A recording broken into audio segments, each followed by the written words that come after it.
The Bike Riders.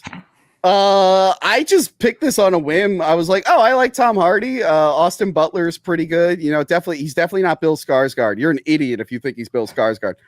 And if there was anyone on the panel right now who thinks that's Bill Skarsgård, I'll kick him right Tony, off. Listen, Tony, listen, you piece of shit. I never thought it was Bill Skarsgård in this movie. Oh, okay. I thought Bill Skarsgård was in Dune Part 2 and he's all white and he's bald. And he has that creepy smile. You can kind of see it. Look at Austin Butler right there and tell me you couldn't see him as a white albino alien dude in Part 2. I guess so. But no, I like the cast. I have no idea who Jodie Comer is. Jodie Comer? She's great. She was in the Last Duel. Did you ever see that one? I didn't see that one. That was all right. He said, she said, kind of it takes it from three different vantage points. The two guys that are dueling, Matt Damon and Adam Driver, and then this Jodie character here. Yeah. It's a fine watch. She's fucking great in this. I didn't know what to expect with this. I was like, you know what? Looks like an old school biker film. Let me check it out. My mom is really into like motorcycle and like motorcycle culture and stuff. So I was like, I basically saw it to be like, maybe my mom will like this. Let me go out and watch it. I like the cast enough. She loved the 5 minutes of motorcycles in the movie. Well, you know, it's got my boy Tom Hardy from The Dark Knight Rises. Tom, I call him. You want to be in a motorcycle club? Okay, what happened with Tom Hardy the last few years where he's like, I'm just gonna do a wacky voice? It worked for Bane. I haven't heard him use his like actual accent in a film in a million years. I don't. From what I heard, he can't do American accent, so this is what he goes to. This is the default. Yeah, this whiny. I've seen the Venom films, and his American accent's like, oh yeah, you know, hey buddy, Benny, want to ride some motorcycles? Anyway, so the plot is loosely based off a book. A photographer followed around a biker gang for a few years, photographed them, and recorded them, and he's being told the story from a few of the members, but mostly a girl who ended up marrying the main guy, Austin Butler. She's telling the story with the funniest accent ever. I couldn't get enough of that accent. I kept like talking like her for a day afterwards. I was just obsessed with the accent. Well, Tony, as someone who's from the Midwest, I was deeply offended by everything that came out of her mouth. Oh yeah, Don't you know? You're offended by that accent, No, Adam? What's wrong with that accent? I thought it was pretty good, you know? I can't even do the ridiculous accent she did, and I'm from Minnesota. Sounds just like you. I felt like I was watching this stream. I was like, you started already? But yeah, were you in the Bike Riders, Adam, with a wig on? I love it's an evolution of just a fun club that turns into an out of control violent gang. It reminded me, did you guys ever watch Whitest Kids You Know, the sketch comedy show? Yeah. Classic. There's a great episode where it's like about a cult, and the cult is talking about how weird the cult's gotten, and you find out at the end of the skit that it started as a softball team. That's how I felt about this movie, where it was like, oh, we used to race motorcycles, then we decided to make a riding club, and by the end they're running guns and drugs and they're killing each other. I'm like, what the fuck is going on? I think it's the best movie I've seen all year, and I'm sure Adam will agree. Adam, what did you think? Listen, I watched it and I was like, this is okay. It should have been called The Bike Rider's Wife because it's from her vantage point, which is a weird way to kind of sell it to a bunch of mainly, I would imagine, guys and apparently Tony's mom that are going to see this movie. I don't know. I felt like the movie fired up around the halfway mark, and that should have been the first act, but instead it was the middle act. And then when the movie's done, that's when I was actually starting to get interested in the film.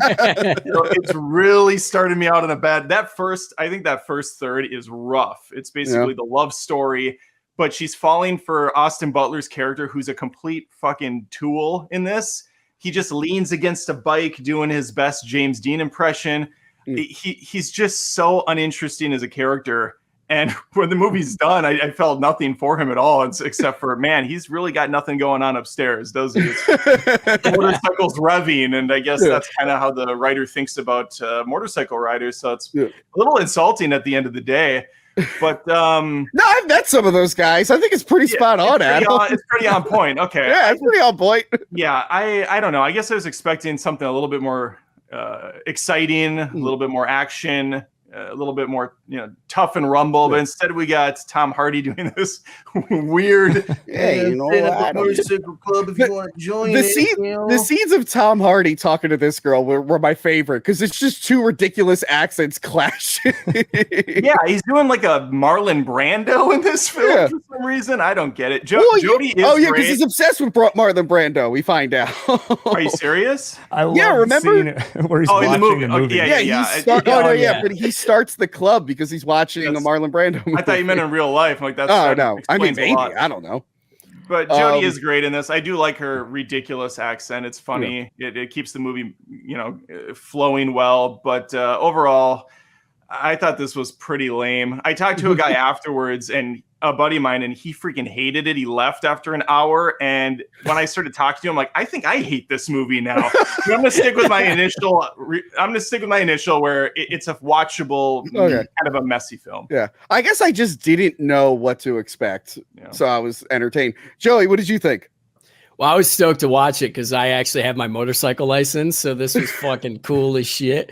This was so manly, it kicked ass. I've never seen Sons of Anarchy, so I don't know how this ranks with like motorcycle crime dramas. But Elvis, Jodie, and Tom Hardy, apparently, like Adam, you said the characters fucking sucked. I thought they were pretty convincing. I'm also an airhead, so it doesn't matter. Let's do it. Let's do a real quick case study. The opening scene, we follow Austin Butler as he burns through a bunch of towns. He runs stoplights. He like endangers some children crossing the road, and then he gets pulled over because he runs out of gas like a fucking idiot. Yeah. And I was like, okay, is this going to lead to like a cool interaction? No. We cut to him at the bar with Tom Hardy, and Tom Hardy's like, how many stoplights did you run? They say 7. He sits there like pondering, and I'm like, oh, he's gonna have like a fun quip. If that's what they're saying. And then he just looks at him like, yeah. And all I think is, this isn't edgy or cool. This guy like endangered a bunch of people. He's kind of a prick. I think that's the point of it. I think it's like, hey, the motorcycle, the manly man. That's just an asshole. But it's just like, hey, that image of the cool manly guy? Put your arm down. The cool manly guy. Actually, in real life, they're just like fucking burnout losers. That's what I got from this. So anyway, Joey C, you said you related to this character a lot. No, not at all. Let me get smart for a second. I do think the direction of the film like was lacking a bit, like in terms of conflict. It's like hard to explain. Like I feel like this film felt like a character study on the gang itself, or like the lifestyle of motorcycle gangs. It almost felt like thin at the end, if that makes sense. But again, that's just me trying to be smart and like dissect the film. And I just think this fucking movie rocked, and I'm going to go ride my bike after this. I didn't know you had a motorcycle. Yeah. What the fuck? Bring your motorcycle around sometime. Maybe I will. You can ride on the back. We should clarify there legitimately is hardly any motorcycle riding in this film. I don't think that's true. They ride out at night one time, and then there's that opening scene. I think that's it. Well, I mean, in the Watchers, we didn't get a lot of shots of the fairies watching them. We were just being told that they were being watched. Isn't that like how you build fear? Like, are we supposed to be afraid of the motorcycles? Yeah, it's just like Alien. I don't know if that's you can't show the motorcycle too much. That'd be like making a Fast and the Furious movie, and they're just kind of like talking about their cars, but they never. That'd be a great movie. Gil, what is the Bike Riders really about? I think, Joey, I think that you think you hit on it, where I didn't think it was really a character study of any individual person. It was like, the weird thing about the movie is that it doesn't have like a traditional narrative. It's more like a series of vignettes where it's all these little moments from this motorcycle gang, and it slowly puts together this picture of why are people drawn into this lifestyle? How does this thing you create grow out of control?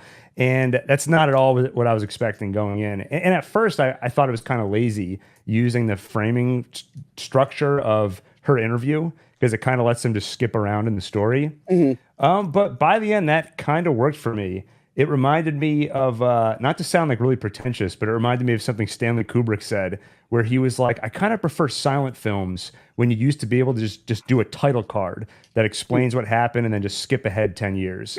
Now with movies, you have to like find a way to organically insert exposition.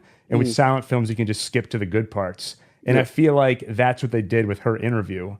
But I really liked the movie. Like it was a little weird at first, but once I kind of got used to the movie style, I found it fascinating. I was like, why? I mean, this is such a different life than I have. I mean, Joey, maybe it was boring for you at times because you're like, I already know all this. Just masculinity. He lives it every day. Yeah. Put your arm down. Oh, sorry.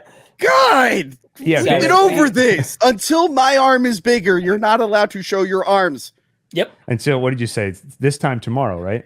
This time tomorrow, I will look like Thor, okay? Maybe I'll look like the Avengers Endgame Thor. I think that'll be the more realistic one. But yeah, I kind of agree with what you said, Gil. I just think it's a good time. It's very entertaining. I know Adam hated it because it was about a woman, but you know.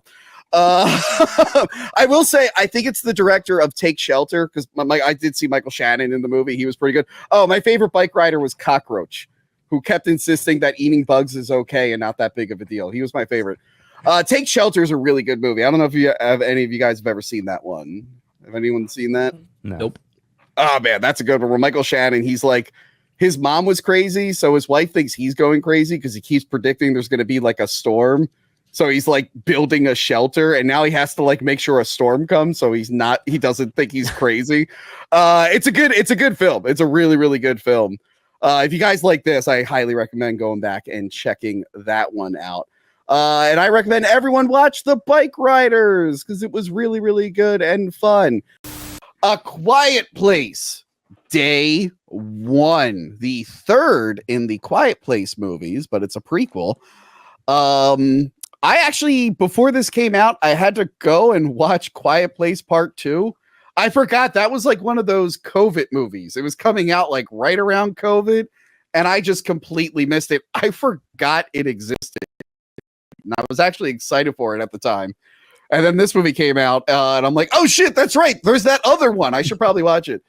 I'll talk about the Day 1 in a minute, but like, just real quick, my thoughts on the franchise. I really enjoyed the first one. The logistics and how the monsters worked and what their purpose was confused me, but not in like a fun way. I thought it was pretty stupid how the monsters were, but I appreciate what this series is doing with lore building, because then the second movie comes out and they actually address some of the issues I had, but not in a way where it was trying to like overly explain things to cover up mistakes. It did it in a fun way. So I enjoy these films so far. Logan, what do you think about the previous two Quiet Places? I love the first one. The first one was really good. I was pretty shocked for like how good it was for like John Krasinski doing it and stuff like that. Because it's uncommon for someone who's known for comedy to do horror and do it very well. But I don't know. It was good. And then like I like movies that kind of pull at your heart. Heartstrings a little bit, like, you know, in the first spoiler in the first one, the little boy dies at the beginning of the movie. And I was like, I wasn't expecting that because it's like he was in the trailer, so I was like, what? Like kind of took me off for a second, and I thought it was good. Like I liked the way it was shot.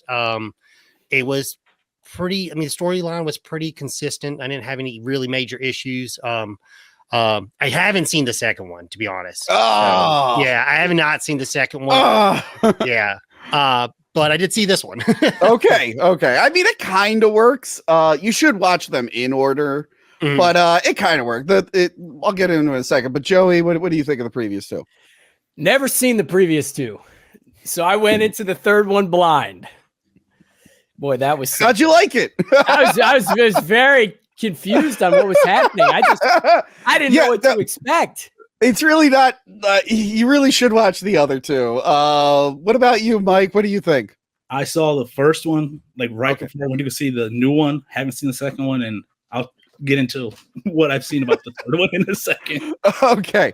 Well, like I said, this is a prequel. It's Day 1, which we saw a little bit of in Quiet Place 2, the opening, which addressed my complaint where I'm like, how many of these things are out there, and why didn't they just shoot them with big guns? It turns out they all landed on the same day.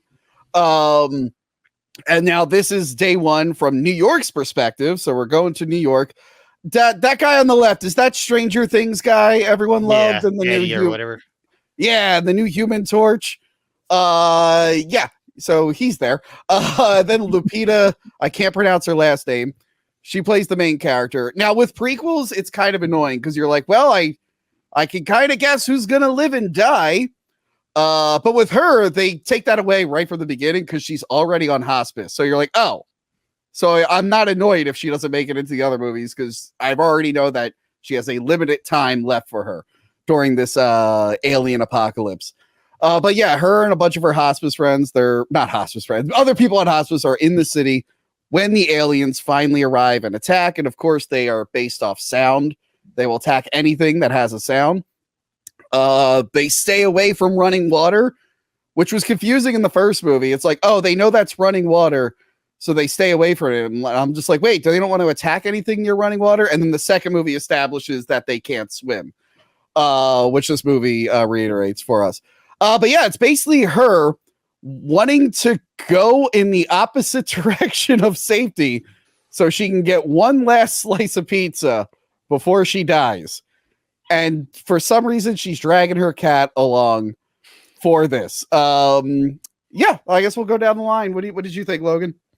I liked it. To be honest, I'm not really familiar with the director. I know he did the movie Pig. I never got around to seeing it, but everyone was talking Neither did I.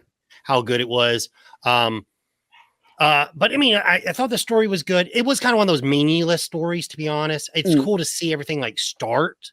And you just knew like there wasn't really going to like nothing was really going to come from this. I felt like it was just kind of like a story just to be told. Kind of like when you like read comics, there's just like that one single one off that has nothing to do with the entire story arc. Yeah, you can take it or leave it. Yeah, exactly. Yeah. I did have a question though. So I haven't seen the second one. The things that they're eating. Oh, that's new.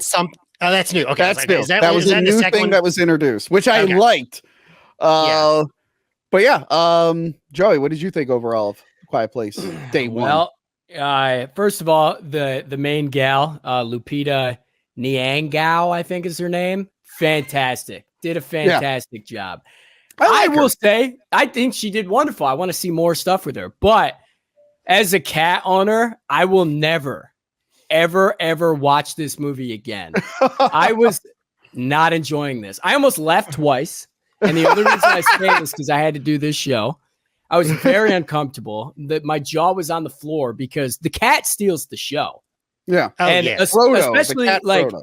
In scenes when like the cat's like on the construction beams and like the monsters are at the bottom there.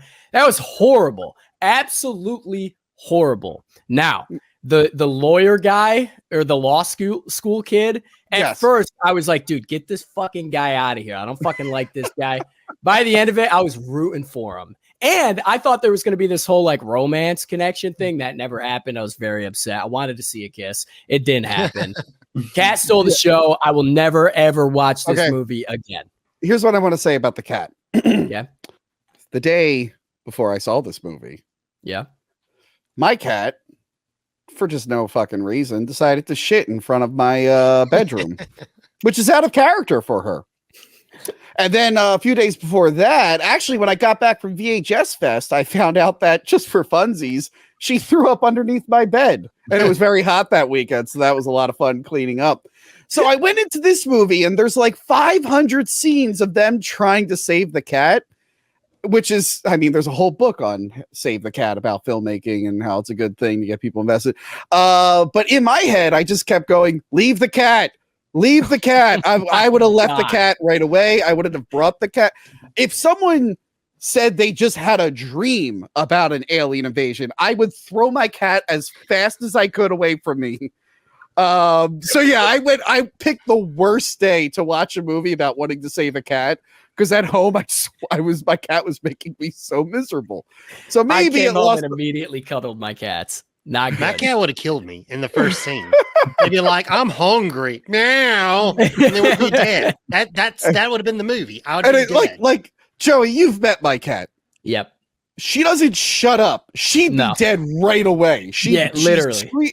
She doesn't know how to meow. She just knows how to screech and hiss. She's gone right away. I would throw her in the direction of the I told myself that if the cat died, I was leaving. I made up my fucking mind 5 minutes in. It was not enjoyable. Movie that we're going to talk about later. Very similar for another movie we watched. Okay, Mike, where did you land on Quiet Place 3? Well, I watched a whole 15 minutes or so of this movie. Oh, so you didn't even watch the movie? No. How? So you It was in didn't watch the theaters. other ones, but you only watched 15 minutes of this. I went in, whatever. It's probably about 15 minutes when they're at the theater. I think that's about 15 minutes into the movie, 15, 20 minutes. So like as the alien Roughly. attacks about to Yeah. happen. I thought it was Okay. part of the movie. I'm sitting there, and we're watching the movie, and the alarm started going off. I thought it was part of the movie. We evacuated our movie theater. Wow, it's very immersive. Wait, and then they just didn't bring you back in? No, they're like, oh, we don't know what's going on, so here's free tickets if you guys want to come back at a different time. So we just left. That's kind of fucked up. Did you get to take your slushy and popcorn? Yeah. Side note, Tony, Well, yeah. did you see the large photo of the slushy that I got that night on Twitter or on X? I forget if you get It was as big as my fucking torso. Can I get a large slushy? This is going to be a hell of a movie because it's got a cat in it. Fucking lady pulls out this fucking thing. I'm like, lady, what do you mean? What is this? Dude, I had to shit 3 seconds into the movie. That was in there. So I had to suffer. Okay, well, one thing I enjoyed is that Dijman Hanzu came back because he's in part 2. He dies in part 2. Spoiler. But yeah, you know what's funny? He tells a whole story of what happened when he got on the boats and stuff. And I thought we were gonna like physically see that part, and they don't even show that part, which I thought was interesting. Like, I thought for sure when everyone started walking to the boats, we would see all the things he described. Instead, the movie follows our two main characters, and we meet up with him at the very, very, very end. So it was nice seeing him. I mean, he's an example of like, oh, I know he's going to make it out of this movie, but I don't know about anyone else.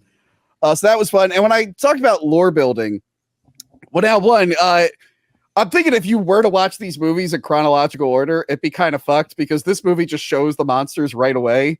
Whereas the first movie like builds up to them. So that'd be weird to watch in chronological order.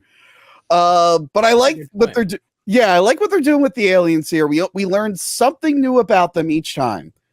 And this one, we learned what they do when they're not attacking, which is apparently sitting in holes sleeping. And I'm like, okay.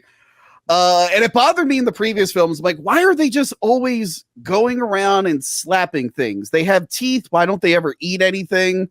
It really, really confused me. And then we learn in this one, I hesitate to call it a queen, but there's like a big one that is watching food, presumably from the meteorites that they arrive in. And then that's what they eat. I'm like, oh, I kind of like this slow dishing out of like the alien lore throughout the films. I still don't know why they're here. I don't know who sent them. I don't know why they wouldn't send aliens with eyes or ones that could swim on a planet made of water. I would have probably done that. I mean, maybe it's the same people who sent the signs aliens. I don't know. I don't know these things. But yeah, the sci-fi stuff is always kind of second place. These movies are very, very character driven. And I enjoyed these two characters other than them wanting to save the cat constantly when the cat ended up just being a burden mostly. Come on. But no, it was a fun time. It was fun to see them go to the big city. Usually it takes horror movies like multiple entries before they get there. This one, they did it on the third go around. But it also makes sense because the other two were like upstate New York. They were close to the city, so it's not too much of a stretch. But yeah, I'm interested to see where this goes next. I believe this movie did well. I didn't look up any box office stuff, but I assume it did well.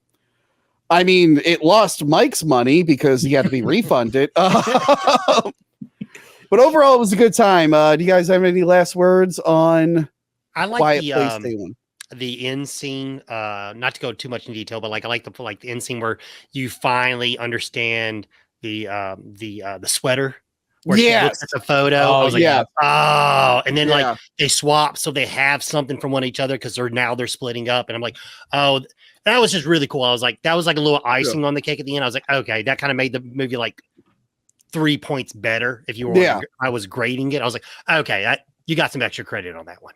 Yeah, and then the very, very like the final shot I thought was really fun. I thought that was a really good moment. That was really cool. I like that. That was Joey. Did this movie make you want to watch the other ones? It did actually, although I almost didn't because of the scene when the cat goes underwater. Like, yeah, the cat would hold its breath. Fuck you. But I already have it on my watch list now, so we'll see. And I'm watching The Office for the first time ever, so I need to watch Jim Halpert in the first one. Oh, you haven't watched The Office before? No, this is the first time I've watched it. Oh, wow. Congratulations on getting a girlfriend who's making you watch the show. I didn't know. You didn't tell me. I mean, well, it's, we're getting pretty serious. We're watching. I don't know any other reason a guy would start watching The Office this late after it's run other than he just Tony, got a girlfriend. I got to tell you, I'm pretty single and I'm getting pretty desperate here. So, you're right. So your research. That'll work. Chicago PD or Chicago Med, you'll find a girlfriend real quick. Supernatural's next on the list. There you go. Here's a heads up. When Michael Scott leaves, feel free to turn the show off. Honestly, after Jim and already Pam's past dead, that. Oh, yeah. And you're already still going. Already with the new CEO guy. It's weird, man. Wait, Robert California or whatever his name name is? Robert California. Okay, he's good. Yeah. Mike, what's Slate? What is his name? Something Slater? What is it? Not Christian Voltron. Slater. Voltron. Yeah. Why am I now blanking on his name? I know that's not his name. Well, Voltron's pretty good at it. I'll do that. Okay, here's another heads up. The episode that's all about Dwight's farm and his sister, skip it. That was a backdoor pilot that failed that they turned into a show. An episode. True. Skip it. Whatever. Skip it. Don't even bother with it. Finish all of season 9. Skip. Yeah, I'm in the middle of season 8 right now, so it's bad. It gets so bad. It's one of my favorite shows, but it gets so bad. Oh, when Flop and the other guy show up and it's like, what the hell do I care about these guys? Yeah. Or the whole have you got to the cameraman part? No. Yeah. Never mind. God, that's garbage. I'll tell you that. Oh, God, yes. Yeah. Oh. So much to look forward to. Yeah, dude. Man, that show got so bad at the end. Did. Okay. By the way, the only reasons I watched the later seasons is because a girlfriend made me. I tapped out way before that. So the fact you're doing this single, Joey, I don't understand. Yeah, no, I have plenty of girlfriends. Maxine, which of course is the third in the, I guess we're calling it the X trilogy. The trilogy. Oh, I just noticed there is an X on this third picture. It's her dress strap. Oh, and of course, Mike has the pearl tattoo on him. So you got the tattoo before the trilogy was done. What if the third one really pissed you off? I did. Hey, I was already committed to it. What if it was about a Latinx guy named Mike and the whole movie was about how he sucked? Would you got the tattoo removed? You got him. I didn't pay nothing. My tattoos are absolutely free, so I can tell. Okay. Sister-in-law's a very good tattoo artist, Joey. I'm kidding, Mike. Okay, so where I stand on this, I really liked X. I really, really enjoyed X. I enjoyed Pearl. I didn't love it as much as a lot of other people did. I'm not about to go and get a tattoo or something. But I enjoyed Pearl for a prequel that we didn't really need about a character that won't show up ever again in the series. Yeah. I really, really enjoyed it. And I really enjoyed Maxine. They're all very, very different. They're all kind of horror. Yeah. But they're more just like, they're all different kind of exploitation films. Logan, what did you think of the previous X films, and how do you rank Maxine with them?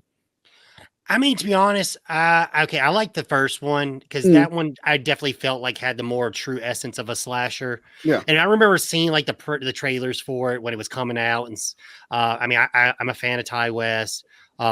Even like if you go back and watch, I think in something Valley of Vengeance or something like that, or something of Valley of Violence or something like that. But his Western movie's awesome. It's not as good as like Django or something like that, but it's actually really good. And his band, the way the dialogue was just great. And I really liked X a lot. Pearl, to be honest, I don't know if it was just the hype and I saw it later than everyone else saw it, but I just felt like Mia Goth was just yelling all the damn time. And to be honest, and it didn't. I get the trauma and the facts, the shit she had to go through. It's kind of explain what she turned into, but it didn't explain why she was a sex maniac, putting people in her house forced to have sex. Well, with him. she was horny and her husband was overseas, and then in the 70s, she's horny and her husband can't have sex with her. He's got a bad heart. Very horny girl. To be honest, I really started liking it. The end, like the last 15 minutes, I really liked. I just wish I would have got a little bit more of that kind of crazy, like earlier into the film. And then, do we go into Maxine? How would I think? Yeah. How do you rank Maxine with it? So Maxine, I will say I enjoyed Maxine more than I enjoyed Pearl. I do like X more. I like Maxine, but there were certain things about it that kind of just bugged me a little bit. Like, didn't really feel like we learned a lot about Maxine. I felt like the point where they get to Bates Motel, she just randomly walks to the lot, and then she, or she comes back to the lot or whatever, and then the director, the second visit, she comes up and she just starts unloading on her and just talking about stuff that means nothing. It felt like I was playing an RPG. Like you meet a character and they just have to unload on you while you just sit there and stare at them, because Maxine had nothing to add to that conversation. Yeah. And I mean, and the only thing is also I already knew it was going to, not to be spoilers. I won't say the spoilers, but what I'll say is I already knew the ending before we found out what the ending was happening. Yeah. It was pretty obvious. It was pretty predictable. And not really in a fun way. Exactly. Joey, how did you feel about this trilogy? So I sat down in the movie theater with my extra large popcorn and my extra large slushie, and turned to my friend and said, "Hey man, do I have to see the previous two movies?" God, and he said, "Yeah," and I was like, "Oh." You probably should have at least seen the first one. Now, listen, I haven't seen them. So with that, this movie was pretty okay. I was told it was like a slasher flick vibe. I was very confused through the whole fucking thing. It wasn't really a slasher flick vibe, I thought. It's part like Giallo, and then it's part like woman revenge film. And there's a movie I want to talk about later on that it kind of reminded me of. Well, spoiler, Joey. She was a porn actress, and her friends went to a cabin that was owned by Pearl and her husband, and they were making a porno. And the old lady Pearl got a little horny, and her husband killed all of them, and then she killed them. Yep. And now she's on the run. I'm gonna watch that movie now. Okay, well, good job, Joey. Mike, whoa, hang on. I said I'm done. I got a lot to talk about here. Oh, okay. Yeah, I thought Kevin Bacon was pretty cool. He was a good detective. He should fucking have his own movie. That's a fucking movie I want to watch. Maybe they'll give him an origin story. And if it has to do with porn, I don't know, man. Maybe we'll have to watch that. So that scene where she's getting her head plastered for the special effects, and then she hallucinates an old lady massaging her shoulders. You had no idea what that was? No, not a fucking clue. That's her remembering Pearl, the killer from the first one, who has her own origin story. I was elbow deep in the first one. Bucket, so. Yeah, that's the thing. Mia Goth played the old lady in the first one and the Maxine character, which is why she plays why she plays Pearl in the prequel. The characters are not actually related. They're just played by the same actress. That makes sense. Mike, as probably the biggest fan of this series, we already know how much you like the first two. How did this work for you as a trilogy ending film? I liked it. I mean, like you said, it was very predictable, especially because the night before, me and my girlfriend had watched X. Yeah. And how it ends, you kind of it ends okay, I know where this is going. Yeah. But for me, I still really enjoy it. I like Mia Goth. I think she's a very good actress. So that's enough to reel me in. Kevin Bacon was really good in it. No. The kills were good. The ones that we've seen, pretty brutal. I know there's one that you particularly loved. Oh. Yeah, there was one at the end that was rough. There was one in the beginning. Every man who watched this show, I saw the kill one. And when that scene went on, I went, he's two girls down like on a the rope. Yeah. He's frozen. Tony, hang on. You sound like a robot, man. I'm going to need you to repeat everything you just said. What? How do I sound now? Let your computer catch up. Hang on. Am I okay now? Nope. They got him. How about now? You're good now. I'm good now? Yeah. I must have hit the cord or something. Okay. So let's talk about that. So, as I was saying, I saw this by myself. Am I still a robot? No, you're good. No. Okay. I saw this by myself, and when that scene happened, I went, "Oh my god!" And these two girls, down the row from me, just started like cracking up. That was a rough scene to watch. It was very rough. I was not expecting that at all. No, I thought she was going to hit his head. I was ready for a head crush. And when I saw that, like, I literally just yelled, like, "Oh, Jesus!" Oh my god. Maxine, I guess we'll talk about the story of the movie. Maxine made her way to Hollywood. Yes. She became the sex icon like she thought she would be, but now she wants to transition to major motion pictures. And by that, I mean B horror movies. So she's auditioning. She gets the role in Puritan 2. But while things are going well for her, a killer is going around, killing people who are kind of close to her or people she encounters. Mm-hmm. And this killer knows who she is. And he's sending her VHS tapes because it's the 80s now, baby. Now that she knows her life's in danger and Kevin Bacon's after her. Her agent, what's his name? Giancarlo Esposito tries to help her out. It becomes like a woman's revenge film. And I love like her crazy 80s war paint that she has on toward the end of the film. Yeah. And it reminded me of a movie called Savage Streets with Linda Blair, which has one of the coolest theme songs ever. It becomes more of like an action, like revenge film than it is a horror movie, although the horror elements are okay. The problem is, and I don't want to spoil too much, but like, you know who the killer is. Yeah. And you're just kind of waiting for it to happen. And then it gets a little goofy at the end. Yes. Which I like that part. I like the end. Like, when it gets goofy, I was like, okay, if you're going to go goofy, give me more goofy in the beginning. Might as well go all out on it. Exactly. But yeah, I thought there were a lot of good performances in it. This is a fun trilogy that we have right now. All three films feel very, very different. They're all low budget, so they were allowed to take crazy risks because there wasn't a lot riding on it. They're really cheap movies to make. They obviously did well enough that every actor in the world wanted to be in this one. Overall, I think we got a solid trilogy, and this was a fun film. I don't know how I'd rank. I think X is still the best. I would need to watch Pearl and Maxine back to back and see which one I enjoy more. But yeah, this is a good time. Any last words on Maxine? Joey C, why are you smiling so much? I was just giggling about the porn thing and Pearl, man. It reminded me a little bit of Body Double. Porn. But wait, hold on. What was that? Huh?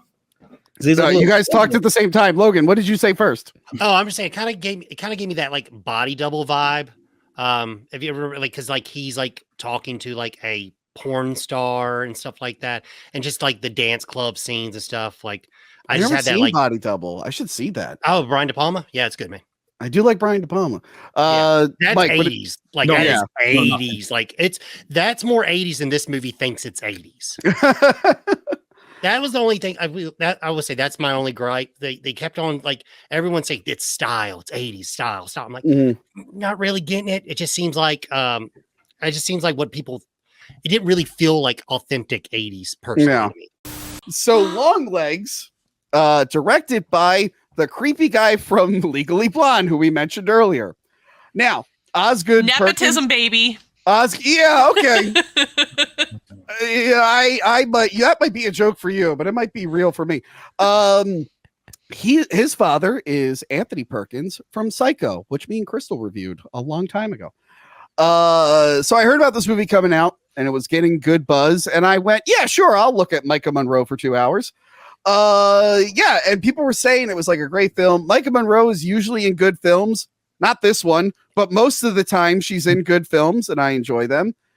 It's got a good cast. You got Nicolas Cage. You got Alicia Witt there from Twin Peaks. She was in Twin Peaks. She was the creepy girl from Dune, who they decided not to do in the new movies, which I thought was bizarre.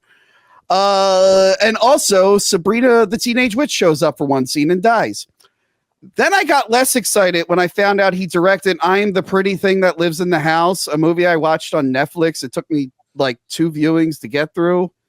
It was confusing and weird, but not in like a fun, trippy way, just kind of like a annoying way. So I got a little less excited for that. But anyway, Longlegs is a movie about a girl with some kind of psychic ability that helps her find serial killers. She finds one early on in the film, and they put her on the Longlegs case. Now, Longlegs is a killer who technically doesn't kill people. Somehow he manipulates fathers into killing their families. And he's played by Nicolas Cage. So it's a big mystery. It has a supernatural element. The devil is there. And Nicolas Cage is great in it. Joey C., how did you feel about this film? Well, I didn't really know what this movie was. Never saw any trailers for it or anything. And you made so many jokes about like spiders or something to me that I thought it was about a spider. And then I found out Nicolas Cage was that person. And he was broken Matt Hardy mixed with Tiny Tim. You didn't incorporate the Anaconda picture? Oh, I forgot. He does look like he does look like the half-digested John Voight from Anaconda. But anyway, keep going, Joey. So surprisingly, I'm a very big Tiny Tim fan. For those of you that don't know, I fucking love Tiny Tim. He's one of my top artists on Spotify ever. And the entire movie, that's literally exactly how Tiny Tim acts. Wait, so have you seen Blood Harvest? Yes. Very fucking good. Okay. So, well, I wouldn't say that, but anyway, keep going. It's a classic, as you said. Oh my God. I can't lie. This movie turned me Catholic for about 3.5 days.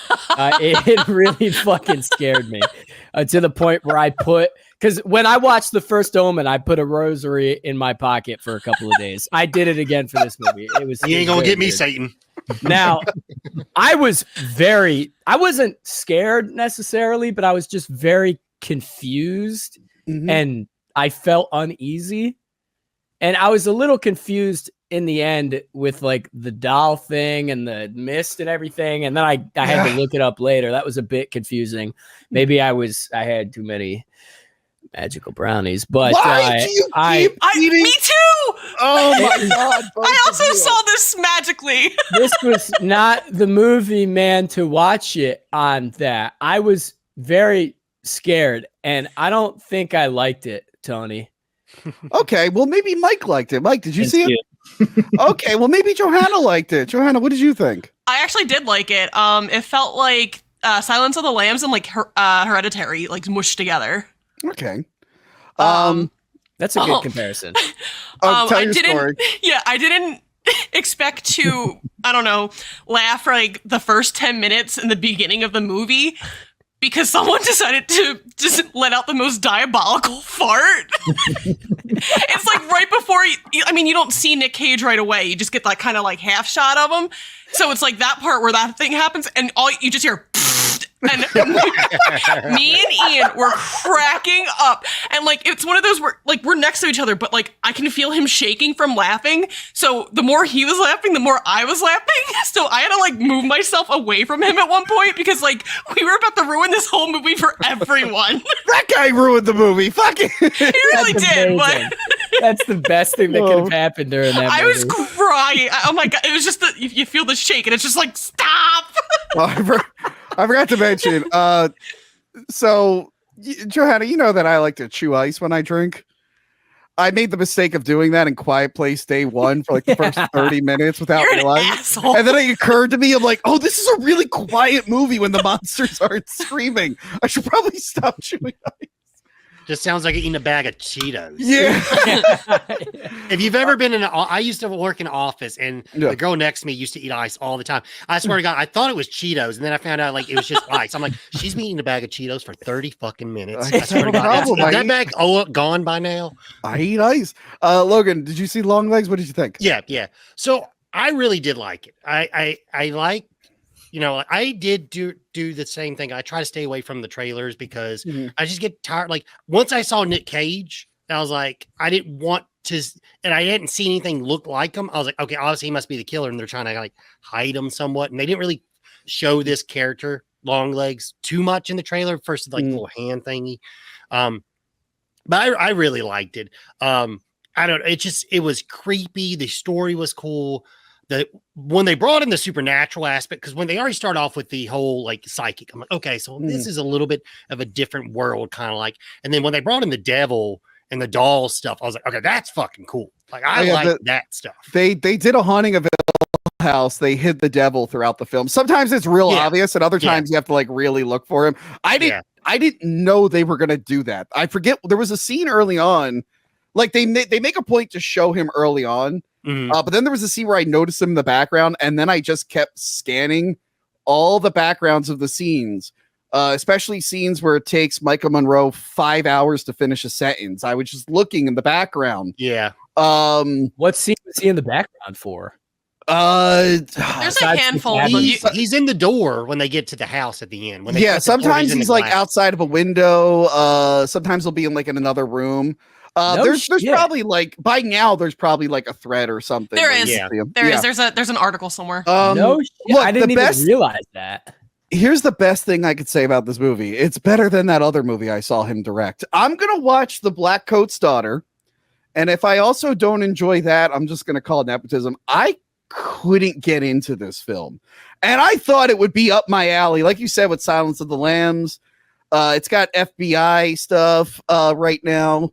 Like a Millennium. I got a Millennium vibe from it. Again, I'm the only person who remembers the show Millennium because they refuse to stream it anywhere. If you want to see FBI crime drama with demonic stuff, just watch Millennium. I just couldn't get into it. By the way, it was very predictable. There's like a scene midway through the film where I just called everything. Okay, I didn't call demon balls and dolls. That threw me off. But I called everything else. I'm like, oh, she's in on it. He's down there. That's the girl from the thing. And then I'm just like waiting for it to happen. Silence of the Lambs, I like Clarice Starling. And I really like Micah Monroe, but her character was just did nothing for me in this.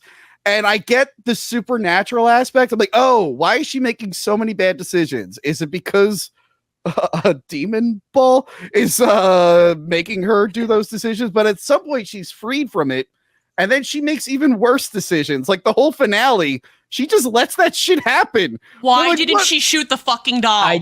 What is she doing? The entire time I'm like, shoot the fucking doll. Shoot the fucking doll. So I appreciate him, the director, trying to explain what's going on, because if you see I'm the pretty thing that lives in the house, you're like, what the fuck was that? I don't care to find out. There were a lot of negative reviews for that. So I think he's like, maybe this time I'll explain it. But now I'm like, where did the demon balls come from? Why does his face look like that? I have other questions. I don't know. Maybe I'll watch it again. It just did very little for me other than Nicolas Cage's performance. I think they explained his face though. Huh? I think they explained his face though, or maybe it was something I read on Reddit. I can't remember, but it said something like he's trying to impress the devil with his looks. That's why he keeps going through like plastic surgery procedures or something like that. Oh, I didn't get that. Oh, was it planned? I thought he had like I don't know. What's that thing the actor Robert Zadar had? Was it cherubism? Yeah, there's that cherubism where your face gets real big. There was that actor Robert Zadar. They would cast him as a bad guy in a bunch of action films because his face was really big. I thought that's what he had. I don't know. I tried. What did you guys like about it? The people who did like it, like specifically, Joe. I like the story. I will say though, I do have one gripe. Though, okay, and I mean, and it's like I say, when I say it's a gripe, it's not like me. I'm like mad about it, but I was like. The one thing that kind of took me out of the movie is like, can we just have normal people with normal freaking conversations? I mean, nothing I like. Like, yes, you can be artsy, but can we just have a normal freaking conversation without someone just staring at a little girl and saying a word every 5 seconds? Or if it's if it's a weird conversation, make it entertaining. David Lynch is the king of that. Just weird, entertaining, weird conversations. Yeah, that's my only, to be honest, like I liked a lot of the stuff. And Nicolas Cage, I think, did a great job. And The only part that I wish he wouldn't have done is he has a very unique scream. Him screaming in the car. I'm like, oh, Nick, you did it. Now I know it's you. Like, I know that. I was like, why'd you do that? You had me through the entire movie, but then you do that, and I know it's you. I wish he wouldn't have done that. It was weird. He said he'll never play a serial killer again. He doesn't like playing bad guys, and I'm just like, you were in Face Off. You were like the most bad guy. Well, I know half of the film he's a good guy, but I'm just like, you played bad guys before. Why are you being weird about it now? Johanna, why are women loving this? Why are women loving this movie so much? Girl power and the devil. That's it, girl power and the devil? Yeah. So if the devil was in Space Cadet, you would have liked it? Yes. Satan sent them to the moon. That's how they got there. I mean, I don't know. Am I Mars? Am I wrong on this? Am I the weird one for not loving this? Am I weird for this? I mean, I thought I was gonna like it a lot more than I did. Okay. Like all the trailers and like the advertisements with like her heart beating fast, whatever. I don't know if you saw that. It's like the first time she sees Nicolas Cage in his makeup. Oh, yeah. And her heart's like beating super fast and blah, blah, blah. I was like, ooh, is this going to be scary? And I did. Thanks. There it is. Tiny Tim, the legend. But it wasn't that for me. And some people are scared apparently, but I'm like, of what? Yeah, I guess the devil stuff. Like, I didn't find it scary. It's got an unsettling tone. It's very creepy. The music's really good. It's shot very nice. Mm-hmm. It does have a sense of dread. It's just like the payoffs are so weak or non-existent. And like I said, the character is making really dumb decisions. And then there's a reason for it, but then she keeps making dumb decisions when she frees herself. And I'm like, yeah, why would you do this right now? This is a bad idea. And also, but yeah, I like this stuff. I don't really feel like that played anything in the movie besides the very beginning of the movie. Yeah, it really didn't. I mean, really, other than if you think about it, I guess she was a little psychic, but like her connection to the case has to do with her past, not so much the psychic stuff. I did like that it was the 90s. I don't know if you could tell by it was the 90s by the Bill Clinton picture they kept showing every 5 seconds. But yeah, it was the 90s. But I'd say check it out when it hits streaming. Don't run to theaters. The people saying it's the greatest thing ever, I don't understand. Nah. And I will watch the director's other film, Blackcoat's Daughter. If that's bad, I'm done. I'm done with Osgood Perkins. Twisters, baby. Did everyone see Twisters? Oh yeah. Yes. Twister. I didn't know what to think of this film going into it. But it is a great time. Now it starts Anthony Ramos. He was in the new Transformers movie. He was in one of the Godzilla movies. Daisy Edgar Jones from I Don't Know. I've never seen her in anything. What was that movie with Sebastian Stan or whatever you say his name? Oh, Flesh? Something like that, or Fresh or something. Yeah, where they're cannibals. Yeah. I didn't see that one. You should watch it. It's good. I will. I think it's on Hulu. I will. Yeah, I actually enjoyed her character in this, but I really enjoyed my twin, Glenn Powell. I never, they say representation matters. And it's good to see yourself represented on screen. And I've never experienced that more than watching Glenn Powell in this film. Now, by the way, Sabrina the Teenage Witch shows up for a second and dies. I forgot that was a joke. People die in this one. But specifically, she also did the same thing in Longlegs. She shows up for a second and then dies. And dies, yep. Now, look, Glenn Powell is a very handsome YouTuber with great hair in this character, in this movie. Yep. Why did you choose that picture to talk about your hair? Because it's the most recent one. He sells shirts with his face on them. Okay. His ass looks really good in jeans, just like me. And I mean, guys, come on. We were both in The Dark Knight Rises. That's right. This is my boy, Glenn Powell. We're basically the same person. That's why I'm wearing this cowboy hat, because he wears a cowboy hat in the movie, and I am now Glenn Powell. We're the same person. Look at us. Yeah, can we go back to that picture with you with the hair? What did you say? You wanted to see my butt again? Johanna, you're a married woman. Stop staring at me. I'm allowed to look. What? You think this hair is bad for my upcoming... Your hair's thinning there. What? Johanna, hey, why would you call go there. We don't go there. You must be driving through a tunnel. Come on. I don't know what Johanna's talking about. There must be a tornado out there. We have beautiful hair. Yeah, Johanna, is there a... Oh, she's back. In now. I'm definitely not kidding either. You know, I don't wear a hat every single day for that reason. Yeah, I don't know what you're talking about. Split image. Same person. Split image? It's spit image. Johanna, Johanna, what's that? A tornado? Oh, no. You gotta get her Wi-Fi. Come on.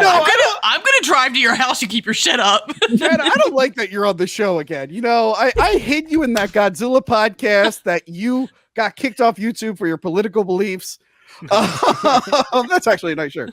And now you're back. You're shitting on me. You're saying I don't look like Glenn Powell. I mean, look, that's basically the same ass. That ass don't lie. Yeah. That ass does not lie. Oh, shit. Yeah. You got me there. Hold on. Are we still on Twitch? I got kicked off Twitch for sexual content, and this definitely counts. I'm just making sure we're still on Twitch. Let me do a poll real quick on YouTube. Jesus Christ. Am I literally Glenn Powell? I'm going to make that the poll. You are. Well, I'm glad you agree. Am I literally Glenn Powell? Question mark. Okay. So Twisters. It takes place. No, close the poll. Shut up. No. It takes place 20-something years after the first Twister, although really nothing from the first film is referenced other than the Dorothy machine, which realistically in this universe they would still be using. There's another crazy tornado outbreak. This science lady, her and her team were trying to figure out a way to stop a tornado using some kind of absorbent. It didn't go well, and everyone died except for Anthony Ramos. Years later, he gets her to sign up for his preppy high-tech tornado crew, and one of them is the new Superman. As I'm watching the film, like, oh, that's the new Superman. And he made him an asshole in this. I'm like, oh, I wouldn't have put a movie out where he's a real asshole right before he plays Superman, but whatever. And I like that this is like the inverse of the first one, where the high-tech team were the bad guys and the ragtag group were the good guys. But this way it frames it that these are the good guys, and these asshole YouTubers starring Ant-Man 3 Girl, who I'm sure has been in other things, are the bad guys. But then it's a twist because it's the other way around, because they're actually working to help the people, and the high-tech people are running some kind of land scheme. I don't know. They try to kill a tornado at the end, and then it turns into fire. I thought this movie was a great time. I really, really enjoyed it. Joey C, what did you think? Yeah, I thought it was fucking awesome. Have you seen the original Joey C? Yes, okay, good. Yes. Okay. Now, I did find out that my theater delivers chicken tenders to your seat when you order it. So this fucking movie could have been terrible. I didn't even give a shit. I was wearing your shirt though. And I had to explain to the lady what the shirt meant. And then there was that scene in the movie when she was like, only guys with like shirts with their own faces on it, or like douchebags or whatever. And I looked down, I'm like, oh my God, I'm wearing Tony's shirt right now. I kept forgetting to edit me into the trailer. I kept meaning to edit me into the trailer of that movie. I did like how like the romance wasn't fulfilled at the end of the movie, but that also disappoints me because I was waiting for them to kiss, but they didn't. But then I was also happy about it, so I'm not sure how I fall on that. That's a bummer. I thought there was a lot of awesome action, and the sound design was fucking amazing. This movie was a fucking blast to watch, and I will forever be haunted by that Luke Combs song. I fucking hate country, everything country. So when they went to the rodeo, I was like, "What the fuck is this country?" Every 5 minutes was a new country song, which I told Prison Mike about, and he's like, "All right, I'm in." Like that sold him on the movie. Bad. I don't even know if he likes the original Twister. I'm like, oh, it was this, and there's like a a country song every 5 minutes. He's like, all right, I'm on. Yeah, board. I was like, this is fucking bullshit, man. Mike, what did you think? It was fun. It was basically the first movie. I mean, yeah, they're doing a different thing in the tornado, but it's kind of hitting the beats and mixing up a little bit. Yeah. But yeah, no, it was fun. They didn't kill my boy Anthony Ramos. That's who I turned to my girlfriend. I was like, to kill the Puerto Rican. We're out. Come on. So you know. But to go what Joey said, wearing your shirts. What I've started doing every time I go to the movies, just to piss her off, I will wear your shirt. So that's awesome. How I should say that message the other. I will say I am liking Anthony Ramos. I saw he was really good in the last 30 minutes of In the Heights that I saw. In the Heights is so good. At my old gym, The Edge, they used to have a movie theater in there. And it said that it was playing the movie Click, Click, Boom, starring Andrew Garfield. Oh, Tick, Tick, Boom. Tick, Tick, Boom. But they clearly fucked up and put In the Heights instead. So I'm like on the treadmill watching this movie, and I'm like, wow, a lot of Hispanic people in this film. Where's Andrew Garfield? I spent the whole time wondering where Andrew Garfield was. And instead, I just watched the last half hour of In the Heights. I'm like, this is a good movie. It's a very good movie. And he was I should watch the beginning of the movie to see if it's just as good. But yeah, no, he's been really impressing me lately. He did a good job in this. Logan, what did you think?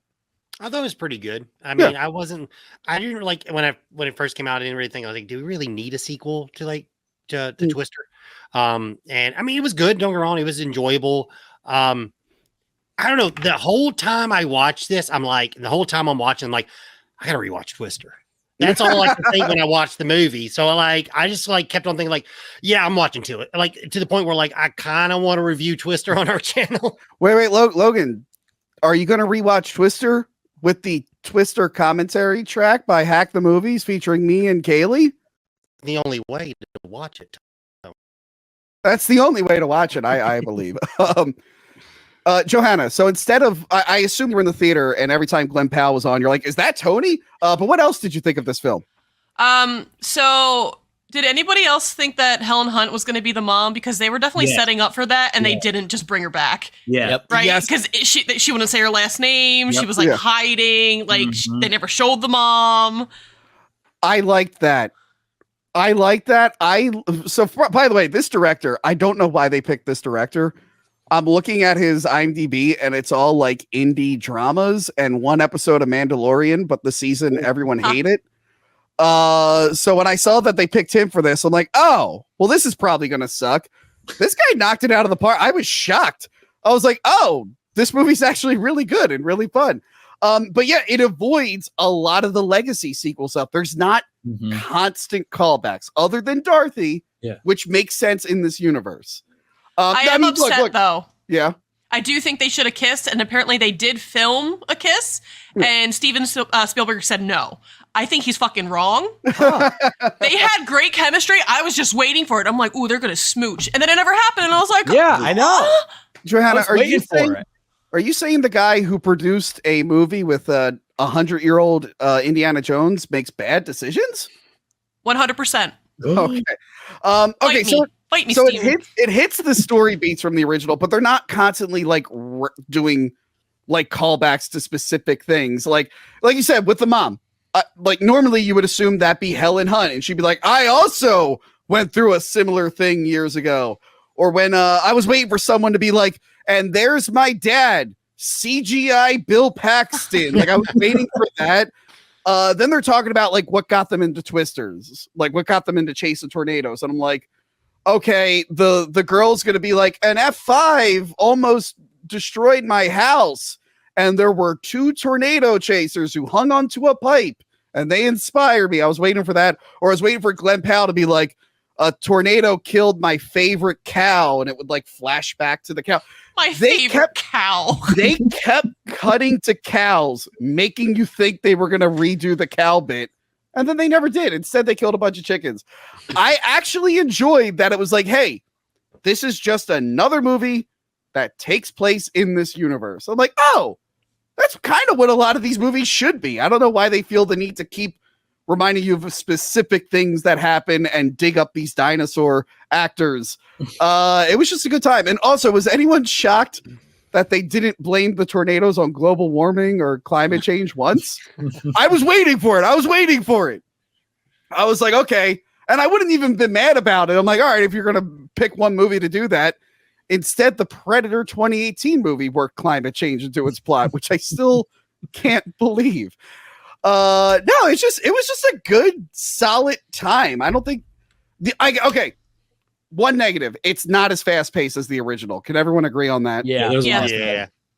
Like Jean de Bont, who was an action director and cinematographer, like he made a point, and actually my friend Cecil did a great video recently on like the history of Twister, but he made a point to like have the scenes like moving. If characters were talking, they were moving or they were in cars. A lot of this movie, they like stopped to have conversations. Like, okay, can we speed this up just a little bit? Can we make this a little bit more exciting? But yeah, overall, a good time. What did you think, Joey C, overall?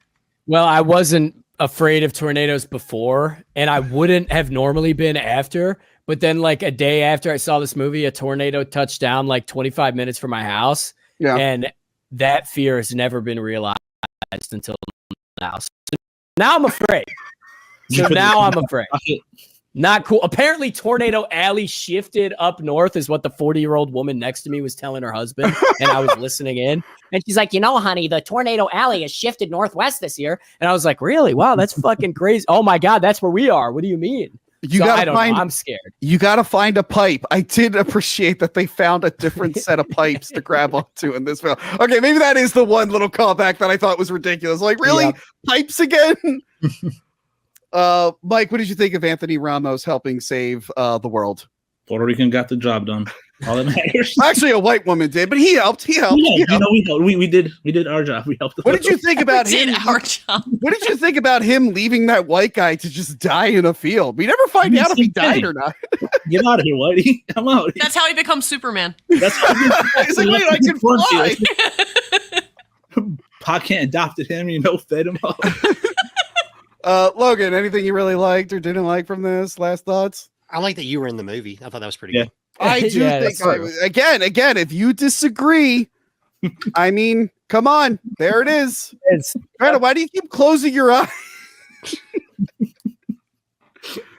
Joanna, what was your favorite part of Glenn Powell's butt? I didn't look at him at all in this movie. Why not? Because Daisy's hot. Come on, hotter than Glenn Powell. I don't think he's attractive at all. That's shocking. He's a pretty man. Wow, that tornado, it got her. You don't know what it's like to see it Miss Logan's house and Mike's house and come right for Joanna. Directions to Tony's house. Okay. Well, here's the one really big issue I have. I don't have a picture of the car. So he has a car that drills into the ground. Yep. Much like the leather straps in the original Twister. I'm like, okay, maybe this will help you survive from the wind, but there is shit flying around in tornadoes. Something's going to hit that car. A plank of wood, a rock, a cow. Something is going to hit that car. And nothing ever hits the car. I'm like, how is it so protected? I just realized his car's in the tornado in this picture. That doesn't make sense. That's his truck. Oh, wait, and so is the tornado stopping flatbed device. And also the tornado's on fire, even though it's not. What a bad poster. Also, they're not even looking at the tornado. Yeah, what are they looking at? No, there's two, because look in the rearview mirror. You can see the other Twisters. Yeah, so there's Twisters. Oh, shit. That was good. Man, you're good, Joanna. It's called being a woman. That's what we need to do here. I will say the best thing they did was they made sure to call it Twisters, even though the first movie has a bunch of Twisters, and that technically should have been called Twisters. But anyway, yeah, great time. It didn't. I mean, how much can you fuck with the Twister lore? It's just tornadoes. In now other they have. countries, it's called Tornado. Oh, really? Yeah, and this one was called Tornadoes. That's funny. There actually was another movie called Twister that was like a comedy. Oh, fuck the end of this movie when Paul Scheer shows up for 2 minutes. Yeah. Oh, that was some bullshit. Paul Scheer used to be really, really funny. His podcast was great. And then like 2014, 2015-ish, all those guys just started sucking. And I literally cannot listen to How Did This Get Made anymore. And by the way, they hid all their good episodes behind paywalls. And I remember the jokes they used to make on those episodes. Like, oh, you don't want those out there for free.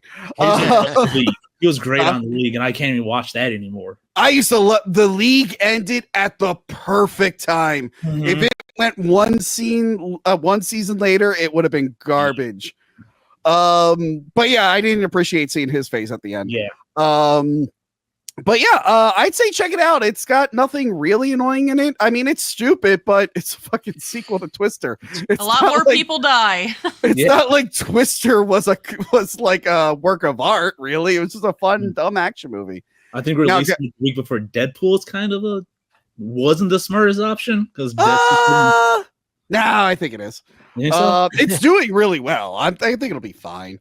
Because there's probably people who are burnt out on superhero films and they'll just want to see Twister instead. And I mean, come on. Yep. That's it. Seeing Tony's ass beat seeing Ryan Reynolds or Hugh Jackman on the screen. Exactly. Exactly. It's exactly what it is. Let me check that poll. Am I literally Glenn Powell? 49% to oh, it's really, I'm looking at it. It's literally 50-50 now. Borderlands, based off the video game. I've never played a single Borderlands game. Have any of you? Yes. No. Okay, Joey. What is Borderlands about? Well, it's just take Fallout and make it cartoony, and you pretty much got it right there. That's okay. Well, I liked Fallout earlier this year. Yeah, and I like cartoony stuff like like the Twisted Metal show, which we reviewed. Fantastic. So I didn't know much about Borderlands at all. I know that guy in the weird hockey mask is on the cover of one of them. Yep. And I know Eli Roth directed this, or at least some of it. He did not direct the reshoots because he was doing Thanksgiving at that point. Yeah, this one's been sitting for a while, by the way. Since like 2021. I think it finished filming in 2021. It's just been sitting this whole time. Yeah, I heard that it was absolutely terrible. It was the worst thing in the world. And I put it on the other day. I'm like, all right, well, let me check for myself. And I mean, for the first half, I was like, all right, this is okay. Except for Jack Black, which it was a bad time to have Jack Black and stuff. Yeah, it was. They couldn't have picked. The worst thing you could have done in August is release a movie with Jack Black. We waited 3 years to release this movie. That waited 3 years. Oh. The second worst thing you could do in August is release a review for a Jack Black movie that you shot in April. Those are the two worst things you could have done. That's very true. But I was thinking it was okay, a little bit cringe, but it was fine for the most part in the beginning, the first half. This girl was annoying. I know she's the big Hollywood girl right now, but her character was very, very annoying. Is that accurate to the game, Joey? Yeah, I would say so. Okay, so there were things that I thought were weird or annoying, but I'm like, maybe this is on brand for the game. Kate Blanchett. This casting made no sense. Yeah, I didn't. It felt. I don't even know the character at all, but it felt wrong. And I get that she's dressed up like the girl and everything, but the hair never changing once. It was just bizarre. I'm like, all right, I feel like it feels like Kate Blanchett's cosplaying at a convention. She's also that's exactly what it feels like. Yeah. Not to be ageist, but she's being angsty. She meets her mom's old friend and she's like, you abandoned me. I feel like by this age, angst is supposed to either be dealt with, you accept it and you move on, or it turns into grittiness and you become a grizzled old action hero. But instead it just comes off as we cast the wrong person. Yeah. And to her credit, she's trying. So basically, the story is there are a bunch of aliens that rule the universe. They left a vault with their technology on a planet called Pandora. No, not that Pandora, the other Pandora. And now people go and hunt to find the vault. And now there's a little girl who has alien DNA who can open the vault. And Kate Blanchett's got to get her back to her dad, but then gets in a vault hunting mission with all these wacky characters. And I'm like, okay, this is something. I'm getting it. And then at the end, the effects and everything in the beginning were fine. And then toward the end, it got really bad. It got super cartoony, super cliche. And then I don't know, she's a fucking Firebird. She's flying around shooting CGI. And I'm like, what the fuck happened in this movie? I don't know what's going on. Yeah, and it kind of fell apart at the end. Joey, what did you think of this film? Yeah, I mean, I'm a pretty casual fan of Borderlands, but I was totally expecting more, which I don't know why. I should have fucking known better. And I felt like it was filled with like a lot of talented names, but this whole movie just feels like one big like miscast. With an exception of Jack Black, even though I liked Jack Black in the 2000s, I haven't liked anything he's done past 2010.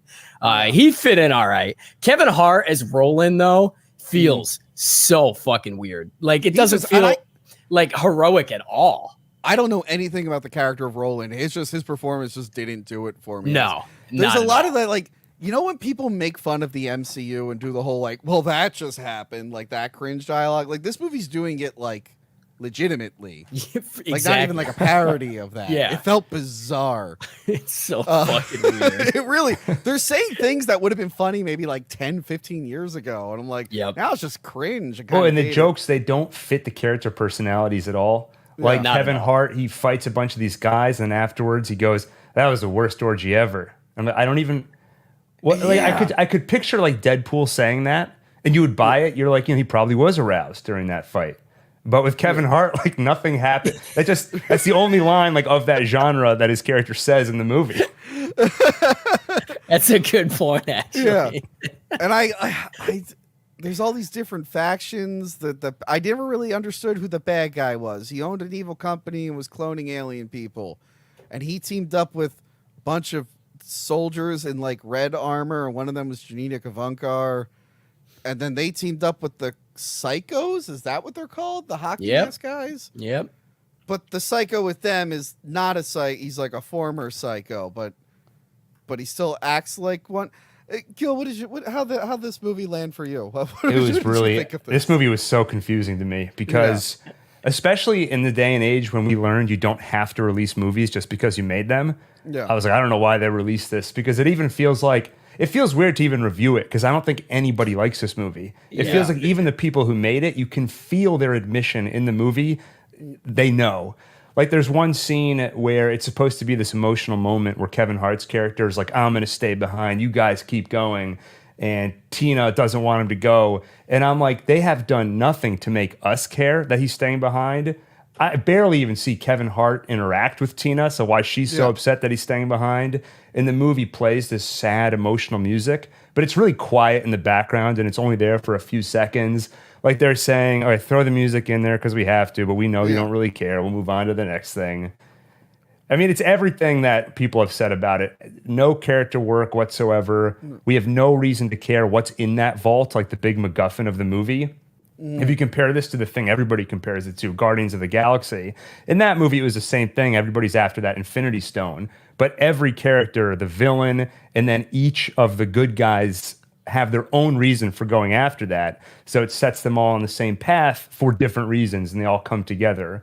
Here, if you pick Kevin Hart or pick any of the other characters, you're like, I can't really remember why they care about the vault or what they're trying to do. Yeah. And the bad guys have almost no presence in this movie at all. They show up at the way end with like 20 minutes left. Yeah, there really is no like, there's like people trying to stop them, but they never feel like bad guys except for that one bad guy. Right. And as soon as he shows up, she basically becomes invincible. Yeah. And so there's never any sense of danger in the movie. And if there was even a chance at that, it dissipates the moment they actually show up. Yeah, and then he's got like that weird like henchman in like the black armor who I think they show him in the very beginning and then he shows up at the end. I'm like, was he like a guy we were supposed to remember? Oh, like, yeah, I know. Yeah. I'm like, he only shows up like twice. Yeah, and it's like, oh, it's that guy. And I think he gets into a fight with the Psycho dude. I'm like, I still don't understand why the Psycho dude is even there. I don't like what sets him apart from all the other ones. Other than there's that one lady in red who says to Kevin Hart, she's like, "You were right. I never should have been on the bad guy's side." And then she immediately gets vaporized. Yeah, and I was like, "What? All right, whatever. It doesn't matter." Yeah, I filmed a video with her. Exactly. I actually filmed a video with that actress a long time ago. Did any of you guys ever watch The League? No. I saw like bits and pieces of it. Well, she was the girl that they were all obsessed with, Sheena Kamini. Oh my God, I forget the full name now. But they used to say her whole entire name, and then we call it Shiva blasting. And she was at a convention, and I filmed myself doing an in-person Shiva blasting. And she thought it was like the funniest thing, because she was on record being like, I thought this was going to be a thing, but no one ever does it. I'm like, okay, this is my chance. I'm going to be the one guy who does it. But you're right. She has that moment with him, and I'm like, I don't even remember them talking. earlier. Yeah, like I remembered seeing her, but when she was like, "You were right," like I don't even remember what he was right about, and I started to scrub back through the movie, and I was like, "Why am I even researching this? Yeah, I don't need to find that moment." I didn't even care to look. Also, the mystery with Kate Blanchett was real obvious. As soon as she lands, Claptrap, the robot, is like, "As soon as you land, I came back to life for no reason," and then it's all like, is the little girl the alien? It's like, no, it's Kate Blanchett, and you're just like waiting for it to happen, and then she grows wings, and you're like, whatever, fuck you. It's not the worst thing ever. People were saying it was like the worst thing ever. It's not even the worst video game thing I've ever seen. No. Yeah. But on the wings thing though, by the way, they say that when you go and stand on the vault, you'll be consumed by it. And they say, well, it's not necessarily going to be a bad thing. It doesn't mean it'll destroy you. Yeah. But consumed is not a word that you can interpret as like, oh, I see. That meant you'll get wings. It's not like consumed as like a double meaning. Like, and yeah, her hair doesn't change the entire time. Yeah, so Borderlands, I don't recommend it. It seems like if you like the game, it will be even worse for you. It's got a fun, decent-looking first act. I'll give it that. But yeah, it kind of falls apart and loses interest. And points for Kate Blanchett being a great actress and trying and giving it her all. Jamie Lee Curtis was phoning it in as Wacky Girl. Yep. But yeah, don't see it. Next up, Trap. From our hometown hero, M. Night Shyamalan. Philly boy, M. Night Shyamalan. And Josh Hartnett, who's having a big revival at the moment. Yeah, somehow. The Hartnett Assance. Yeah. I love we got to a point now with M. Night where it's like, we're back to the point where like, oh, wow, the movie might be good. For a while, it was like, oh, this movie's going to be great. And then it was like, oh, this is all going to be garbage. And now we're at a point where it's just like, I don't know, it might suck, but it might be funny. This is the story of just a dad wants to show his daughter a good time at a concert. And it turns out he's a murderer. He's a butcher, actually. And the entire concert is one trap to catch him. And he has to figure out an exit strategy to get out of here without drawing attention to himself. The lady, the musical person in the film is the director's daughter, not the daughter who did The Watchers. Apparently, M. Night has a different daughter who was a singer. So he cast her in his movie about a girl who sings. Nepotism. He was like in the interviews, he said that, I was talking to my daughter and we were trying to figure out a movie we can make that puts music at the center. The music is crucial to the movie. And I was like, I mean, the music is in the movie. Yeah. That's definitely true. Yeah. It wasn't really, it's not like the songs were relaying what was happening in the plot. That could have been something. Yeah, like there's like clues in the songs. I mean, she did apparently write like 12 original songs for the movie. But yeah, I don't know if they achieved the experiment they set out to. What I will say though about this actress, early on in the movie, she goes on a speech about how she had troubles with her father, and she mentions that she forgave her father. And I went, you got to be kidding me! That's a running gag on this show. And I texted Crystal right away. I was like, did you see Trap? There's a whole message about forgiving fathers in it. Speaking of which, let's see Crystal update. No? Okay. Still building the computer, maybe. Still building it. But yeah, this movie, okay, I want to know what your guys' thoughts are first. Joey, what did you feel about Trap? Well, I went with a big group, and okay, so half of us were like, wow, this fucking movie was awesome. And the other half was like, that was the dumbest fucking movie I ever seen in my life. And I got to be honest with you, I really enjoyed it. I think what I really enjoyed the most was the entire time I'm thinking to myself, what the fuck is going to happen next? Like, this was the first movie in a while, and maybe I'm just a moron, but I never got the fucking, I always would guess what would happen, but it would always be something different. I thought the daughter part was going to be like super fucking annoying. Like it was going to be a giant commercial for her music. It really wasn't. And I loved all the twists, and it kind of reminded me of like the old school Twilight Zone episodes where you're like, what the fuck's the twist going to be this time? And the ending is like really where it fucking came together. I thoroughly enjoyed the ending. This was the ending is where okay, never mind. I loved the ending, but this one I thoroughly enjoyed. It didn't feel like a movie. It felt like I was on like a fucking roller coaster ride. I just really enjoyed the experience of watching this movie, which I haven't felt in a really long time. So do with that information what you will. Really not since Borderlands. Yeah. It's no Woody Woodpecker, man, but it's something. Forgot we did the Woody Woodpecker. It's so fucking bad. I hate that fucking thing. Gil, do you agree it's movie of the year? That's what Joey basically just said. I agree, Joey, for the first half. I did like the I think M. Night Shyamalan is great at shooting suspense, but it's always a question of how long will he be able to sustain it, and a lot of times the movie just falls apart. For me, that was about halfway through. But for the first half, I thought he did a great job portraying this creepiness where he's an actor acting like somebody who's acting, and everything he says sounds just normal enough that you believe the people around him would buy it, but just off enough that we know he's faking it. And they kept doing this trick where they would film him and whoever he's talking to dead center, so it looks like they're staring directly into the camera, and so it makes you really uncomfortable. Plus, setting it in the concert, it really does feel like a caged animal, and it just keeps closing in on him, and you just don't know what's going to happen when if they corner him, how bad are things going to go? So I felt very tense. And Joey, just like you said, I kept wondering, where is this going to go? Because it is a weird experiment where we're following this main character who's a bad guy. We know from the beginning that he's a killer. Though it's kind of cheating, this experiment, because it's like we got you to sympathize with the killer, but by not showing you actually him acting out any awful things. It's sort of theoretical to us. Well, no. He did a couple bad things. You know, he does eventually, but I'm saying for the first, like... He shoots grease into that girl's face and melts. Oh, yeah.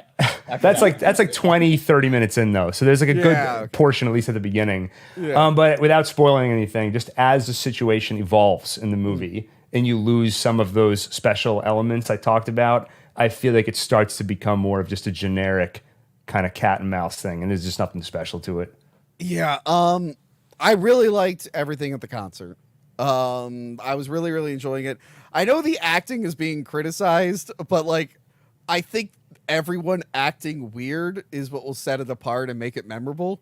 No one is acting how a human would in real life. If the twist was that this was like a planet of like space aliens all pretending to be human, but they don't know each other are space aliens, and this is how they're communicating, I would believe it. Because like none of the conversations sound natural. Josh Hartnett is clearly lying, and everyone's like, okay. But like, no, I feel like that should annoy me. But for me, I'm just like, oh, this is hilarious. I got to keep watching this. I did actually think, I was like, is this going to be a reveal where he's like, well, I guess I shouldn't say what I thought because that would be a spoiler, right? Yeah, that it wasn't that. Yeah. All right, I won't say anything. Well, I mean, we spoiled that Kate Blanchett is the fire lady. We ruined Borderlands. I refuse. It was good until then. Trap. Yeah.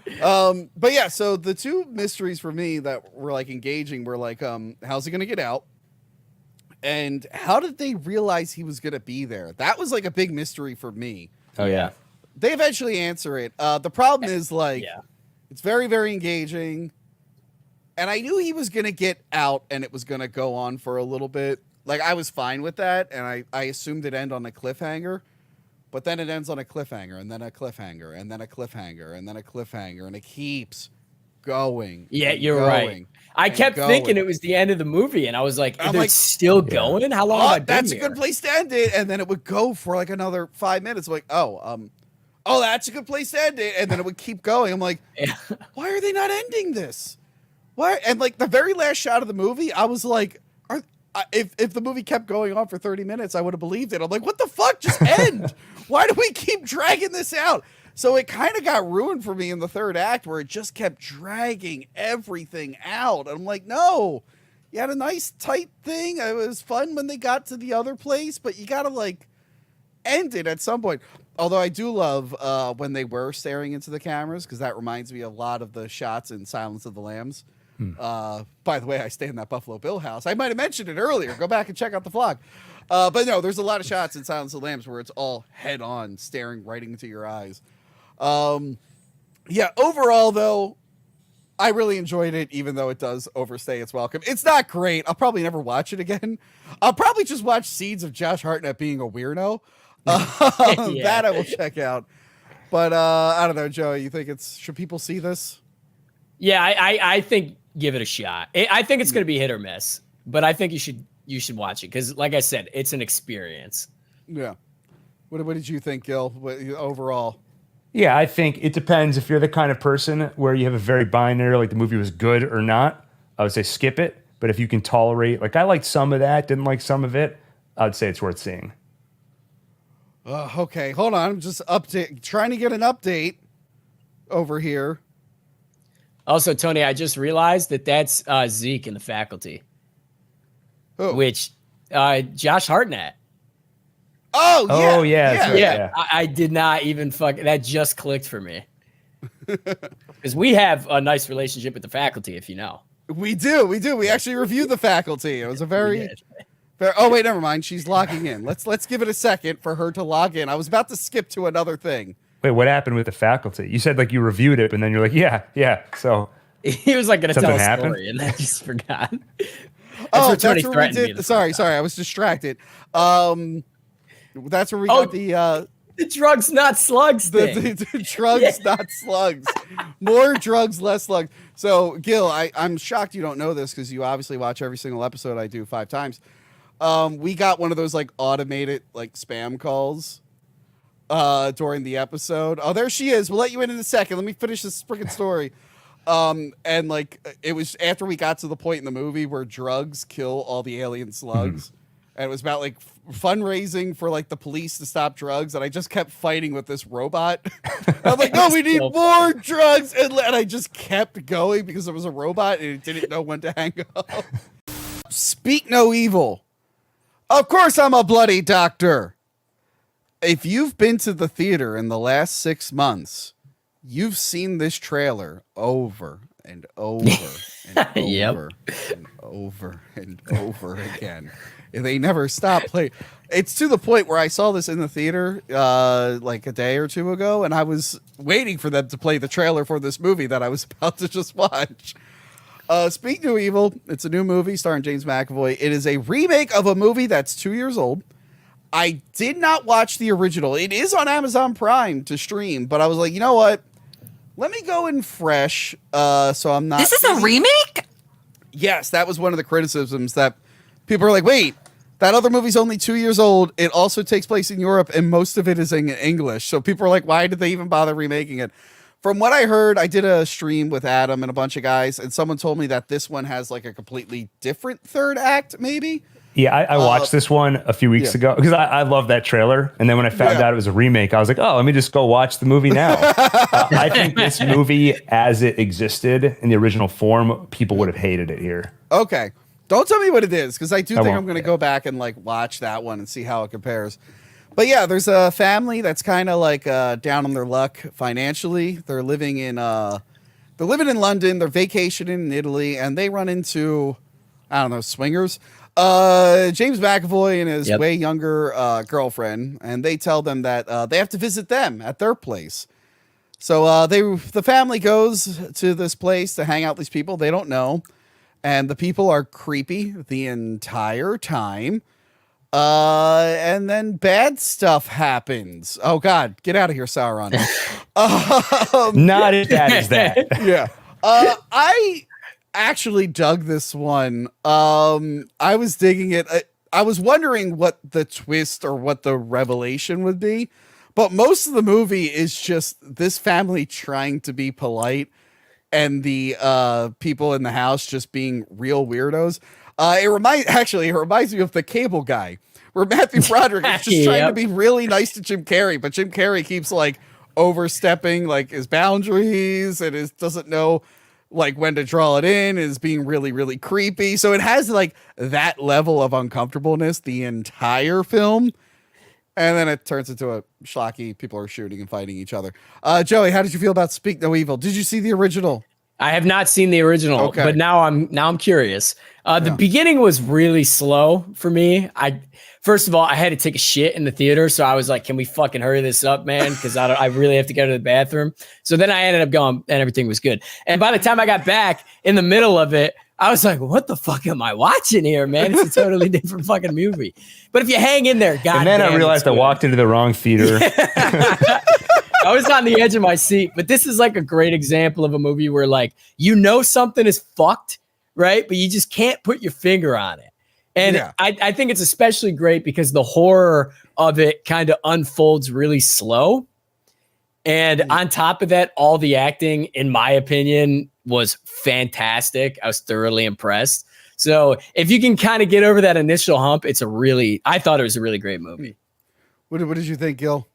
I agree. I thought it was great. I think the whole setup is so perfect because it's perfect for horror because you have the building tension of things just keep getting weirder and weirder. But it's also perfect for this uncomfortable humor because it's so relatable. We've all been in a situation where you're with a group and you're like, I want to leave. This is just, these people suck. And you're with somebody else and you have to kind of signal them and you can't. And if you've never experienced that, then you're the people that the other people are trying. So it builds this like humorous tension, but also this like we have to get out of here. There's clearly something sinister going on. And actually, it's so frustrating that they released a second trailer that shows so much from later in the movie that I feel like spoils a lot. Yeah, I would. The second trailer wasn't as good as the first one. The first one has the Cotton Eye Joe song in it, and I was getting real excited when I would go to the theater. I'm like, oh, I'm going to hear the Cotton Eye Joe song, and then it wouldn't play, and I get really You're like, I'm a bloody doctor. Like, Tony, of course, okay? he's a blood. That's the all right. It was never really clear toward the end, without spoiling everything. Do you think at one point he was a bloody doctor? I'm still not sure. No. No. I think the movie has a challenge because the more it can push things, the more tense it's going to be. But also, if you go too far, it starts to stretch credulity because at a certain point, like, of course you would leave. Like the feeling that you don't want to be impolite is only so powerful. But I think this movie generally struck the balance. And I actually think they struck it a little bit better than the original, probably because they watched it and they got to just make a few little tweaks here and there. But I also think if you watch the original, it's trying to be satirical and really exaggerate things to point out that thing we all do, which is we try overly hard to be polite, sometimes at the cost of failing ourselves and not doing what we really want to do or standing up for ourselves. The one thing I would say is that in the family's fight for survival, there is an obvious weak link in the family. And I started to get pretty annoyed where I'm like, I just can't take this like look on his face anymore where he's just always like, huh. And maybe it's just because I'm still coming off Boys Month and I felt like he was failing us. But overall, I really liked it. That's true. Yeah, this guy could benefit from Boys Month. He could benefit from our alpha Chad energy. No, put your arms down. My arms aren't good enough yet. Sorry God damn it. Sorry, I forgot the rules. And I almost made a joke and I forgot we were live, Joey, but I'll tell you what. Yeah, don't do that. Don't do that. I almost made a really uncomfortable inside joke. Crystal, what did you think of Speak No Evil? Did you think this family were being really rude to James McAvoy and that he was the good guy? I absolutely love this movie. One, I didn't see any of the trailers. Not a single one. Have you not been to a movie theater in 6 months? Probably not. All the movies that we were reviewing and stuff have been streaming. I honestly don't. The only movies is any movie I've gone to in the past 6 months was with you. Because you paid for my ticket. I think we've seen this trailer once or twice. But anyway, all right. Okay, Tony. I mean, I show up late to everything. So I show up 5 minutes after the movie's already started. You are very forgetful. You forgot that we were going live at 8. You forgot to hook up your computer. Oh my God. You've been doing 8:30. I haven't been around. It's done 8:30 in a bit. When? The last time I was on it was at 8:30. So what did you think of the movie? Anyway. It's always fun being in the middle of it. Me and Gil are in a fucking fighting sandwich. Yeah, I feel like right now, Joey, you and I are this family, and then we have like James McAvoy above us. Like, Joey, we got to get out of here. All right. So what did you think of the film? I had no idea what this was even about. I saw Speak No Evil. I thought maybe it was about demons. I literally had no idea. I didn't know there was an original. Like I said, went through your list. I was like, okay, let me try and stay relevant on this damn show. So I'll hurry up and watch as much as I can real quick. Yeah. Loved it. The beginning, I had no idea what was happening. So I was sucked in. I was like, what is going on? I don't know what this movie's about. Like, I'm waiting to figure it out. I thought it was fantastic. I have never said, and I've never really watched a movie and said anything out loud until this one. I am sitting there. I've been seeing the movies. I feel like Tony because I'm seeing them by myself. And sitting there, and I literally say out loud, I'm like, go. Like I was like, what? I couldn't. It was like anticipation. I was squirming. I felt it. It was very raw. And it was nothing but twist as it was going on. More was evolving, especially towards the end. It just started steamrolling, especially towards the end where, am I allowed to spoil? No, it's good.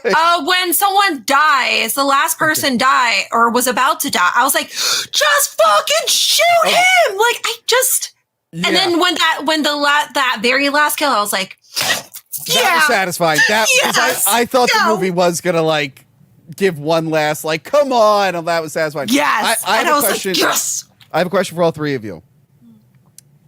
How many times would you have gone back for that bunny? I would have said, go fuck yourself. Yeah, literally. I would have ditched the bunny right away. So fast. And I would rather hear that girl scream and yell than go back for that bunny and deal with all that stuff. And then the last time they went for the bunny, I was like, no, don't get up there. Just leave. Yes. Just leave. Like, don't you think, like, why is it up? But did no one else see them put it up there? Because they were standing there the entire time. Two of them, or the four were standing there. When people are doing what? I do want to go down the line here. I want to ask, Joey, what was the most uncomfortable moment that's not spoilerish that made you uncomfortable? It was by far in the beginning because I thought they were swingers. I'm like, where the fuck is this going? That was the most. I was getting nervous for them. I'm like, oh fuck, did they get tested? Is there safety? Does a friend know where you're going? I was scared. I was sweating. I'm sweating thinking about it. Gil, what was the most uncomfortable moment for you? The first one that came to mind was at the bar where they were demonstrating their role playing. Yeah, that was the one that did it for me. What about you, Crystal? Yeah. Was it the bar? I don't know if uncomfortable is the right word. Maybe intrigued. Okay, wait. Here's a funny thing about. Yeah. I have a funny fact about the bar. That poem he recites is called "This Be the Verse." About the parents fucking you up. Is like they fuck you up. Your mom and dad. He recites a whole poem. I know that poem because on Kaylee's show we did Zardoz and we got talking about poetry. And she revealed that her parents had that poem like since she was a baby. That poem's been hanging in her room. Her parents gave her that poem, and I'm listening to and she recites the whole poem, and I'm like, oh wow, Kaylee, you're like fucked in the head. But I'm sitting in the theater listening to the poem, like, wait, I know this weird shit. And I text her, I'm like, Kaylee, I'm in the theater right now. It was 1 p.m. on like a Tuesday. I wasn't bothering anyone. I'm like, I'm in a theater right now, and James McAvoy is saying that creepy poem, and she's like, you got to be fucking kidding me. So her parents gave her a poem about never having kids. Yeah. Got it. Like, don't do it. Your parents are going to fuck you up. Here you go, kid. Here's the poem. Yep. And Kaylee turned out great. Anyway. I'm surprised my parents didn't give me that poem. I will say. Wait, never mind, because they don't read poetry. Be surprised if they read. I will say, without spoiling too much, when it is revealed like what their plan is, I was kind of let down. But there is like an accomplice who basically calls them out and is like, why do you drag this shit out? And I'm like, no, that guy's got a point. I wouldn't have included that line because now I'm thinking like, oh, I thought that was like there was some bigger meaning to what you're doing, but you guys are just fucking assholes. Yeah, that's what they said. They were playing with their food. Well, one thing, Crystal, when you said when you said it was making you talk out loud, I've never heard this at a theater before, but there was somebody in the movie who kept making this sound when he had a realization. You would just hear like, oh, like every few minutes. It was me. That was me. I had to take a shit, so that was me. So next up, he's back. Beetlejuice. Why is that? Why did I get such a pixelated picture? Beetlejuice is back, baby. And he's not Hawaiian. That was the original sequel they were going to do. Beetlejuice Goes Hawaiian. They wanted Kevin Smith to write it. Yes. Really? Were they trying to do like a Jack Frost 2 thing? I guess so. Yeah. Kevin Smith turned it down to do that Superman movie that never got made.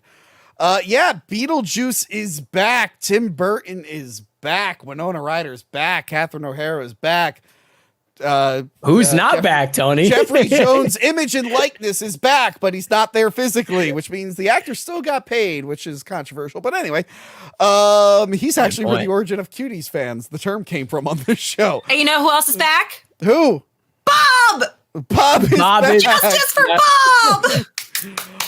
Yes, Beetlejuice 2, a sequel no one really wanted unless you kept falling for that fake poster on Facebook for the last 10 years. Yep. With Johnny Depp, Beetlejuice 2. I don't know if you've seen that fake poster. It's like infamous at this point. Yeah, they decided let's return to the world of Beetlejuice. Now me, Crystal, and Johanna reviewed the original one. It's great. We loved it. I was hesitant to see this. I really don't like late comedy sequels. Kaylee recently made me watch Dumb and Dumber 2. Yeah. Came back. Godspeed to you, and bro. I'll never fucking forgive her. I went 10 years not seeing that.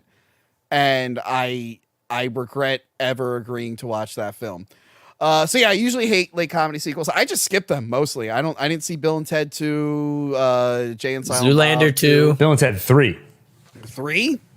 Yeah, well, 3 is the Ted one 3, that just came out, yeah. Zoolander 2, skipped that. Clerks 3, skipped it. I'm like, nah, not for me. Because it's always inevitably about someone's daughter for some fucking reason, which this one was about. So I was hesitant to go into this. But yeah, we got Winona Ryder back. She's got an asshole husband. She's got a TV show. Her dad died. Not husband. Not husband. Fiance, boyfriend. She has to like deal with her dad's death and reconnect with her daughter. Jenna Ortega is sad because she has to move to the shitty town and she misses her dad who's dead. And you think this be a moment where she connects with her mom whose dad just died. She doesn't think ghosts are real. That's her whole mom thing. That's whole family is revolved about ghosts. She's very anti-ghost, which is a big part. She's very anti-ghost, and she gets a boyfriend who might be a ghost. Catherine O'Hara decides to milk her husband's death to be another art piece, which is on brand for the character, actually. Monica Bellucci. Yes. Fuck yeah. Mysterious wife we didn't know exists, except for that one joke about a finger in the first movie. Danny DeVito accidentally brings her back to life, and now she's coming around hunting for Beetlejuice, which means Willem Dafoe, who is an actor turned ghost cop, has to stop her rampage, and he knows Beetlejuice is involved because Beetlejuice used to be married to her. By the way, Beetlejuice is back. He's still doing his bioexorcism. He's got a whole team now, and his plan to get away from this is to once again do the marriage plan. And for some reason, he's still hung up on Lydia. For some reason, he never. She's not young anymore, so I guess it wasn't a weird pedophilia thing. Why didn't he just try that plan with anyone else? Why does it have to be Lydia? They never explain it. And then Bob's there. That was a lot of plot lines in this film, but you'll be shocked to hear that I actually enjoyed it. Thought it was okay. Joey, what did you think of Beetlejuice? I will say, on your point, I do think there was a lot going on in this movie, but I really enjoyed it. And I hadn't seen the original in probably close to 10 years. And I thought, what did I like about that movie? It was the atmosphere, it was the acting. And I was worried that this movie was going to try too hard with the atmosphere and sets. And I am pleasantly surprised about specifically the atmosphere and the sets. And, you know, the first movie, it's famous that Beetlejuice was only in the movie for like 17 minutes. And one of my main concerns was this movie's going to be fucking loaded with Beetlejuice. And it wasn't. And he definitely has more screen time, but he does, yeah. But so does everyone, apparently. That's true. But I think they used it effectively because he's only in the movie for like 20 or so minutes. Yeah. But every time he shows up, it's just fucking on. And the whole thing, the side plot. It's not even a side plot, really, with the wife and how it showed the flashback of him as a human. That was really awesome. Done like a Mario Bava film, and then they reference Mario Bava in the movie. So which good. is fun. And Bob got so much screen time. It was fucking awesome. This movie was really great. And I am pleasantly surprised at how much I enjoyed it because I thought I was going to fucking hate it. I can't wait to watch it again. What did you think, Gil? I agree with a lot of what you just said, Joey. I think anytime Beetlejuice was on screen, anytime we were dealing with the afterlife world in any way, whether we were with Willem Dafoe, Monica Bellucci, or any of them, I was really enjoying the movie. The movie is kind of weird. Like Monica Bellucci shows up and seems to be set up as the main villain, and then she's barely in the movie after that. Willem Dafoe, we keep cutting back to him. He doesn't really interact with the main plot, and things kind of tie up very rapidly in the end, which feels weird, but I think very intentional. And I think it is funny that it's kind of subverting what you expect from a normal movie structure, and I think that's a good choice. But I will say that when you're not having all of that fun stuff and you're dealing with just the regular human world, sometimes just in comparison to the more fun stuff, it felt a little bland to me. Like scenes of Jenna Ortega meeting the neighborhood boy, scenes of Jenna Ortega and Winona Ryder with this dramatic conflict where they both have different feelings about, for her, for Lydia's deceased husband, Jenna Ortega's deceased father. It's like a dramatic conflict, but the movie's not really interested in real emotional stakes, so that never really goes anywhere. And then there's a lot of repeated jokes, like Catherine O'Hara. Postmodern art is weird, and she's really over the top with it. Rory desperately trying to worm his way into the family over and over. Some of those jokes were tiring to me. So in a movie like this, where there aren't real dramatic stakes and it doesn't add up to, greater than the sum of its parts, it's really just a question of what portion of it was I having fun with. And it's like 70% plus I was really enjoying myself. Some of the human stuff I found kind of boring, especially when it's next to this, like you were saying, Joey, atmosphere, sets, like that great stuff. When you put that next to another scene of Catherine O'Hara screaming in front of a camera, look at my weird postmodern art, I just started to get kind of tired of it. But overall, I enjoyed it. What did you think, Crystal? I saw you saw this by yourself like a weirdo. Yeah. Yes, I did. Yeah. And I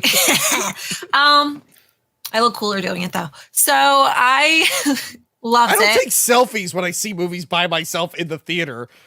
You sure? No, you sure? Yes, you do. Not in the theater. Yes, you do. Yes, you do. Next to a poster, maybe, but not actually. There has been some in the theater too. I will find them. Joey tapping again. We need a secret signal from when we both leave. I know. I did love it. I agree with a lot of the points. I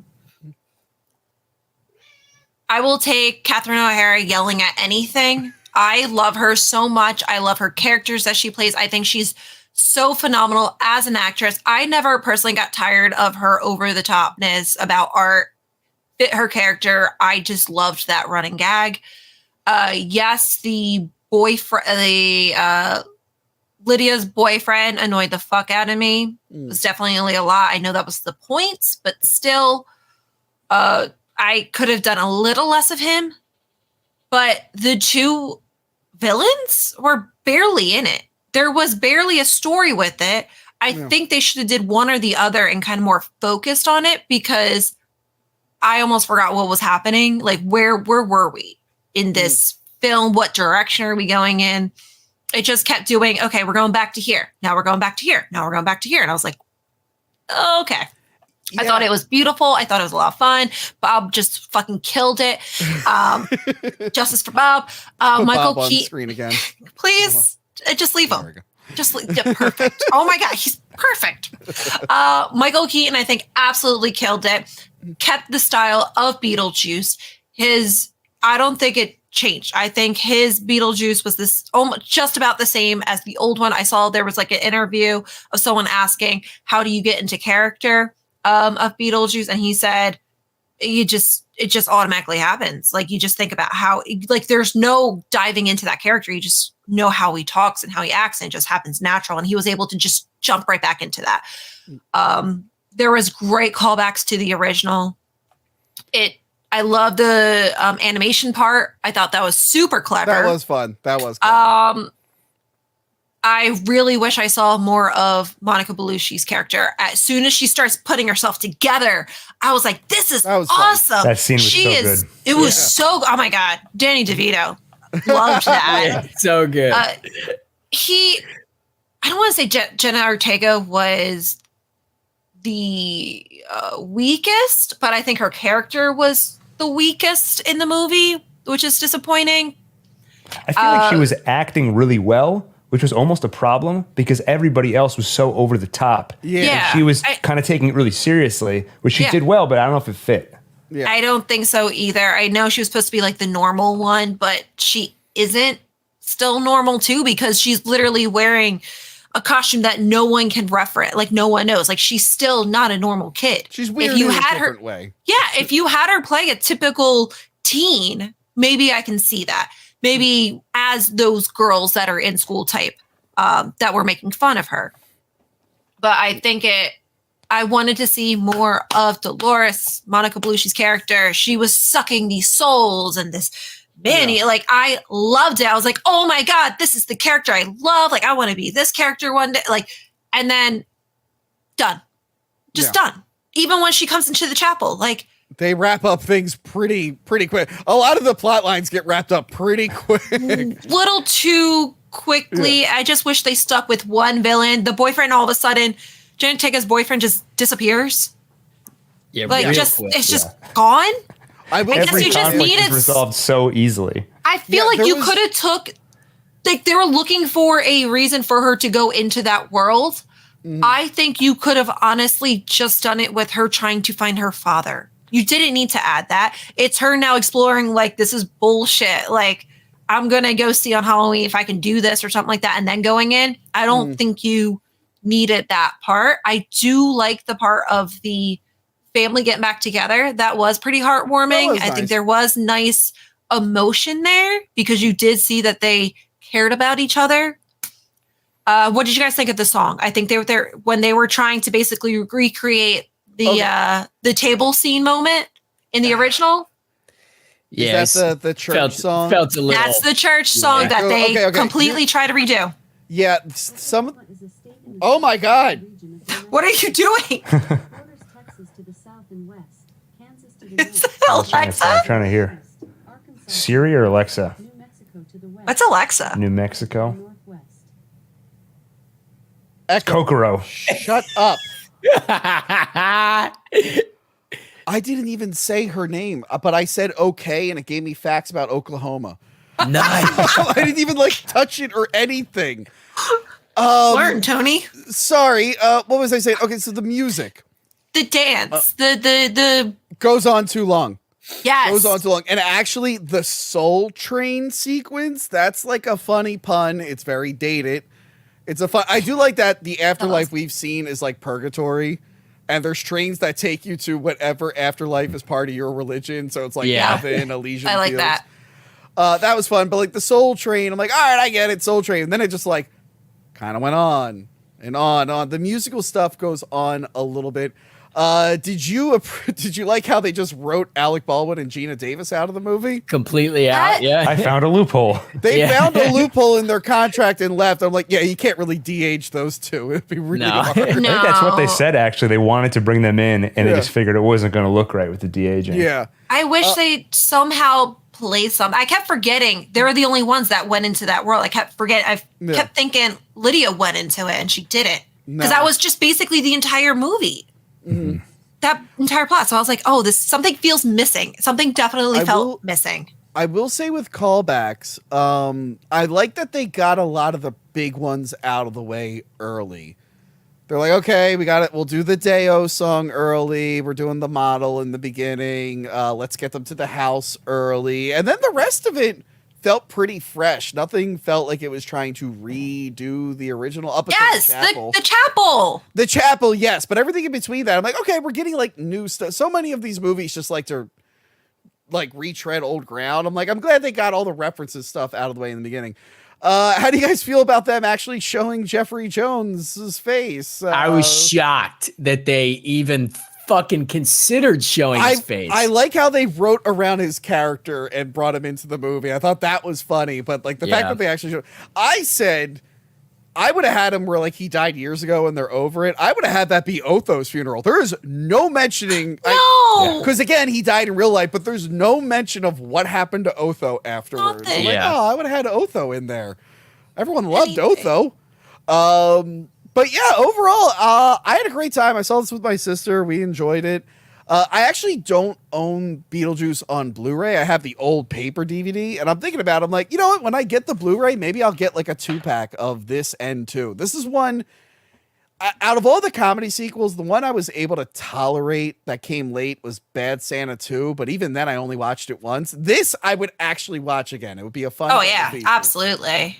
But yeah, I think they did a good job. I don't think we need Beetlejuice 3. We didn't need this movie, actually. We could. Don't you think for the title we need it though? Because Beetlejuice, you're supposed to say it 3 times.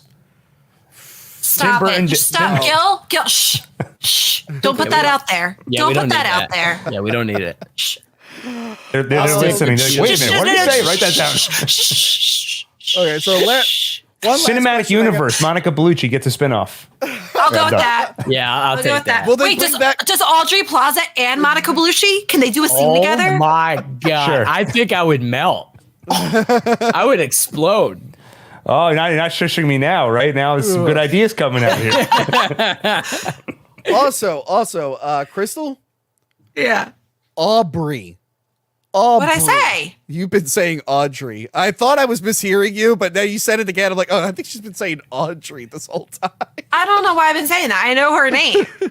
My mouth just doesn't work sometimes. I'm sorry. Known for saying things wrong on this show. No. No. I don't know what you're talking about. I say everything correctly. I'm super educated with my speaking. None of us said William Dafoe, so that's a win in our book. I've heard a lot of people say William Dafoe a lot. Okay, so I had to ask the question going down the line. Which Michael Keaton return was better? Batman and the Flash or Beetlejuice and Beetlejuice? Joey, pick one. Beetlejuice squared. Okay, Gil, what do you think? Well, first, I think you're disrespecting the actor because he announced recently he's going to go by his real name, which is Michael Douglas. Keaton's his middle name. He has to change it professionally because you don't want to be confused with the Michael Douglas. So why is he doing it now? That's weird. Because he doesn't care anymore. So if you want to rephrase the question, what was Michael Douglas? No, it's Michael Keaton. It's Michael Keaton. No. So he changed it recently? I heard you. No. But it's fucking Michael Keaton, okay? You know who tried this recently? Selma Hayek tried this briefly. She tried to use her like married name Penult. They were putting that on posters, and I think they stopped that real quick. They were like, no one knows who the fuck that is. I knew Michael Keaton's name was Michael Douglas. I just didn't know he was going by that now. That's a Does it say it? No, it says it in the credits. Well, maybe he's gonna start doing it. Are you fucking with me? Wait, does it say Michael Keaton? It does say Michael Keaton Douglas? Yeah, no, it just says Michael Keaton. It happened right after the movie came out. I guess he didn't want to tank the movie. And we're like, Michael Douglas has Beetlejuice. What the hell? Okay, well, which one did you like more? This one. Okay. Crystal. Beetlejuice. Okay. Shockingly. Deadpool and Wolverine. They brought him back, baby. You know, kudos to Patrick Stewart. I don't think he ever said he was retiring from Professor X, so when they brought him back, it wasn't as annoying. Yeah. But it really felt like that was the end of Hugh Jackman as Wolverine. He's not getting any younger. But I guess they gave him Disney money, and he's back now. Now should we tell people? Oh, okay, go ahead. Sorry, I was going to say yes. Spoilers. The movie has been out for a week. If you haven't seen it in theaters, or you could actually watch the whole movie in its entirety in 2-minute segments on Twitter right now. You watch it right now. No one's taking it down. It's so bad. You bring up any of these social media apps and it's like 30 seconds of a spoiler just right in your face. These people suck. Look, look, my whole thing is if you're going to spoil something, make it very funny. Yeah. I tried that with Avengers Endgame, and a guy went off and started tagging my employer saying that I was like a Cuties fan and stuff. But I thought my joke was pretty funny. I ever told you about this? The Avengers Endgame thing I did? Maybe, but I rarely listen to what you say. So go ahead and say it again. I got to see the movie early, and I was just like, it'd be really funny. And I'm like, hey guys, Avengers Endgame's going out. Not everyone's going to see it, so please don't say things like Iron Man dies. It's not fair to the people who haven't seen it.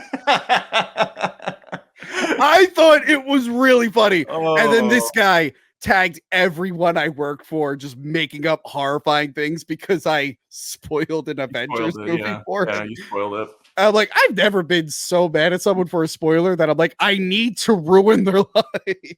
Well, Tony, you should be that mad, okay? Because this is light for us. This is our church. This is our religion. What was I gonna say now? I had something so witty and so profound. But let's keep going. Let's talk about Deadpool and Wolverine. Oh, I was gonna say this is live, so there's no spoilers or any tags anywhere, so anybody could join this live at any time right when I say Blade is in this, and then they're okay. Oh, no, I didn't know. What? No, I didn't know there's gonna be spoilers. Yeah. There's an option to do like a ticker, right? What's that? There's like a ticker at the bottom you can do, right? You can do if you're in your stupid, it's on the right side. There's banners you can do. Yeah, hold on. Go to banners. I'm not in the actual. I don't see what you see right now. Oh, banners. There we go. Oh, and then you just create one and type in there. There's going to be spoilers. Spoilers. Yeah. Hold on. Okay, let me add that banner. Put the Bruce banner in there. There we go. Spoilers. Nice. Now everyone. It's not what I thought you were going to do. What are you talking about? I'm making sure spoilers are in there. You're right, though. Why isn't it a ticker? Is there a way to make it a ticker? Yeah, there's a way to make it a scroll. There's an option. Oh, there we go. I can do like a class with you when done. Yeah. There you go. Blade so if you're tuning in, spoilers, Blade is in the movie. Okay. So now it's not ruined for you because you know. Now you know. So we meet up with Deadpool years later. We find out that he traveled to. I'm still mad that the MCU is calling itself 616 because that's supposed to be the universe for the comics. It's really annoying that they didn't make their own number. Anyway. Yeah, I'm really upset about that too. I lose sleep over it, Adam. You know what you should do, Tony? The healthy thing would be to find everybody that worked on this decision and start making up a bunch of terrible things about them. That's the healthy adult thing to do. So he auditions to be in the Avengers, and I like that Jon Favreau's there. Yeah. Because this is the first like marriage between like the Fox Marvel stuff. They teased it a little bit. What's his face? Quicksilver was in WandaVision, but he was a different character. It was the same actor. It's Jon Favreau who kind of started the MCU, and he did, and Ryan Reynolds, who was like pretty much bringing these two things together. And I like all the MCU stuff that's in Favreau's office. I thought that was fun. That was nice. You had the shield and the helmet, and I did think like story structure wise, this came out of nowhere, and I was so confused about what was happening. I'm like, is this the same Deadpool we were just watching 5 seconds ago? Is this a different multiverse Deadpool? So I think narratively it was really messy in this first half of the film, but obviously it doesn't matter in the grand scheme of things because I was laughing my ass off the entire time. Yeah. So he comes to the Earth. They turn him down. They turn him down as an Avenger, and he ends up getting picked up by the TVA from Loki. Yep. I did not. Everybody knows Loki. Everybody's familiar with the material, so nobody was confused at all by this film. I saw the first season of Loki. I didn't watch the second season. I don't know. So I don't know. I'm like, was it TVA that was like secretly Kang? And I know the first season ended on a cliffhanger, but I never figured out what that was. Is Kang even related to the TVA anymore? I don't know. Yeah, I don't know. And the whole plot was very bizarre because the whole idea is this TVA lackey wants to become the all-knowing god of the TVA, the king himself. but he's like annoyed by how long time is passing for universes to be destroyed. Yeah. So, but we also know that the TVA is not on like normal time. Time is abstract. So what does it even matter? He's not waiting. He can just jump ahead or go wherever he wants. So that whole thing was very weird to me, but go on. Continue. Here's a question I have, Adam. Okay, please. So the TVA guy, well, by the way, Wade Wilson, he's now a car salesman. He's broken up with his girlfriend. She's dating someone else. I thought that was stupid. They didn't even like work it that was terrible. That was the one thing. Why is he not with her? It made no sense. And like, it's not even like that was like a joke, like making fun of how sequels do that. They didn't really have fun with it. It was just a dumb thing to do. Shatterstar lived. He saved Shatterstar. Had to save Shatterstar. And none of the other X-Force guys besides Peter. Yeah. Yeah. Cable's not in this. Domino's nowhere to be found, and it could just be actors and scheduling, but they're not even referenced. So anyway, he's lost in life again because he feels like he failed. Mm-hmm. He gets picked up by the TVA, and they tell them that they want him to enter the MCU. Adam, I have a question. Please, yeah. But why does Paradox want Deadpool in the MCU? No one knows. That's the paradox of it all. That's no, it makes no sense anyway. He doesn't need Deadpool. In fact, Deadpool only gets in his way. So why? But I know this is comic book based or something, but the whole Mad Max Furiosa world makes zero sense to me at all. I don't even know why these people are being kept alive or why they're hanging out.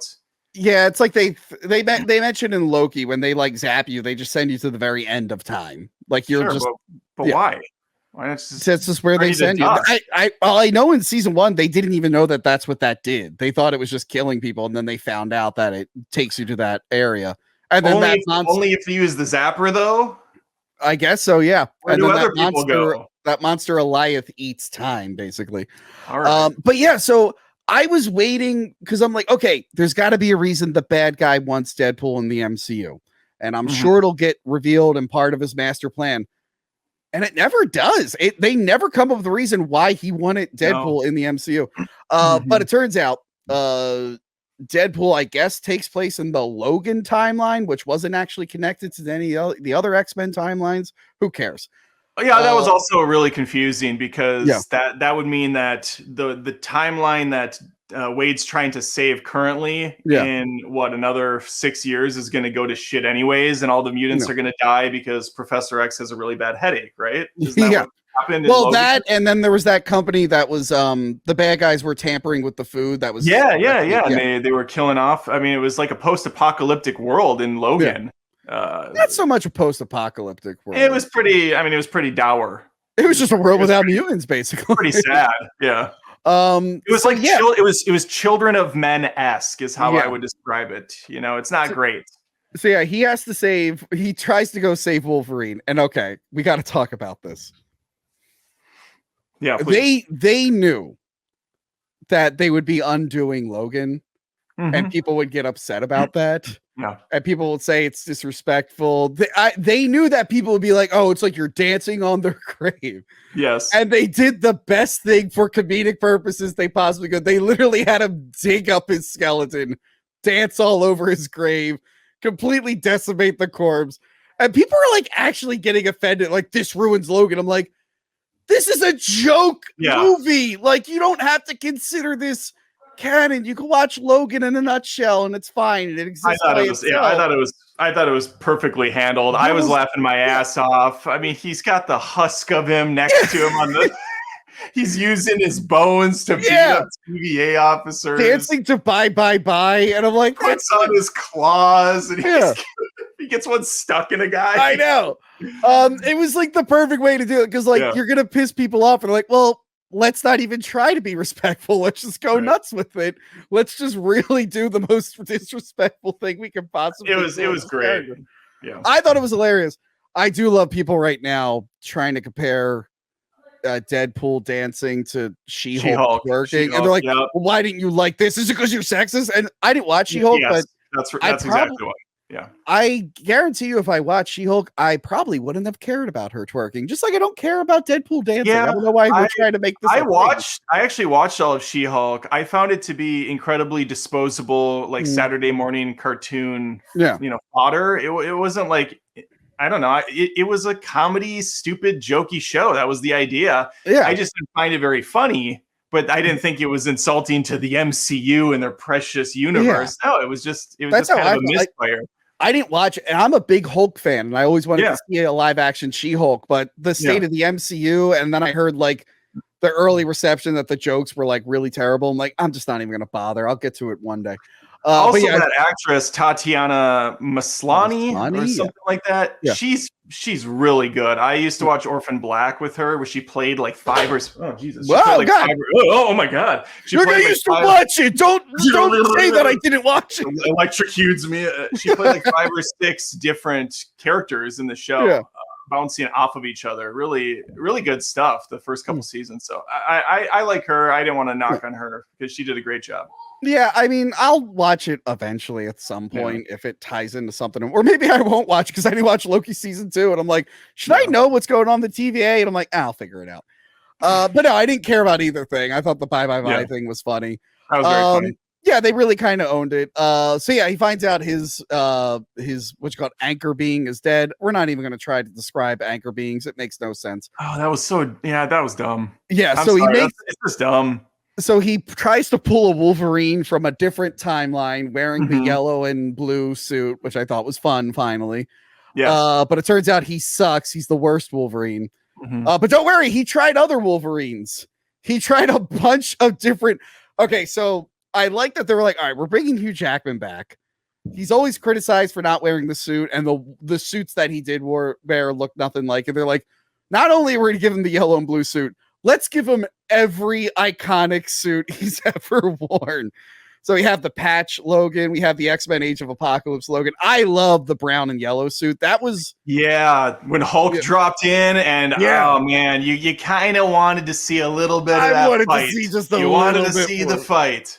Yeah, because when I was a kid, obviously yellow and blue was in the cartoon. But in the comics, the little bit of comics that I had and the trading cards, it was like they were going all in on that yellow and brown. So, like, I always wanted the yellow and brown suit on screen. So that was cool. That was cool.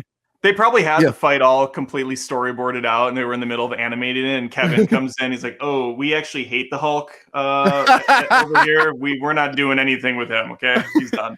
Yeah. Well, the Hulk issue with his solo films is that I know they don't have the rights. Yeah. They don't have rights. But I do appreciate that they're like, not only are we going to give Wolverine his comic accurate suit, we're going to give a lot of these other people their comic accurate suits, and even Pyro shows up with the comic accurate suit. Did you recognize that was Pyro? Yeah, right away. They showed him in a trailer like a while ago. So I know, I saw the trailer. I didn't know that was the same dude. And I know. Until he was probably on screen 5 or 6 times. And I thought, oh my God, that's fucking Pyro. It took so long for me to realize that. And I just rewatched X2. Yeah. So their whole story, it ends up being like a road trip sort of buddy movie. They get sent, the TVA sends them to the end of time, the void. They have to deal with Professor X's evil sister, twin sister, who has mind powers, has a bunch of powers. Right. They run into a lot of other variants that were deemed not acceptable for the timeline. They have to figure out a way to get out of the void, back to the TVA, and save Deadpool's universe. Deadpool lies to Logan and says they might be able to fix your universe, but it's an educated wish. Wacky hijinks ensue. Wacky hijinks ensue. Lots and lots of cameos, lots of inside meta jokes. Adam, where did you land on this bad boy? I really loved it. I did not like the plot, but I thought the movie was really funny. So overall, a great time at the movies. I took my 15-year-old, my 12-year-old daughter loved it, son loved it. Even if 30% of the jokes and references went right over their heads, we still had a great time. It's hard to even place this one right now because I've only seen it once.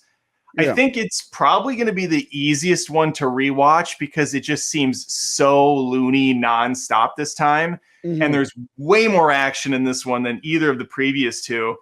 The Logan Deadpool fights, there's multiple, both great. The 2 or 3 times they fight, You have the opening fight, which is phenomenal. What's the ending? Oh, and then the end fight with the Deadpools, where they do the one cam going across the road. Yeah, so well done. An old school like beat 'em up, side scrolling beat 'em up. Yeah, like a Mario Brothers style where they're jumping on cars. Or the X-Men beat 'em up arcade. But yeah, sure, bring up Super Mario Brothers. Mario Brothers, because when I think of side scrolling beat 'em ups, I don't think of Double Dragon or Streets of Rage. I think of Super Mario. I know all your things. I know all your games. Okay, I brought up Mario because they just had the Pixar movie and they did the exact same shot in that where Mario and Luigi ran left to right. Pixar. That was Illumination. I'm sorry, Illumination. I'm sorry, Illumination. Yes, of course, the Minions. Yeah. God. No, I really liked it. They purposely like teased us by giving us Lady Deadpool, then not showing who was under the mask. They did the Hulk tease. They showed Baby Hulk or a Baby Deadpool, Baby Pool or whatever his name is, and he doesn't fight, which was really a bummer. Yeah, I like. I think that's almost a joke by itself because they had Baby Pool in there for like 3 seconds, and then they're selling merchandise about Baby Pool. Like he's going to be this big thing in the movie. I think even Disney and Fox are like, look, we're letting you get away with a lot. We can't let you kill a baby, even if it's a baby who can regenerate. Like we're not. Other studios will, not us. They could have had the baby doing the Yoda, like flipping around and just beating the living shit out of him, and then they just take him and throw him against a wall. Yeah. Austin Powers 2 got away with it many years ago with Mini-Me. He beats the living crap out of not a baby, but okay. I know, but it still looks really sad when he's like smacking him against the pole and. I enjoyed it. I enjoyed my time watching it. Saw this in IMAX 3D. I do worry like a lot of the jokes are like inside baseball. Like there are people. I asked my friend Casey, so she watched the other movies. Not like all Marvel movies, but like the X-Men and the Deadpools leading up to it. And I'm like, did you get the Channing Tatum thing? She's like, after my boyfriend explained it to me, I'm like, that's going to go over a lot of people's heads. So obscure. Based a fan cast that they were going to make. It wasn't a fan cast. It was a legit cast. They were going to make that movie, and then it never got made. So, as someone who knows the backstory, it was funny for me because his whole character is he doesn't know his origin, he doesn't know any of his motivations. Because this movie literally never got made. But to anyone else, will this be funny? Will this be funny to anyone else? No, I mean, again, my son knows Gambit from the animated show. Yeah. So he wasn't looking at it as humorous. He was looking at it as, oh, cool, Gambit's in this. Gambit's awesome from the cartoon. I do think Che-Tay did a good job, but he wasn't quite superhero fit for the role, I didn't think. We're not getting any younger, so we're starting to kind of expand facially and everything. They had to get him on that Ozempic diet and get him to do better. I feel like if his movie actually got made, it would have been very different. But I feel like they were like, you know what? This is going to be my one chance to play the character. Let's go full on comic accurate. Yeah. And let's just up the Cajun accent to 11. Let's just make that was hilarious. Ridiculous. Now, Adam. Yeah. We were talking about spoilers. You were aware that this big reveal in this movie was spoiled like a week before it came out. The X-23. The X-23, I was actually pissed. That's the only thing that was ruined for me because the stupid studio put out a trailer and I foolishly watched it. So I saw that and I'm like, oh, why would you idiots do that? That was like the one thing that didn't get spoiled because a lot of the other stuff like Sabretooth got spoiled. Pyro got spoiled. He was they were in the trailers too. Yeah. Well, not even the trailers, just the set photos from like a year and a half ago. Because remember, they stopped because the strike and they had to wait. Strikes. They had to wait till both strikes ended. Yeah. So I saw the X-23 preview and I'm like, damn it. So it got to the car fight, the Honda Acura or whatever car fight, which was a lot of fun. And I see that they're about to get rescued by someone. I'm like, all right, I know this is X-23. It's already been spoiled. I have to pee really, really bad. So I get up and pee and I come back in and I look up and I'm like, wait, what? And I see Channing Tatum, Jennifer Gardner, and Wesley Snipes. Are you serious? You walked away before the reveals? I thought it was just going to be X-23, and I'm sitting there, and I'm like, wait, what? I'm like, wait, what's going on? What did I miss? I'm like, I peed for 5 seconds.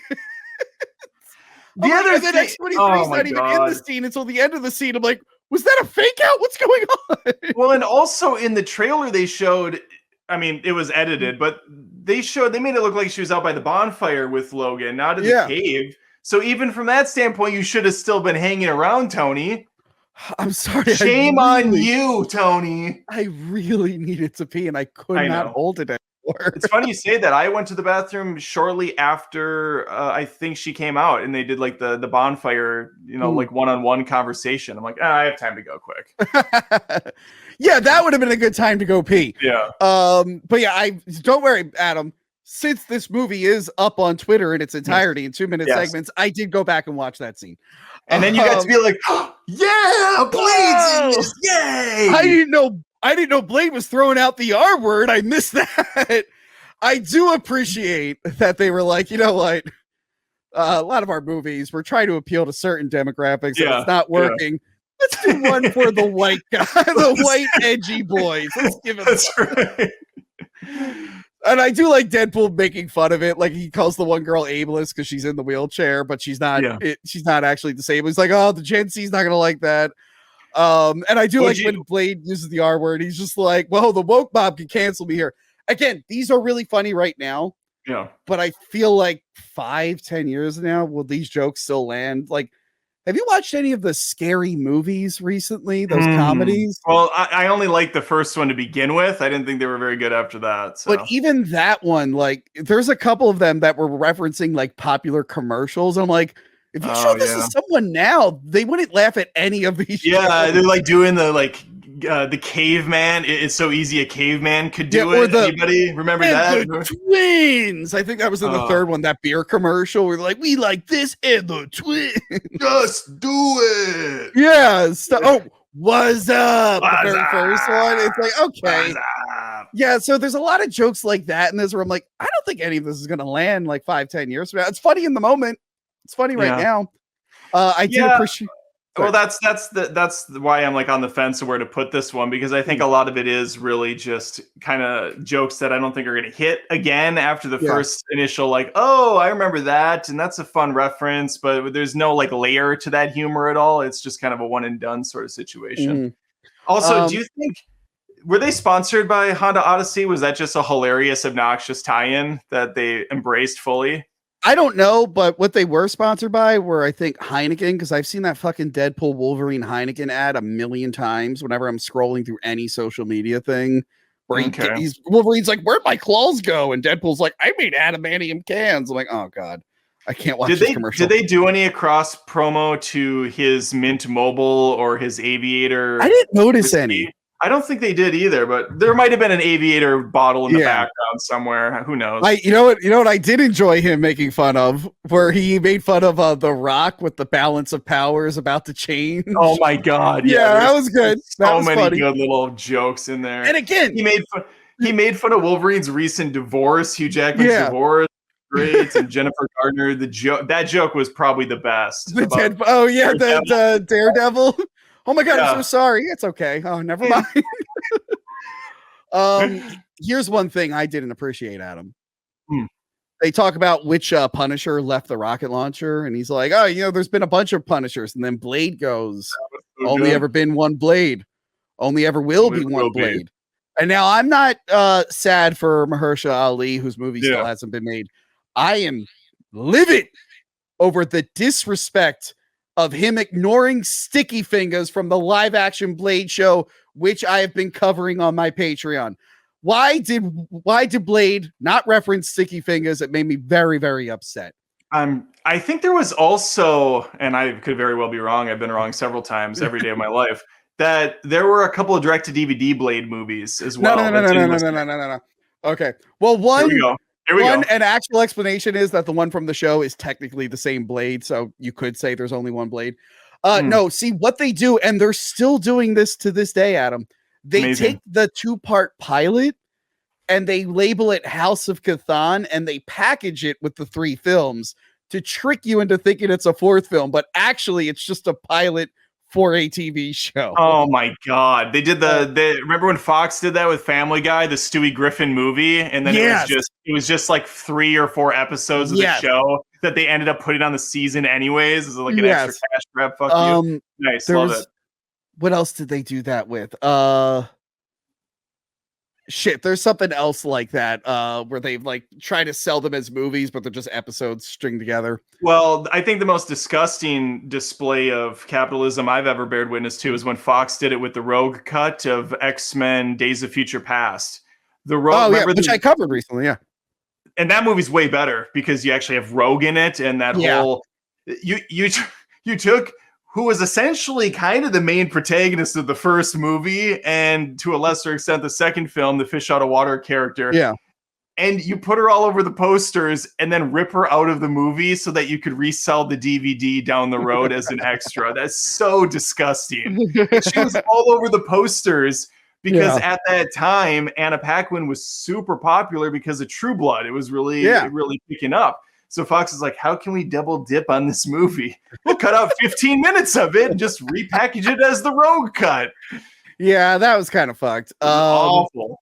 I did like, so as someone who grew up in the awkward 2000s, the awkward years of superhero movies before the MCU, it was fun seeing them revisit like Elektra and Blade. Like, and I like their whole thing. Like, we never actually got endings, although they're all killed off screen, so they'll probably come back in Secret Wars. Whatever. I feel like if Tatum could have taken like 5 pounds of his weight and transferred it to Wesley Snipes, we would have had a nice equilibrium, because Snipes looked a little thin in this. I thought he was a little frailer looking. Maybe it's because they didn't give him the cool jacket. I don't know why he didn't have his jacket on. He didn't always wear the jacket, and they are in a desert. I know he didn't always wear the jacket, but if you're going to bring him back for nostalgia's sake, which is what they did, throw him in the jacket. I will say there's one thing.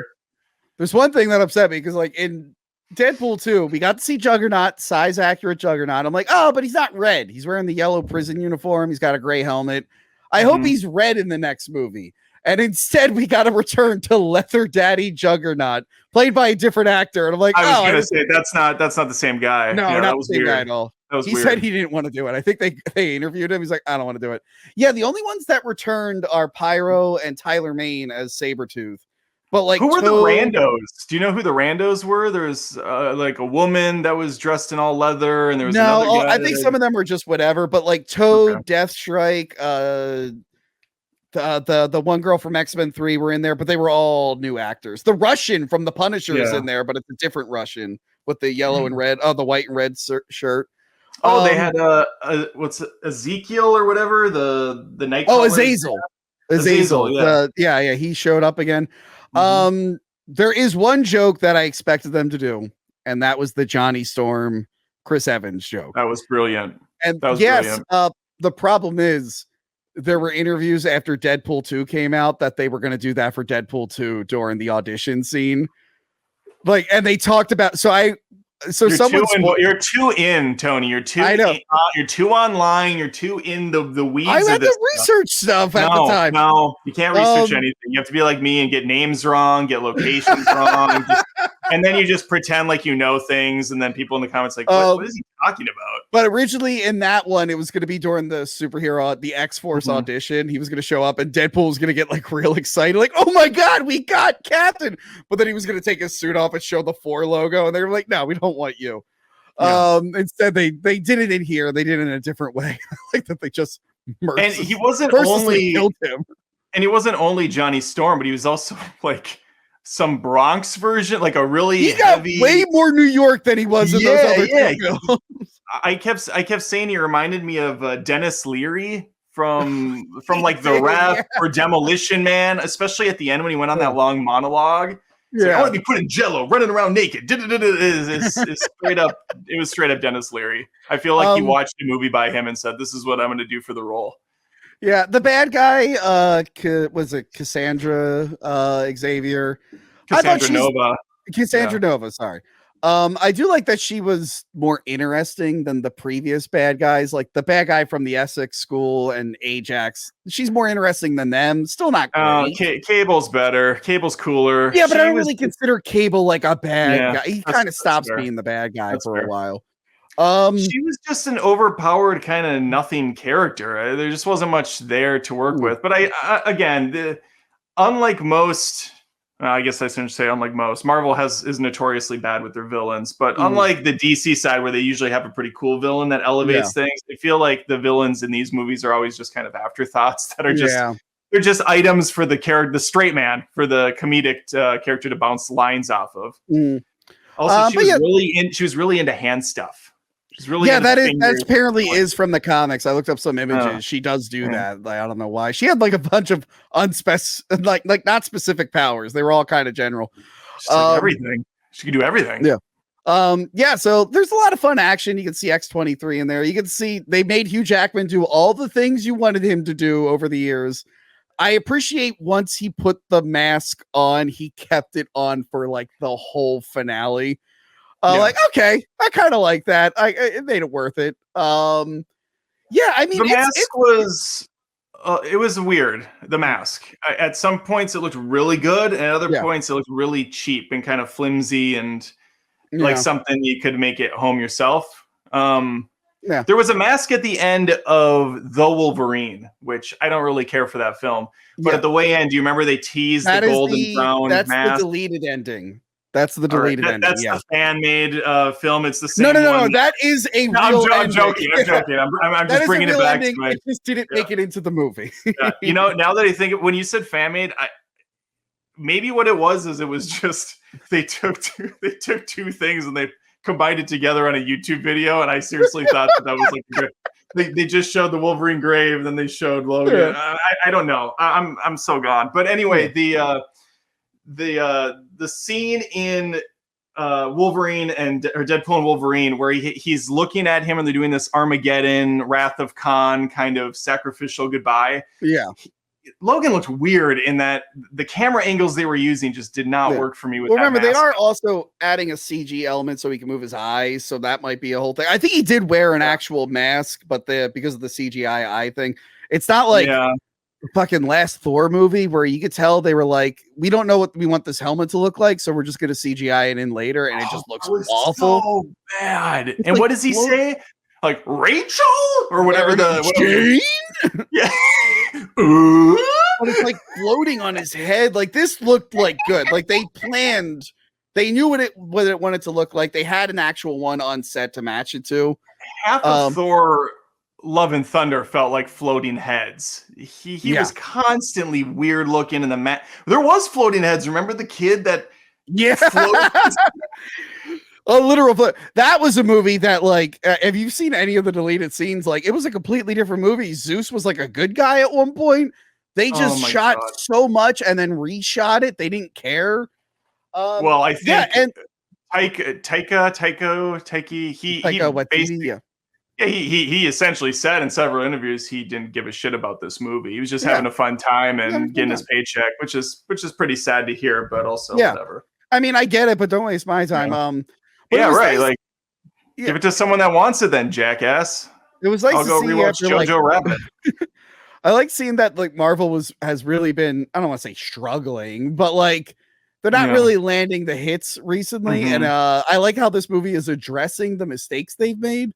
Like Deadpool says, you're coming in at a bit of a low point. And I have no idea what Deadpool's talking about. What could Deadpool possibly be talking about, Adam? What could he possibly be talking about? Oh, jeez. So it was nice to see them being self-aware. It's weird that the time travel stuff from the end of 2 didn't really factor into this at all. Again, I thought the bad guy paradox, like something Deadpool did while time traveling is why he wanted him. But he says there was a lot. Yeah, it seemed like there was a way easier way to explain this silliness away than the whole the anchor human and having to jump between dimensions and stuff. Yeah, I don't know. It got a little. And messy. Again, like I know, like the first 2, I don't really care about the plot too much. No, but you have to at least be able to kind of get where you need to go from point A to point B. They weren't as complicated as this. No. This had a very complicated plot for what's supposed to be a jokey superhero parody. And a lot of exposition. Which they make fun of, but then it's like, but you're also kind of doing it legitimately. But you're also doing it, so you can't have your cake and eat it too, sort of thing. Yeah, I mean, I appreciate them going. I appreciate them going big, I guess. I hope Hugh Jackman's done. Like, come on, he's really. I know they're joking till he's 90. he's fine in like the Deadpool movies, but can we get, if we're gonna bring the X-Men back, can we get like a younger dude to do it? And I don't think he's done. I think they're going to, at least for this Secret Wars or whatever the hell's coming out, the next Avengers movie. I bet we're going to see Hugh Jackman. We're going to see those fucking Spider guys show up again. Andrew and Tobes are going to be there. They're going to bring them all in. I'm fine with that. I'm just saying, if the MCU is getting their own X-Men team, you could still have Hugh Jackman and do all that shit. Yeah. But the MCU, it'd be nice if they had their own Wolverine played by like a younger guy. Did you, by the way, I don't think it's 100% accurate. What did you think of Short Wolverine, comic accurate Short Wolverine? That was very funny. I laughed out loud. I think that guy was like 4 foot. I think Wolverine's supposed to be like 5'2". I think they made him a little bit shorter than he was supposed Wolverine to be. is 5'3", I believe, in the comics. Yeah, and that guy was that guy looked way shorter than that. It was very funny. And they Henry Cavill Wolverine looked very off to me. He didn't look great. I mean, he always looks great, but I mean, comparatively speaking, I don't think we go with him for the next Wolverine. I mean, it was a bad wig and stuff. I mean, Hugh Jackman's worn a bad wig. There's that scene in X-Men 2 that's a reshoot where his hair just completely changes and he has fake mutton chops on. X-Men 2, X-Men United is perfect. So I don't want to hear any negativity about that. No, it's a good movie, but there's that scene at the very beginning where it changes. Again, I feel like I only talked to you, but someone told me, and maybe it was you, that the Bye Bye Bye song at the beginning of Deadpool and Wolverine is also a reference to a Wolverine song because he hates Bye Bye Bye. It was in X-Men 2. It wasn't me, but yeah, in X-Men 2, when he fires up Cyclops' car, Bye Bye Bye plays. And he's like, oh, yeah. That's okay. Maybe intentional. I don't know, but fun either way. I don't know. Yeah, so overall, I enjoy Deadpool and Wolverine. I'm not going to be, again, I'm not too hype on Marvel stuff these days. I wonder if it's going to be like No Way Home, where I enjoy it in the moment, but when I think about it later, I'm just like, a lot of that didn't really line up, did it? A lot of that made sense.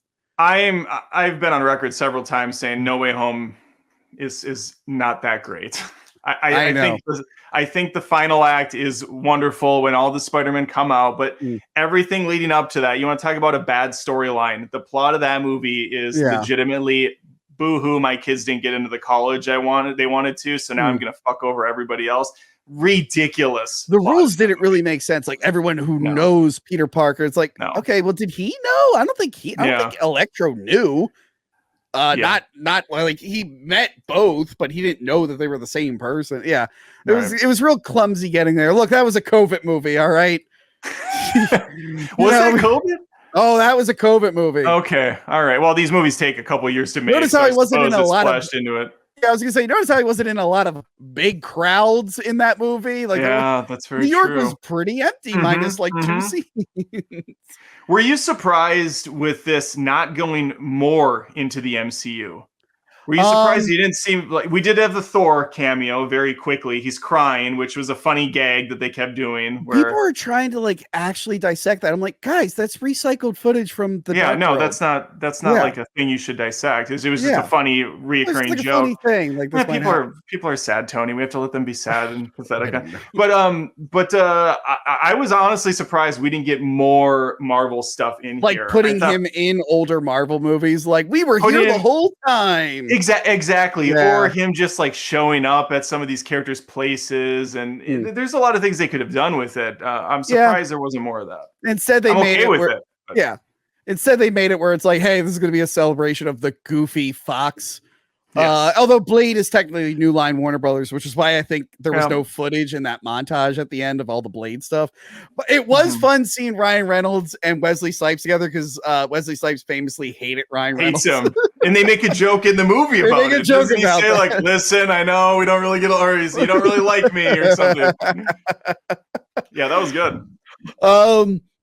Yeah, overall, I think it works. It's fine. I like it on like a superficial level where I'm like, I like that I got to see Wolverine do the thing. And I like that guy was there. And I like that Blade through the thing and Gambit through the cards. But overall, I'm probably not going to revisit it as much as the others. But I guess that brings us. Brings us to it. Adam, what is the best should bring it up here. What is the best Deadpool movie? Yeah, Smile 2 is the sequel to Smile. Actually, you know what, Joey? Patreon's right. I forgot to include a slide that says that I have a commentary track for the first Smile on Patreon. So I'm really bad at marketing, apparently. That's okay. We'll make sure it gets marketed tonight. Well, according to Patreon, I am. But you know, I'm also really good at sneaking people into events accidentally. So yes, Smile 2, sequel to Smile 1. Joey, did you see Smile 1? I know sometimes you skip first entries or second entries. Tony, I'm proud to tell you that I did not see Smile 1. What the fuck? I'm kidding. I'm kidding. I was gonna say, do you see 2 and not 1? I'm actually kind of sad I'm listening to this. I might like not try to, because I really want to see this movie. I just had no I won't spoil it. Okay, thank you. Yeah, I really do want to see this. I'll spoil the beginning, unfortunately. That's okay. I'm fine with that. Yeah, what did you think about well, I guess what did you both think about Smile 1? I ended up really, really liking it, even though it is basically The Ring and It Follows mixed. But the demon in the Smile movies is a little bit more wacky, which I enjoy. Yeah. How did you feel, Joey? It's pretty outlandish, the demon, but it was like kind of a fresh idea, you know, like a different twist of a fresh idea. I thought it fucking rocked, man. It was sick. Crystal, did you like the first Smile? I really did. I really liked it. It did remind me a little too much of other horror movies, like It Follows. Mm-hmm. But I actually really liked it. I liked it too. Well, yes, spoiler. This one picks up right where the first one left. So Kyle Gallner is trying to get rid of the Smile demon. He botches it. So one of the rules was if you kill someone in front of someone else, you'll pass the Smile demon on to them. So he's like, I know 2 like drug lords who murdered a child. I'm going to get them to do it. I'm going to kill one in front of the other and they'll deal with the Smile demon. It goes south. He accidentally kills both of them. And inside the room, unbeknownst to him, is just some twiggy drug dealer. A drug dealer for a huge pop star, Sky Riley. And then Kyle Echo, shut up. Sorry, I triggered my Amazon. I thought I was hearing voices. You are, but also the echo went off. So yeah, her friend ends up killing himself in front of her, giving her the Smile demon. She starts hallucinating Smile stuff, starts losing her shit. Yeah, and it's kind of like the first movie. They changed a few things. One interesting thing is I don't think she ever learns that you can kill someone and pass it on, which is interesting. And one thing I really liked, with the trailer sold me when I saw it was a pop star, and I'm like, holy shit. The Smile demon would really want someone who is in front of tons of people all the time. So that's like an added element. This one surpasses the original. I thought it was great. I loved it. Naomi Scott, who I've always liked, did a fantastic job. Joey, how did you feel about this one? Yeah, I thought this one fucking rocked. Way better than in the original. I rarely get scared in theaters because I'm manly, of course, but this one took me for a ride, man. The way it was filmed, the angles, the plot, the visuals were fucking awesome. The ending was sick. Yes. I loved this movie. Absolutely loved this movie. When I saw the trailer, I kind of called the ending, and throughout the whole movie, I'm like, if they don't deliver on the ending I think they're delivering on, I'm going to be pissed. Luckily, they did. They absolutely did. Yeah, it was just really good. It's very, very spooky. Again, like it has that whole like uncertainty. Like, is she talking to a real person or is it the Smile demon messing with her? It gets her into some wacky shenanigans. She ends up like throwing an old lady off stage accidentally, which is pretty great. You know what's not great, guys? I don't know if you saw this on my Twitter. I had a journey with this movie. Yeah, you did. No, I don't look at your Twitter. That's a crime. God damn it. Only if you tag me and shit. It's the only time I see it. Thanks, Crystal. I got you. Yeah. There was a fly in the theater. And oh boy, there were 2 things he loved. The screen and the projection booth. So there he is hanging out on the side over there. And I'm like, oh. God. And I'm like, that's annoying. It was a huge fucking fly, by the way. It hit me in the face at one point. I'm like, get the fuck out of here. So there it is there. I'm like, okay, hopefully it goes away. Nope. That's it on the screen. And on the right is it back on the projection booth. By the way, if it was the scene where someone was like sitting and talking, no fly. If it was a scene where something scary was happening or Naomi Scott was looking hot as fucking hell, fly everywhere. Fly fucking everywhere, distracting me. There it is. There it is right there. I feel like it got bigger. I felt like I was in the theater with Jeff Goldblum at one point. Dude, that's comically large. Oh, we got one $10 super chat. One guy wants to see Space Cat in her adorable Halloween costume that I bought her.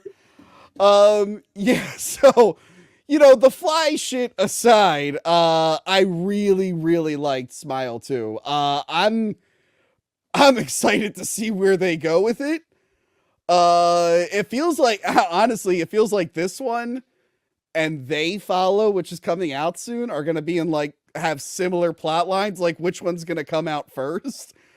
I really enjoyed it. Joey, do you have any last thoughts on Smile 2? What was your favorite, without spoiling too much, what was a creepy part for you? I don't know, man. I really think the creepiest part besides the fly is the fucking scene where her fucking face gets ripped open. Oh. That creeps me the fuck out so bad. Like, it's supposed to be goofy, like in any other normal situation, but knowing the context behind it, it's fucked. The simple shit is what scares me.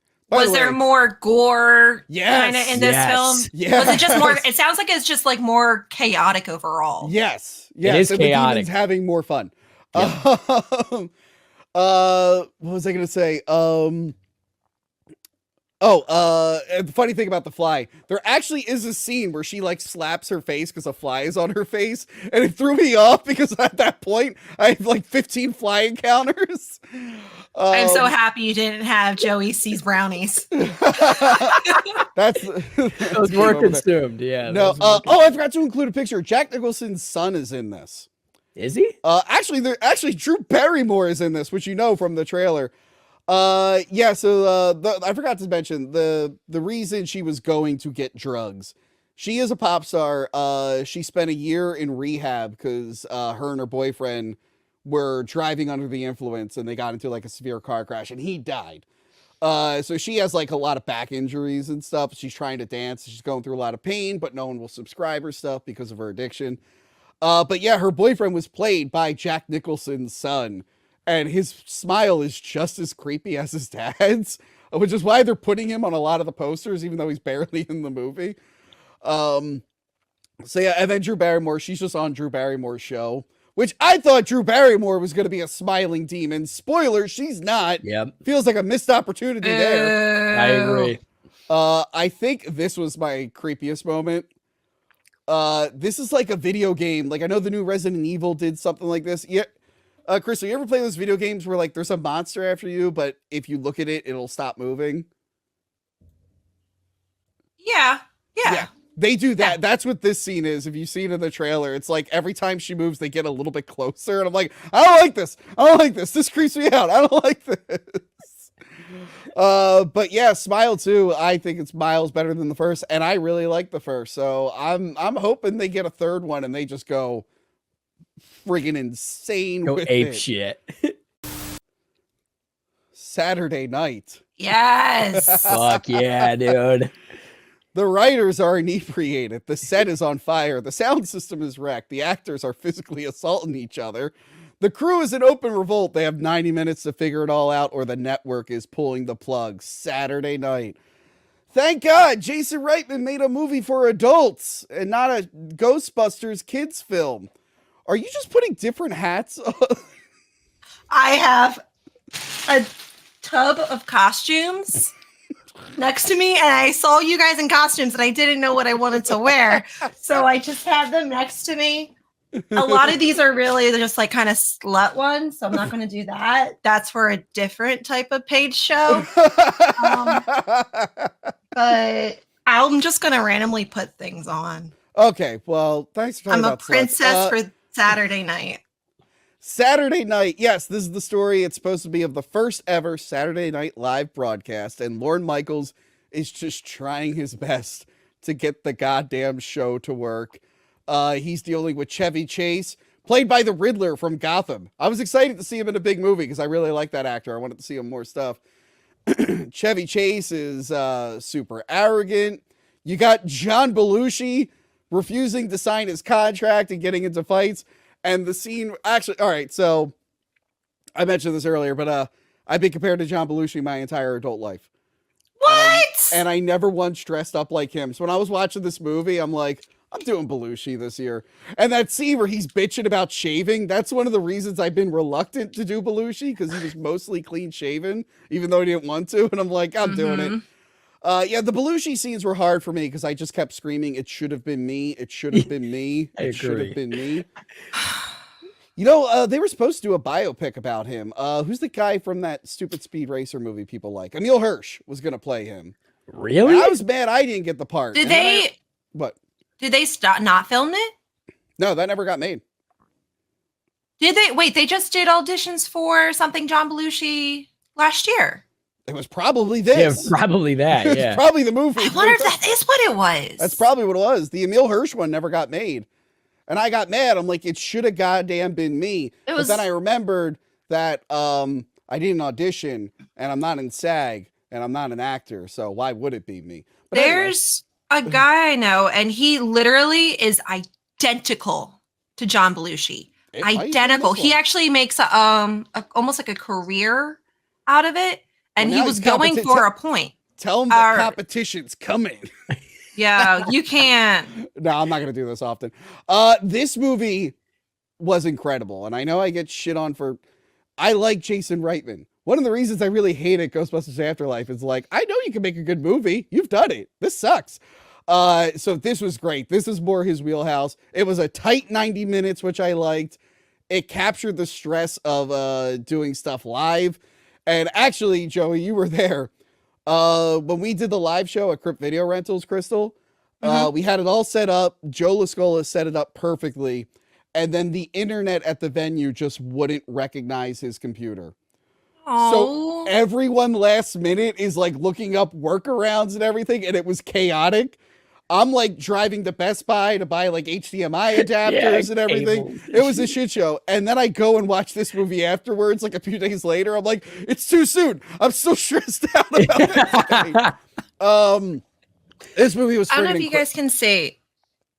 Oh shit! Yeah, he does look a lot. He looks way more like him. Look up Baby Belushi. Yeah, Baby Belushi on Instagram, guys. Yeah, he nailed it. He didn't even get the part. He auditioned. I think he was like runner up on the audition or something. Runner up as if he was competing. I mean, this guy did a good job. Oh, this guy in here did phenomenal. I have so much to say about this. Well, talk about it, because I know you kind of work sort of in a field like this. So I do. Tell me about it. So I cried. I'm also sick. I cried a lot during this. Because during this comedy, okay. During the comedy. Because all the feels, especially like at the end, it was just myself and then two other, like a couple in the theater. And they, as soon as the film was done and stuff, they got up and left. And I just sat there and I was like, my heart, this is so good. I couldn't stop crying. I called my mom and I was like, you wouldn't believe the film I just watched. She goes, film? What's a film? Movie, Mom. Movie theater. What'd you see? Did you see a horror film? No, Mom, I saw Saturday night. But it's not Saturday night. Mom, no. Do you know Saturday Night? Like, it was the whole thing. Took me out. Anyway, so what's so phenomenal about this film is it takes place like almost minute by minute. Mm-hmm. So it's, so much time before it, and it's taking you through this entire journey that they're going through. And from one, just being in live entertainment, obviously I've never been involved in something like as big that blew up as big as SNL. But besides, hack the movies. But I'm totally going to call every other word. Well, are you okay? Do you want to get a drink? I got my apple juice from my, get my blood. Hold on. We forgot to mention in Smile too, the girl's just chugging water the whole time. Voss water. Voss water. Yeah. The whole time. Anyway. All right. So, being a part of something like that, especially something new. So there's already a thing of being every single day at my job. So I work in live entertainment, specializing more in concerts. And if it's been a show that's been on tour all year round, all year long, or maybe this is their first stop, this is their last stop, you still get that same feeling because anything can happen. They're at a different venue. The other day I was doing a show and the video wall just wasn't working. Ugh. All of a sudden, next thing you know, the piano, okay, it was for I don't want to say, it was a very large artist, and they also can play piano. And all of a sudden, the person I rent the piano from forgot to book a piano tuner, which is absolutely necessary for the show. And then I'm trying to find that, and then the audio console goes down. I'm just like, oh my fucking God. So it's a lot of running around and fixing problems. And this is a show that's been on tour for a while. Those little things always happen. Doing a show that you've never done before, which I've done because I've also done live theater, I've done film. That anxiety is real because no matter what, it's going to happen. You can't stop it. And whatever, you just got to go with the flow. Yes, I've had times where all of a sudden all the lights went off. And there was like all of a sudden the generator didn't work. You're like, what the fuck do I do? There are moments like that in the movie where like the light fixture falls. It fell, and I was like, I feel that. I feel that. All of a sudden, like your entire costumes are done, or all of a sudden something gets cut. All of a sudden, oh my God, I can go on. I can make a fucking podcast of my own about the disasters and the wonderful moments of live entertainment, where the artist on stage does something fucking ridiculous and invites 500 people up on stage. You're like, where the fuck are they coming from? What is happening? And this is a venue of 7,000 people. You're like, holy shit. The things that constantly happen, but there's a gratification, and which is the reason why I do it every single time, as long as stressful as it is, as hectic and chaotic, because you never know what anyone else is doing. Things are falling apart. There's this satisfaction in how, I honestly don't know how to describe it. There's a reason why people do it. We don't do it for the money, because a good chunk of us does not get paid well, especially in the production aspect. Well, they were making jokes about the cast on this weren't getting paid well. Exactly. But yet we do it because we love it, and it's addictive. That feeling, that rush of, oh my God, we have something to put on, and it's got to be fucking good or we're fucked. Yeah. And you're doing it in front of people, and you're hearing that reaction. When you heard their reaction of the audience, you saw them starting to come alive at the end of the film. And they're like, oh shit, this can actually happen. It wasn't until that live audience came in. And every time you see a show, every time, and I will go into this field like 1,000 times, you don't know what kind of day someone's having. You don't know if someone's having a good day, bad day. They haven't been out in a while. They're celebrating an anniversary. Who knows why the patrons are in. But as soon as those lights go to half, or as soon as, that show starts, everyone gets that gut feeling of like excitement. You're like, holy shit, this is happening. You forget about life. Either having a great life, you're having a shitty day, you forget about everything. And then all of a sudden you're in the moment and you're reacting almost organically. And hearing that organic laughter or reactions is what really fills the artist and the production, everyone around us. So, and the applause, every little thing. That's why you see a lot of comedians that might not do well if the audience is dead. Yeah. But like Vito Giswaldi, who stopped performing comedy because he did one show where he didn't get enough laughs. He's like, I'm done doing comedy. I'm going to go back to pretending. It's the feeling. And the thing is, when you're up there, it feels like centuries has gone by. So it's what you're getting from other people that you will never get doing almost anything else. I mean, obviously I can't speak for doctors saving people's lives and stuff like that, but I can. I bet you can. Someone left a comment on my Scream 2 TV cut video saying this video saved my life. So Well, that's a different. That's a different thing. Well, it's amazing because even I know how a doctor feels, Crystal. Oh my God. Yes. Well, during COVID, we got a lot of messages of people saying, hey, thank you for being on during COVID. You really helped me out. You know, I was kind of going stir crazy and stuff like that. Letters like that or comments like that is so heartfelt. And you're like, shit, yes, I made a difference in the world. And it's so hard to do that. But going back to this film after that long spiel, yes, I understand exactly how that feels. That rush, you need to do it well. And all of a sudden it's coming together. And that feeling of, yes, I fucking did it is... You can only, I honestly don't know how to explain it. I know what you're saying. I know what you're saying. So I've done unless you do it, like it's. I've done a little bit of theater stuff. So like, obviously we can't relate to Saturday Night Live. Yeah. And what he was going through. Because the whole thing is like, little backstory here. And by the way, I don't know how much of this movie's factual. Probably not a lot. Yeah, I was wondering the same thing. Yeah, but it captures the whole like trying to put on a show with last minute difficulties with a lot on the line. So I kind of forget about. I didn't even bother looking up what was going on in reality. But yeah, so Johnny Carson was in a contract dispute with NBC. And they had to put stuff on without him. And this was one of the shows they wanted to do, but also they wanted it to fail. Yeah, and so there's a lot on Lorne Michaels, who's trying to get this to work, him and his wife, who he's not really with, which, by the way, a lot of the marketing was hyping up Rachel Sennett. Yeah. Who I like. She's fucking great. I've been watching like a bunch of her movies, and they're all solid. She's kind of just in and out of this one. I'm like, oh, yeah, it made it she's seem not like in it a lot. For a minute, I'm like, are they going to say she's like the star of the show? Also, Philip Seymour Hoffman's son on the left there. So yeah, so Lorne, everything is up to Lorne, and he's got all these unknown people. All these big executives are suddenly watching. Like Willem Dafoe was great in it. He's got what's it called? Milton Berle coming in and being an asshole. Which, by the way, I saw this in the theater with, I don't want to assume, but two very gay gentlemen. The one was very quiet. By the way, I bought the ticket when no one was in the theater. These guys got tickets afterwards, and they got tickets in front and behind me. I'm like, really? The entire theater? Those are the ones you pick. So the guy behind me, very quiet, very fashionable, very quiet. The guy in front of me, just this giant dude. This movie was his Avengers Endgame. Like, Milton Berle showed up, and he went, oh my God. Like, he was, every time a new actor showed up, he was like, oh my God. I'm like, man, this guy's having the time of his life. So yeah.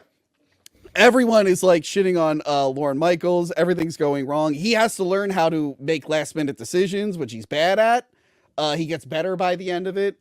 Yeah, and like you said, it just captures that whole live show feeling. It reminded me, I ran camera for a Danny and the Deep Blue Sea production years ago. Johanna actually helped me with it, which means I didn't get paid that well because my help was Johanna. Anyway, we're setting up the camera. It's a 2-person show. The guy who they got to do the audio just didn't know how to use a Mac, and he just like shut down right before the show. Like he's like, I don't know how to do it. And then he just froze. So I'm like, oh, so even though I'm there for camera, I'm like, I guess I'll also do audio now at no extra cost. So yeah, this movie really, really got me. It got you too, Crystal. Joey, have you have any experience with live shows and whatnot? I know you have a band. Yes. And I've done a lot of live theater, and they captured the anxiety perfectly. Like, this was not a movie that I could fucking eat a fucking cosmic brownie and sit back on. I was like on the edge of my fucking seat. And plus, I grew up watching SNL. So like right at the beginning, Andy Kaufman shows up, and I fucking love Andy Kaufman. I think they got an actor that was a little too tall for Andy Kaufman, unless Lorne Michaels is just way short. By the way, the guy who played Andy Kaufman, I think he also played Jim Henson. He played both parts. Really? Yeah. Oh, no shit. I love hilarious. Jim Henson. Everyone doesn't give a fuck about the Muppets. It's so fucking funny. He is so funny. Like, please stop. Poor guy just wanted his lines. Oh, man. And yeah, it was good seeing Andy Kaufman in there, not being portrayed as an asshole like Jim Carrey did. Yep. I know people like Man on the Moon. I like that movie too, but everyone who actually knows Andy Kaufman was like, fuck Jim Carrey. Andy Kaufman wasn't a psychopath. But yeah, I love the whole thing. I will like buy this movie. It was shot on film. It looked beautiful. It's got like 4:3. It has a documentary feel, even though it's not found footage. It just has the documentary feel. I was invested in all the characters. I used to watch a lot of SNL reruns in the 2000s. I forget which Comedy Central would play reruns from like the 90s, but there was another channel that would play reruns from like the 70s. And I used to watch a lot of them. I really, really enjoy them. And yeah, I think this nailed it. I did like they had Dan Aykroyd talking about aliens and shit. I oh my god! So and all the actors were they portrayed those characters or actual real life people so well, so fucking well. Yeah, they were so good. What you call it? Schuster there. She was the like granddaughter of the guys who made Superman, I think. So I'm like, oh, she came from money. I think Lorne Michaels was like friends with her because he admired like her parents or grandparents because they made like the old Superman comics. They like Simon Schuster, right? That Joel sounds Schuster. right. Yeah. I think Joel Schuster.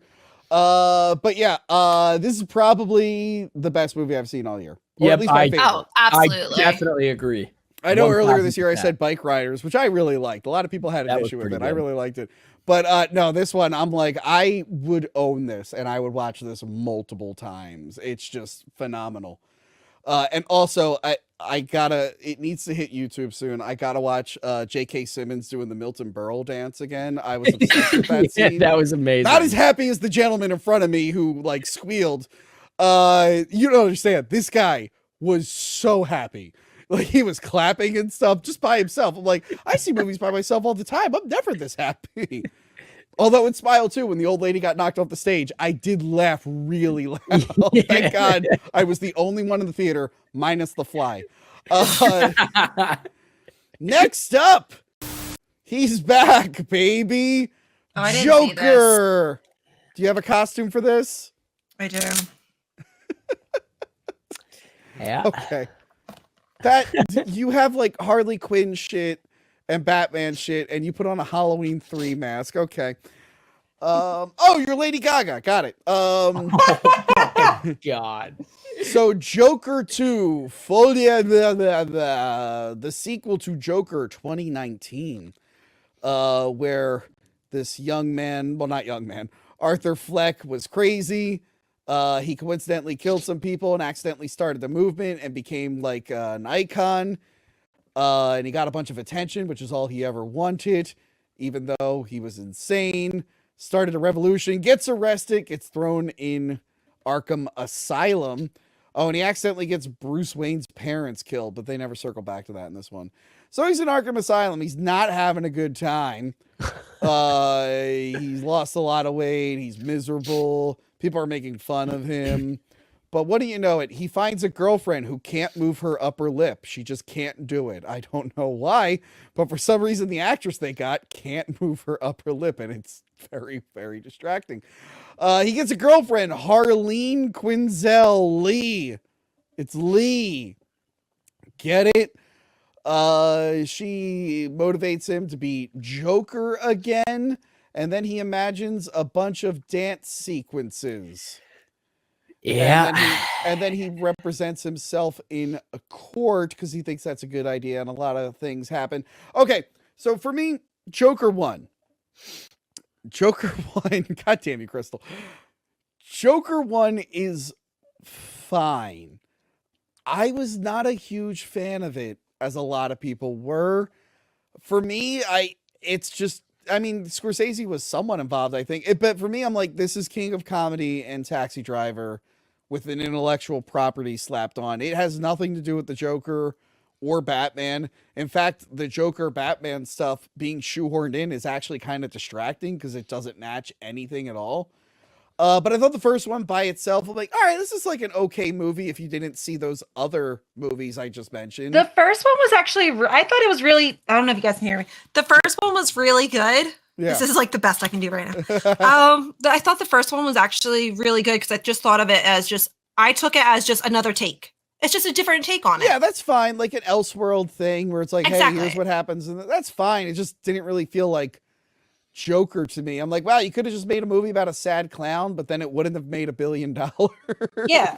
It's true. It was just cool. It was just like a different thing. And then I saw this and I said, fuck, I'm not gonna even waste my breath or time on this. Wait, you didn't actually see it? No. Oh no! Wow, you missed out, man. Wow, I thought you saw this. I didn't have time to see Smile 2. You think I was gonna fucking waste any moment on this bullshit? No. Crystal, how could you not see this? It was gonna be bigger than Barbie because the trailer did better on YouTube than Barbie. Yeah, because everyone wants to see it fail. Spoiler! It is not bigger than Barbie. Holy shit, it lost that much? Oh my god. And more. That's a couple weeks out. So yeah, more. This movie is a huge bomb. Joey, what did you think about Joker 1? Did you like it? Yeah, I did like Joker 1. I agree with what Crystal said. It's like a different take of Joker. I'm a big Batman fan. And so Joker 1 was fucking awesome. And of course, I didn't ask for a fucking sequel. Didn't think they were going to fucking make a sequel to Joker 2. And if anything, I thought they would make it like a different character. Yeah. They should have followed somebody else in that fucking universe. I just want to know why. What the fuck happened? I mean, to be fair, I don't think it's as bad as everybody says it is. Yeah. I was expecting it to be way worse. I mean, it was bad. Don't get me wrong. Does he play the same person though? Like, is it still the same Joker character? Yeah. Or does he change it? Like, does he make it? He still plays the same character in the first, or does he make it like in a worse version of it? It's kind of a worse version because in the first one, you know, like the laughing bit is like a big part of the story. Yeah, he only does that like fucking 2 or 3 times in the entire and it's worse because like that's his sickness. It's something he can't help. So he doesn't those are the things I was curious about. Because if it's I just took this off a little bit. I'm sorry guys. I am really screaming. With these on, I can't tell. Well, Crystal, he actually was getting better, and wouldn't you know it? Getting a girlfriend made his life worse. She tells him to get off his meds. She's encouraging to do all the Joker stuff because she's like a super mega fan and a liar, we learn. She lies about everything to him. She is literally using him for fame because she just wants to be as popular as him. So it kind of explores what happens afterwards when you become this like idol. It explores like your rabbit fan base that maybe you don't necessarily agree with, but they're propping you up. There's a lot of interesting ideas in this. Why didn't I see any of that kind of stuff in the trailer? At least the trailer some type of interesting. The trailer went all in on Lady Gaga musical. The funny thing is, the trailer for this made it more clear that it was a musical than the Mean Girls musical remake, which almost seemed to change. The musical stuff is terrible, and I'm kind of on board with the idea, right? But the execution was so poor. The songs sucked. I mean, they were like whatever. They're not sung very well. Lady Gaga, has she ever acted well in anything? Well, I liked her in A Star Is Born, personally. I did like her in that. Playing a singer, I guess. Yeah. I don't know. She is abysmal in this. Yeah. She's absolutely terrible. And I get what the director was trying to do. A lot of people said, did he do this out of spite? Because he was mad that guy's really related to the character. And maybe there is some truth to that. But mostly I think maybe this is just what Todd Phillips wanted to do. And I do like that people are like, why is it about this? It's supposed to be about the Joker. It's based on the Joker. And I'm like, guys, the first movie was barely Joker. Why are we pretending it was? So that's why I don't feel for Lady Gaga. Oh, sorry. But what else? Go ahead, Tony. Go ahead. I don't feel betrayed. A lot of people are feeling betrayed by this movie. But as someone who was like let down with the first one, I'm not really betrayed by it, to be honest. But yeah, for me, the musical stuff kind of kills it because the songs suck. They're not really shot well. They're not very interesting. The most for interesting... Lady Gaga, though, I want to know real quick, was it really her acting itself? Was the writing? Was it the directing? Or do you really think it was her? Oh, no, it's her acting. Well, one, she can't move her face because she had too much work done. So when you have to emote, that kind of hurts. She's literally just like this the whole movie. Like, Ew. hi, Joker. I'm like, stop it, too much. I mean, the writing, I mean, it's a good idea, like a manipulative girlfriend who's like enabling all his bad behavior to benefit her. That's interesting. I know a lot of guys. Wait, is that what it was about? That's what her storyline is. Yeah. That is so weird because it's such the opposite in the actual storyline. They twisted it. You're not allowed to do real Harley Quinn anymore, by the way. She either has to be the real Joker or she has to be getting her freedom or whatever. They'll never do just regular Harley Quinn ever again. That's so strange that they twisted it and made Harley Quinn the manipulative one. Yeah. And then the best plot line, I feel, they don't even do to its potential. The Joker represents himself in court. He fires his lawyers and represents himself in court. And as someone who followed the Darryl Brooks trial and who goes on YouTube regularly and watches videos of insane people representing themselves in court, and as someone who represented himself for a traffic ticket and got off, I was really looking forward to this plot line. I'm like, the Joker's going to defend himself. This should have been the whole fucking movie. This should have been the whole movie, and it's barely the movie. Oh, do you know who the defense attorney is, Crystal? It's Harvey Dent, to remind you that comic book. Seriously? He doesn't do anything Harvey Dent like. I think he hurts the side of his face during an attack at the end, and that's just his name? Just Harvey Dent.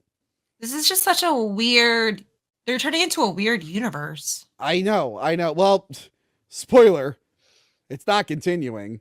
One, the way the movie ends, it can't really continue, at least with this Joker. They ended it on a weird way where it opens up the door for another one, but also financially, it's not gonna continue. I don't know. I didn't hate it. I thought it was interesting. I didn't think it was executed that well, even though I'm indifferent to the first one. It at least, I think, pulled off the idea a little bit better. The music is what really killed it for me. And I wasn't even against it being a musical as long as it was good. But I was a little confused. Joey, I went to the bathroom at one point. Yeah. There was a point where he was making fun of the prison guards on TV. And then he goes back to prison and they're mad and they grab him. And then I went to the bathroom, and when I came back, he's in court saying he doesn't want to be Joker anymore. Did I miss anything? Yeah, Tony, you might have missed a big point in the movie. Perhaps you should go back and watch. Did they give him like a stern talking to? Yeah, you could say Did they that. tell him to rethink his ways? More or less, yeah, I think so. Okay. Yeah. I just hope they didn't do anything weird in this Joker movie. No, I know they're in a prison, and I hope no prison stereotypes happen to the Joker in this movie while I was out going to the bathroom. I missed it. But yeah, I came back. I'm like, why doesn't he want to be the Joker anymore? He seems kind of sad. He seemed happy a minute ago. But yeah, Joker 2, it is a misstep. It's an interesting idea. I think people might want me to hate it because a lot of people are like really, really hating it. But I guess since I just went in so lukewarm to begin with, it just did nothing for me. I've already forgotten a lot of it, to be honest. Same, yeah. Whereas the first one, some of the stuff like really stuck with me. I kind of feel bad for Todd Phillips right now because the movie underperformed. It's like bombing horribly, and Quentin Tarantino is going around in interviews being like, I love Joker 2. That's Todd Phillips telling everyone that they suck and Warner Brothers sucks and DC sucks. And I'm like, I don't think Todd Phillips wants another director going around saying that he botched the movie on purpose. What the fuck are you doing, Quentin? If I was Todd Phillips, like, hey, can you shut up? I want to have a career, you asshole. Yeah, guy's going to be blacklisted. Were there feet in it? Is that why he liked it? Did anyone see any feet? Like, I'm confused. There was no feet. Oh, weird. Which was upsetting, of course. But yeah, it's insane, like, how good that first one did. He got, like, the Oscar for it and everything. It was good. And how, like, just poor this one did. Well, how was his acting? Was his acting just as good as the first one? Yeah, I thought it was good, yeah. I think the Lady Gaga thing, I think, killed it. Because a lot of the audience that really liked the first one were sad, lonely guys. So when you give him a girlfriend and make it a movie full of show tunes, And Lonely dancing. guys don't like girls. This is weird. I'm just saying, there were a lot of guys who probably really related to the first movie. This one, they're like, oh, he's singing and dancing with his girlfriend? I don't relate to this at all. This doesn't make any sense to me. Yeah, I don't relate to that at all. Not my Joker. Yeah, just a waste of time, to be honest. I mean, if you really like the first one, try it. Obviously, don't run to theaters. Not many people have run to theaters to see. Kind of makes me want to rewatch the original, to be honest with you, to see if it holds up a little. No, I don't want to watch it. I will say, some things were off the list for this month that we will be covering later. One of them is the Penguin show, which is doing very well. Crystal, did you start Penguin yet? Sorry, I was asking what the World Series score was right now. Okay. If anyone wants to know, 1 Dodgers, 5 Yankees. I'm a Phillies girl, but I'm actually rooting Yankees. Yeah, no, I That's love what they football. come here for is World Series updates. Yep. If anyone was curious. Well, you know, just turn on the fact, football the game. Dodgers, it's crazy because it was 3-0 in the World Series. Wow. Yankees won yesterday. If they didn't win, then Dodgers would have won. Stop talking about baseball. We're talking about comic books like adults. Did you start the Penguin show yet? No, when do I have to watch it by? I think we're doing the live episode November 14th. I think. Okay, around great. that I time. got 2 weeks to watch it. Remind me. Text it to me. Yes.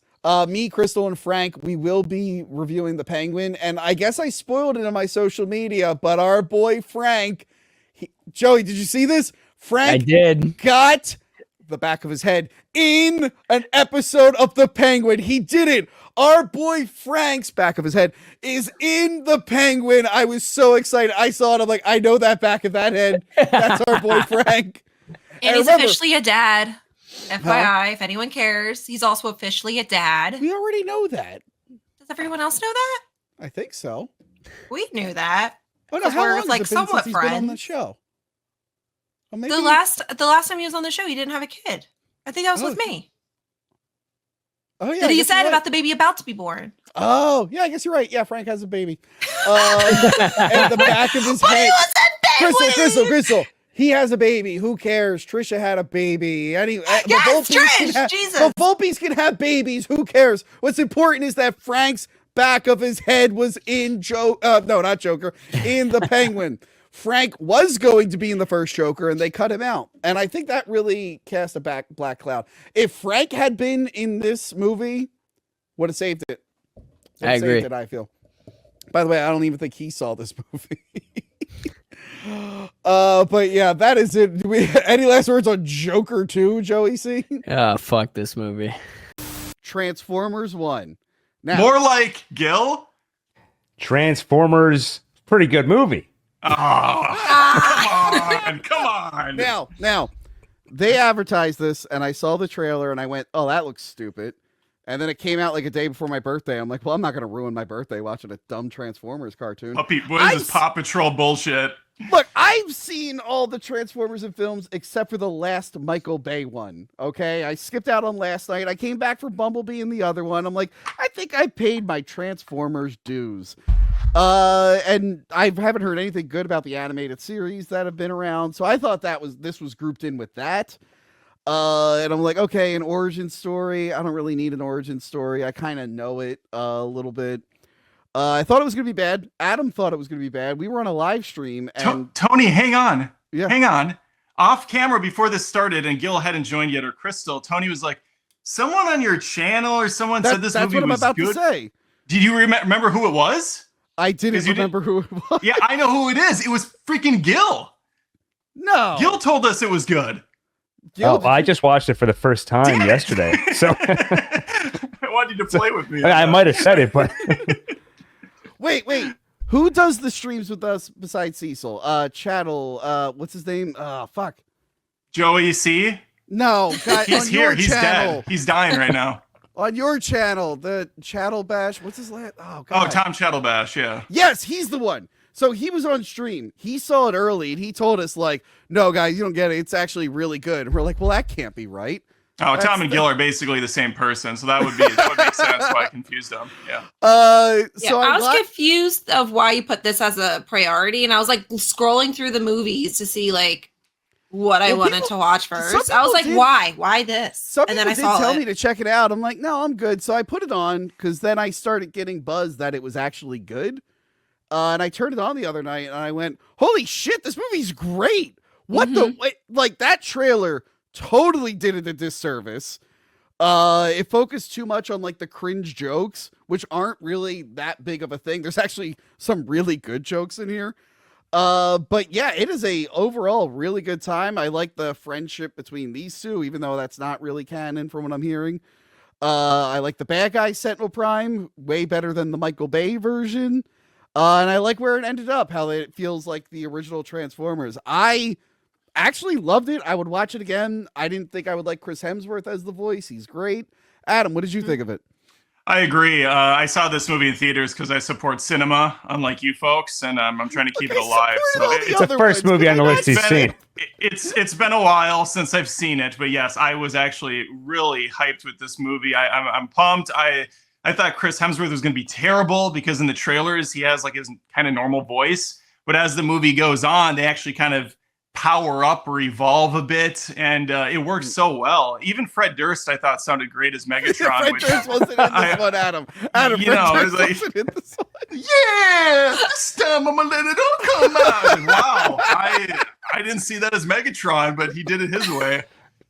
The action's fantastic, visuals incredibly strong. It's got one of the coolest action set pieces in the final act when you get that kind of space battle and then it goes down into the city. I have no notes on this one. Runs really well from beginning to end, and it has a good amount of heart, which you expect from a Transformers film. Yep. And Optimus doesn't try to die every 5 minutes like he does in the Michael Bay movies. Sam, put the cube into my chest. And Sam's like, why? Everybody's dead. What's your problem, dude? Optimus dies, I swear, in every single Transformers movie. He died in this one. Yeah, that's true. He did. You're right. God, they always kill Prime every time. Although, to be fair, in this one, it's only for like 5 seconds. Yeah. And they kill him in the animated movie, too, from, whatever. Well, they kept him. There are some characters. Did anybody else here see Lord of the Rings: War of the Rohirrim? No, unfortunately, it was originally because I support cinema. I originally was gonna do what is the best animated Lord of the Rings, and we were gonna do all the old ones and that one. And I just got way too busy. Yeah. So I missed out on it. But there's a sacrifice in that movie too, and it really feels like a moment of like, you don't have to kill yourself. No, there's no other way. You have to let me die. Or is this about something else? It feels like you would just want to do this. It's the equivalent of the henchman in Austin Powers 1 going, no! When the roller's coming at him. It's like, just move. You're fine. Gil, what are your thoughts on Transformers 1? Great movie. It's the only Transformers thing I've ever seen. So I'm very excited to go check out the Michael Bay movies after this. I've been putting it off for years. Jesus Christ. What's funny? I like the first one. I'll stand by it. Yeah. I will say the last two, Bumblebee and Rise of the Beast, are like in live action are the closest you get to like an actual Transformers thing. Okay. Actually, it's funny because Steve Buscemi was in one of the worst Transformers movies, and then he comes back and hears a star scream, like, oh, he redeemed himself. Good nice. for him. So yeah, you enjoyed it. I liked it. Yeah, I feel like it's not doing anything that groundbreaking. It's checking all the right boxes. But I think if the MCU and the DCEU have taught us anything over the last few years, it's not easy to check those boxes. You see them and they're trying to check them and they just miss. But plucky underdog hero bands his friends together to save the day. Telling that story well is not as easy as you would think. And then putting a fresh coat of paint on it with this great animation style and this mechanical 3D world. It's just a fun movie.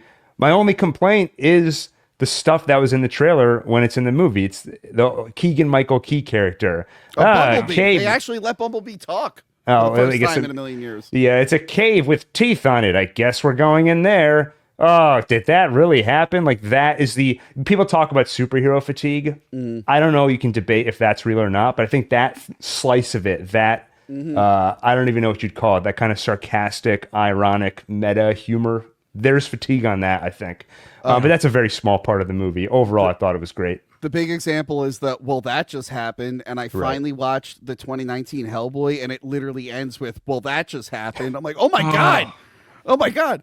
Crystal, as the biggest Transformers fan, you know every single Transformers. You have all their names memorized, and you're going to actually list them in alphabetical order right now. No, I'm kidding. What is your familiarity with Transformers, and how did you feel about this one? I like Transformers. I like the original. The first movie I didn't hate. I just remember one of the, I don't know, it was 2 or 3. I don't fucking remember. All I know is we got out. We literally walked out of the movie early because we were just bored and didn't care to see the rest of it. We just walked out. Like 2. 2 is the one. I think it was 2. Because I loved the first one, and I made my girlfriend go see the second, and I had to apologize to her on the car ride home. Like, I'm really sorry. That first one was really good. I didn't think it would be that bad. I'm like, Dwight from The Office was in it. I didn't think he was going to have such a small part. Sorry about that.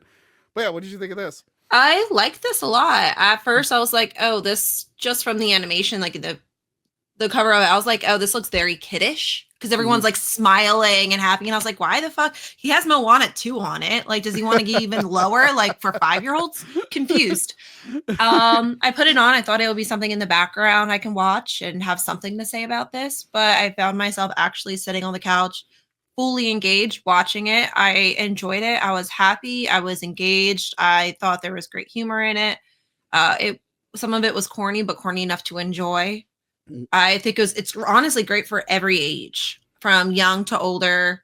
It's really. I think overall, it was a really, really good movie. Yeah. Speaking of humor, that joke in the beginning where you think Optimus is going to transform and he just runs away, that actually had me rolling. That was like way funnier than I was like, I was not ready for that because how bad the jokes were in the trailer when they do the thing and then it just cuts to him. He's like already 10 feet away running. I'm like, oh, that's fucking great.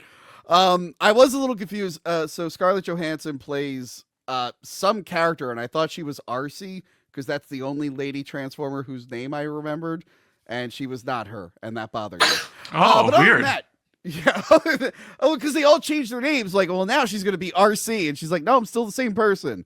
And then I saw Arcee, and she was just a random background Transformer. I'm like, and then it hit me. I'm like, I actually don't know a lot of the Transformers outside of like a handful. Well, speaking of robots, I have one more recommendation for you, show for recommendation. And I noticed we're not talking about it on the list because, of course, we had to make room for I See the Fucking TV Glow and, seriously. I used to be funny indie bullshit. The Wild Robot was the best animated film of the year. It is a tearjerker, folks. You got to see The Wild Robot. It's an amazing movie. Tony, why did you put like really good films on this? Yeah. What Transformers 1? Is it a Winnie the Pooh, Blood and Honey 2? That wasn't a winner for you? Why did you have to make it like I had less than a week to watch all these films? I was like, what the fuck, Tony? Really? You're torturing me. In my defense, I picked ones that looked interesting that I wouldn't have a chance to talk about, and some of them didn't. You didn't watch them ahead of time to know if they're even going to be decent to talk about. No, because it's way more fun to find out. It's way more fun. No one cares really about the TV glowing. Yeah, it's really fun to watch the chat too. And like 90% are like, what the fuck is this movie? What's this movie? What is this? My skip button is broken. I saw that one earlier. That's pretty good. It's like a troll at this point, Tony. Every month you come up with like the most cockamamie movies to watch. Look, I put a couple big ones in there, but look, I like make them all big. Make them all big. Things that people want to hear about, not like oh wow. I like talking about indie stuff, so I don't go crazy just talking about superheroes constantly. I need a break. Then pick good indie stuff. How about that? I'm guessing here. There had to be other good movies that happened this year, Tony. You're making 2024 look like the worst. Yeah. Go on Rotten Tomatoes, look for movies that have like a 99% approval, and then look for the 1% guy who says it's shit, and then take his word for it, okay? That's how you know. Listen to Adam Does Movies and Armand White. And Roper was in the mix, I think, or one of those guys. Hold the line, Roper. Ebert and all them, they weren't always in the mix. They usually went back and forth. Which, by the way, I ordered my Godzilla Never Forget shirt. It still hasn't come in, but I'm excited. Nice. I'm excited to wear that. But yeah, Transformers 1, loved it. It was great. I'll probably show it to the twins and they might enjoy it. Conclave. Where my conclaviacs at? Yeah. Conclave, interesting enough, was one of the least viewed reviews on my channel in like 6 months. So another banger of a movie to talk about right here. Thanks, Tony. Thanks, T Money. Is Heretic on this list at some point? We reviewed that That was last month. That was last month. Perfect. What was this month? What this was? October's month? An October's movie? No, this is yes. Well, there was no better other movie in October at all whatsoever that came out. I'm so confused. October movie releases 2024. Thank you, Adam. Crystal, as is Craven Adam, on here? please. Red Oh, One. no, Craven We could is have part talked of about Monday's episode where we go through all of them. Smile 2. We already did that one. Okay. Come on, there's got to be something. You know what? No. It doesn't have to be theatrical. It doesn't have to be theatrical. Well, Time Cut was fucking trash. Salem's Lot was bad. I'd rather have talked about Time Cut than this movie. Tony, does all this go into the Adam, in 2021, I remember telling Crystal we should do the Salem's Lot movie when it comes out. Yes. And then they pushed it back. And then we came up with the best worst format. And in 2022 and 2023, I kept telling her, I'm like, yeah, we're going to do like the original direct-to-TV movie, the 2000s one, and the new one when it comes out. When they announce it, I'll put it on the calendar. And they kept pushing it back and pushing it back. Crystal moves. A week later, they go, Salem's Lot's coming out next month. I'm like, I have no fucking time to read the book and watch all of that. I'm like, you got to be fucking kidding me. Why would you do this to me? Yeah, that's tough. You can always do it later, Tony. That's tough. Yeah. Anyway, Conclave, I thought it had a really good trailer. I wasn't actually going to review it, but then I heard like really good things about it. I'm like, you know what? Yeah, you and I did the what was the Golden Globes video together. Yeah, and it kept getting nominated for stuff. It was nominated for like 6 things, I think. Yeah. So in a way, you kind of made me review this because that stream you asked me to be on. This is like your fault. You're welcome, everyone. Tony, please watch the films before you tell us to review things, please. No, please. It's way more fun to go in.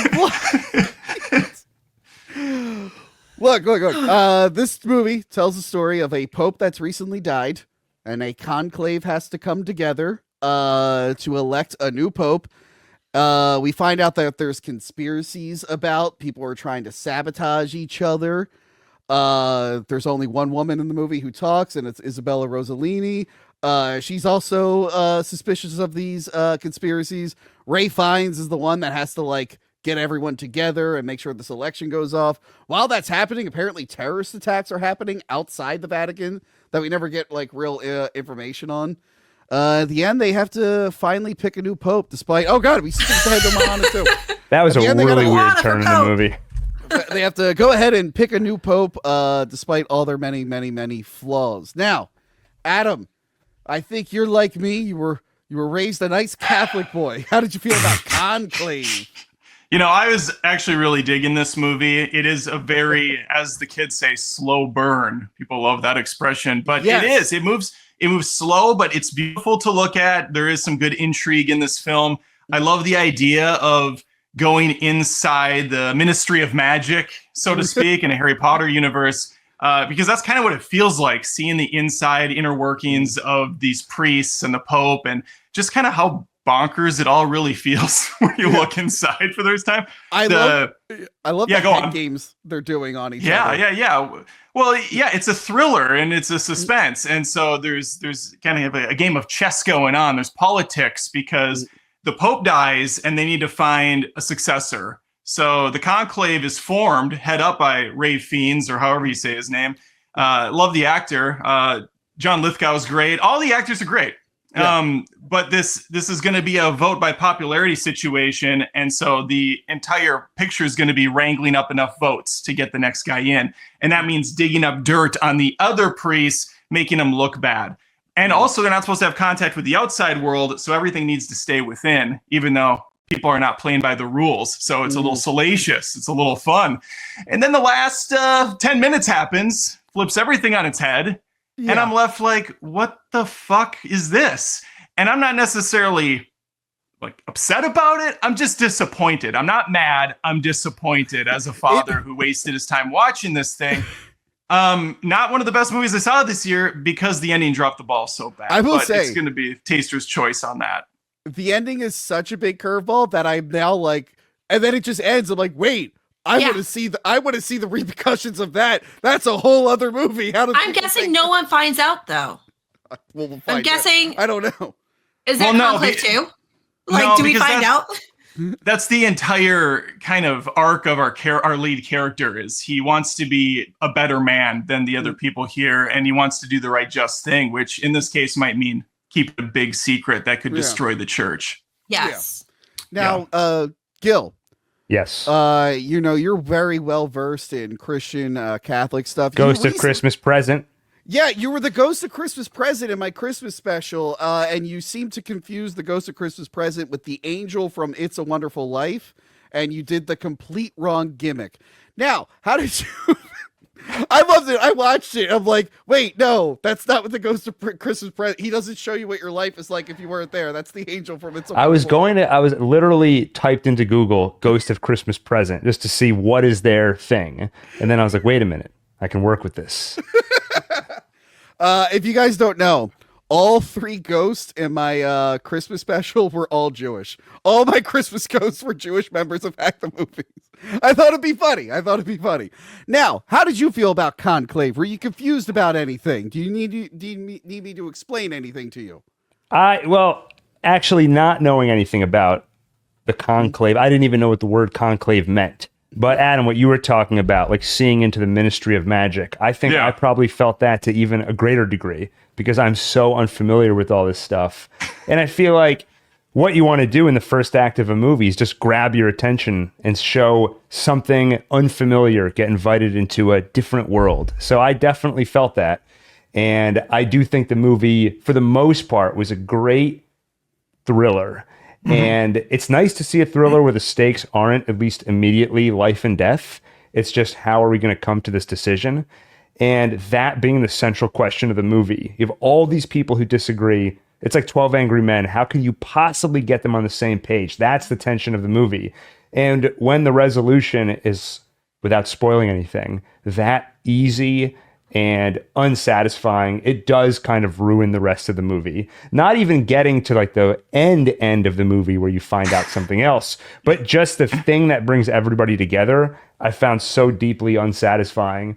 But I wouldn't say, I guess I was about to lie. I was going to say, I wouldn't say that ruins the movie, but I think 10 seconds ago, I said exactly that. But I enjoyed like 85% of the movie. And I mean, I won't just repeat everything you said, Adam, but great cast all around. Everything else about it was great, I thought. Now, Crystal, as someone who's considering going into a nunnery and becoming celibate and stuff, was this movie a good advertisement for you to join the sisterhood? Absolutely. I love to be not even seen and not heard, like just not even exist. It's fantastic.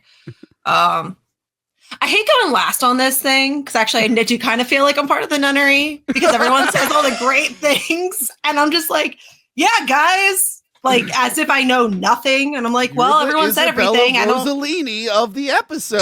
Tony, quick question. How do you pick the order of the grid format? Is it, do you select that yourself, or is it whoever shows up at the end is the last in the lineup? It's just whoever. I did it in order of who comes in here. I'm literally always the last one. Last month, he put me on first last month, and I was like, I got a promotion, and then this time I know I did something wrong because he was like my best friend. It's not until the tunnel comes that the order gets moved. But I'm always last. I always end up going through the tunnel at some point. And I think he likes putting you last because then no. It's okay. Tony, can you silence the woman on the panel? She's talking too much. It's. Can I say what I thought of them? Yeah. No, great idea, Adam. No, Crystal, what did you think of it? It was funny, actually, Tony. That was actually funny. You did a funny thing. Yay, I'm funny. Ooh, okay, that's over. I think I had more all of these movies, I didn't watch a trailer. I honestly try to go into some of these movies blind and not knowing what they're about. Because I feel like sometimes descriptions completely ruin the movie. Or sometimes trailers, like you said with Transformers 1, it kind of, you thought it was going to be shit and it wasn't. So I went into this completely blind. I like these types of movies where it's like the church is kind of battling with each other or something like that, where it's kind of corrupt, like a little bit of a corrupt world. Yeah. And realizing that pretty quickly in this movie, I had higher expectations, but as it went along, it felt very, very long. Acting, phenomenal. It was absolutely beautiful.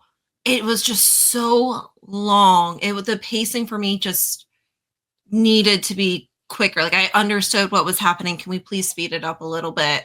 I liked the sabotaging, but you can see where the movie is going, and it started to feel more and more forced. And I'm like, nope, I'm getting it. I see him getting, you kind of knew as soon as the one guy was introduced, you're like, oh, we kind of understand where he's going. And then he's getting more and more votes. And then towards the end, who was eventually chosen, you're like, oh, I saw that from as soon as he was introduced. Like, his whole speech was like, I'm sorry, but after seeing that kind of corrupt society, I don't think every single one of them really would have voted for him anyway. It felt too forced, too fake. We live in a happy-go-lucky world. And at the very, very end, I was like, I didn't hate that was a thing, but I did not like it there. No. Yeah. And if you've seen the movie, you know exactly what I'm talking about. Yeah. I will say I love Stanley Tucci in this, because early on he's like, I don't even want to be the Pope. I love it. Oh, but like, and then there's that great line though, because of that. Yeah. We want the person who doesn't want to be Pope. The one that wants to be Pope is dangerous. And I love that line. Who is this guy, Tedesco? So they talk about how like the church has problems with like corruption and conspiracies and stuff. And this guy's idea is to make it more Italian. And I went, oh no, that's not going to work. Get that out of there right now. But no, everyone hates him. Stanley Tucci is like, I don't even want to be the Pope, but I just have to make sure he doesn't win. And then like Stanley Tucci does really poorly on the first two votes. And that was the make popes great again, or the make priests great again guy. He was like, we need to go back 80 years when things were great. And I'm like, okay, this is really, Adam, I couldn't believe, obvious. I couldn't believe there was a racist old Italian guy. I'm like, who would believe such an outlandish thing? But yeah, no, Stanley Tucci's like, I don't even want to be it. And then when he loses, he starts freaking out. And it's just like, he's just like, I didn't think you wanted to win. It's like, it's clear that he does want to win. He's like, we all want to be the Pope. Every single one of us wants to be the Pope, even you. And even Ray Fiennes, he does kind of give in a little bit because he starts getting a lot of favors. Like, people start favoring him. So I liked seeing that. I liked that whole aspect. And then they throw you that curveball. And I'm like, no, the movie needs to keep going if you're throwing that curveball. You can't just end right there. I really want to learn Latin now. I will say this will be a fun movie to put on for your grandparents, because they're probably going to love it. And they're probably going to get really mad at the end. So have fun with that. Just end it like, what, 20 minutes before the movie ends? It goes, sit down and pick the Pope. All right, let's go eat dinner, Grandma. But wait, was there more? No. Long live the Pope. Well, they probably didn't realize that the Pope, who doesn't, he's dead right away, was played by Fred Durst. That went over their heads as well. Gotta get it in there, Gil. Gotta get it in there. You beat me to it, Adam. I was waiting for the mic drop at the end. Hold on. And after you saw I had this grin on my face, I was like, I'm that's right. Where's he at? This guy's away. First movie up is Heretic, starring Hugh Grant. It's a story of two Mormon missionaries going around trying to convert people to the Church of Latter-day Saints. Played by Sophie Thatcher and some lady whose name I can't remember. They end up going to Hugh Grant's house. I said Hugh Grant, right? I didn't say Hugh Jackman, right? Just now you said Grant. Okay, good. For a minute, I'm like, did I say Hugh Jackman earlier? That would have been a shock if Hugh Jackman was in the movie. Chloe East, by the way, is the other Chloe girl. East. Okay, yes. They're there to tell him about the church, and he's like, yeah, come on in. they're like, well, we can't be in without a woman present. He's like, my wife is making pie. And all this was spoiled in the trailer. I wish it wasn't. And it turns out they're in this weird series of they're in a maze with like a series of trials to make them question their faith. And his whole thing is like, I'm an atheist and I know what's real and what isn't, and it's all a scam. And they have to, they're already a little conflicted with their faith, we find out in the beginning. So now they have to defend their faith and go through his little plan there. And I thought it was a very exciting thriller that raised some questions. And I was into it. How did you feel, Gil? I think you would have to be a heretic to say this movie was anything less than pretty good. Yes. I went in knowing nothing about it, didn't see the trailer. I'd recommend going in knowing as little as possible. I wish I said that before, Tony, you went on that whole spiel about what the movie's about. But okay. I think, this movie, it's basically 3 characters under a microscope. So it asks a lot from the actors. And I think they all did such a great job. Like the first 2 or 3 minutes, you get to know the 2 girls so well. And like you said, you get the feel that I think at least one of them is questioning her faith, but it's never stated outright. They just communicate that through a different conversation and you get a feel of it. And I feel like when you see that, you're like, oh, this is one of those good movies where they're like writing good. And I feel like there's writing good. Yeah. Well, this is an unscripted conversation. They write more gooder than other movies. Well, that's writing the wheel, right, Tony? You know what? That's how I felt about Hugh. Joey. Sorry. Hugh Grant did give me vibes of like, I'm so much more smarter than all of you. Because there are points of the movie where, yes, there's a ton of tension. But when they spend too long on certain parts of the conversation, at a certain point, I'm like, the movie is just lecturing at this point. Yeah. And it's ideas that I feel like the filmmaker thinks the ideas are more groundbreaking than they are. But I think they're things that most people know by their teens. Like every religion is influenced by stuff that came before. So that causes you to sort of question things.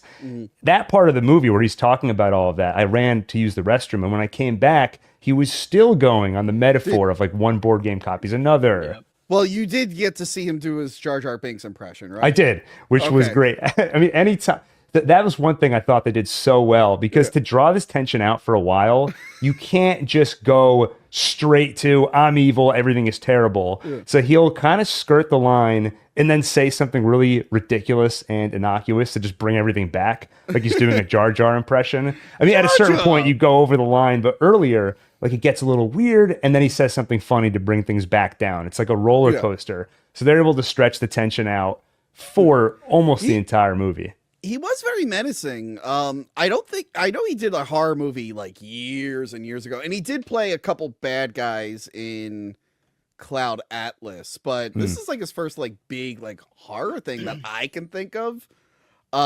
Joey C, how did you feel about this film? I was pretty hooked the second I saw the trailer. I knew I wanted to see it, but I saw a lot of negative reviews in this movie, so I was pretty skeptical going in.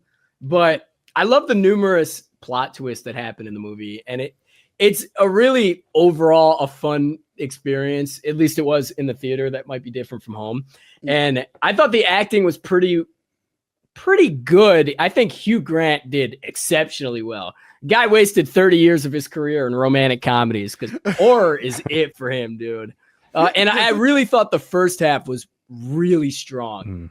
You know, it questions whether faith is like a truth or like a human construct for power. I love that commentary. The second half was more or less like generic horror tropes, and it falls a little flat towards the end, but the first half was super solid, man. Well, I don't want to spoil the end, but it kind of has the same ending as a South Park episode, which they mentioned South Park earlier. And without spoiling, it's the episode where they go, actually, Mormon was the correct religion. That's the one. But yeah, so the negative reviews you saw, what were they saying? Because I got a couple negative things when I mentioned I was doing this. They were like, yeah, Hollywood put out a movie. It's an atheist yelling at Christians. They were like mad about that. And then I watched the movie. I'm like, oh yeah, he's the bad guy. Did you guys not know that? Yeah, that's exactly what I saw. I'm like, did you think the movie was just Hugh Grant just being like, God is bad, like mocking God and shit? I saw a lot of those, and I actually like that. Like the girls like fire back and point out like holes in his theories too. Which there's that great part where she's like talking about like, yeah, okay, some of these stories are similar, but you're ignoring like all these huge differences. Just like that one has a bird for a head, that was and great. You're comparing him to Jesus. I did like when he was talking about the iterations, and like you said, he was using the board games, and he was like, yeah, Christianity is the most popular one because they did this, this, and this, and this. And then she's like, yeah, you left out a lot of stuff about Judaism there, Hugh Grant, to help back up your argument. Like he's just, you can tell he gets like annoyed when they like find holes in his argument. He's like, oh, I don't like that.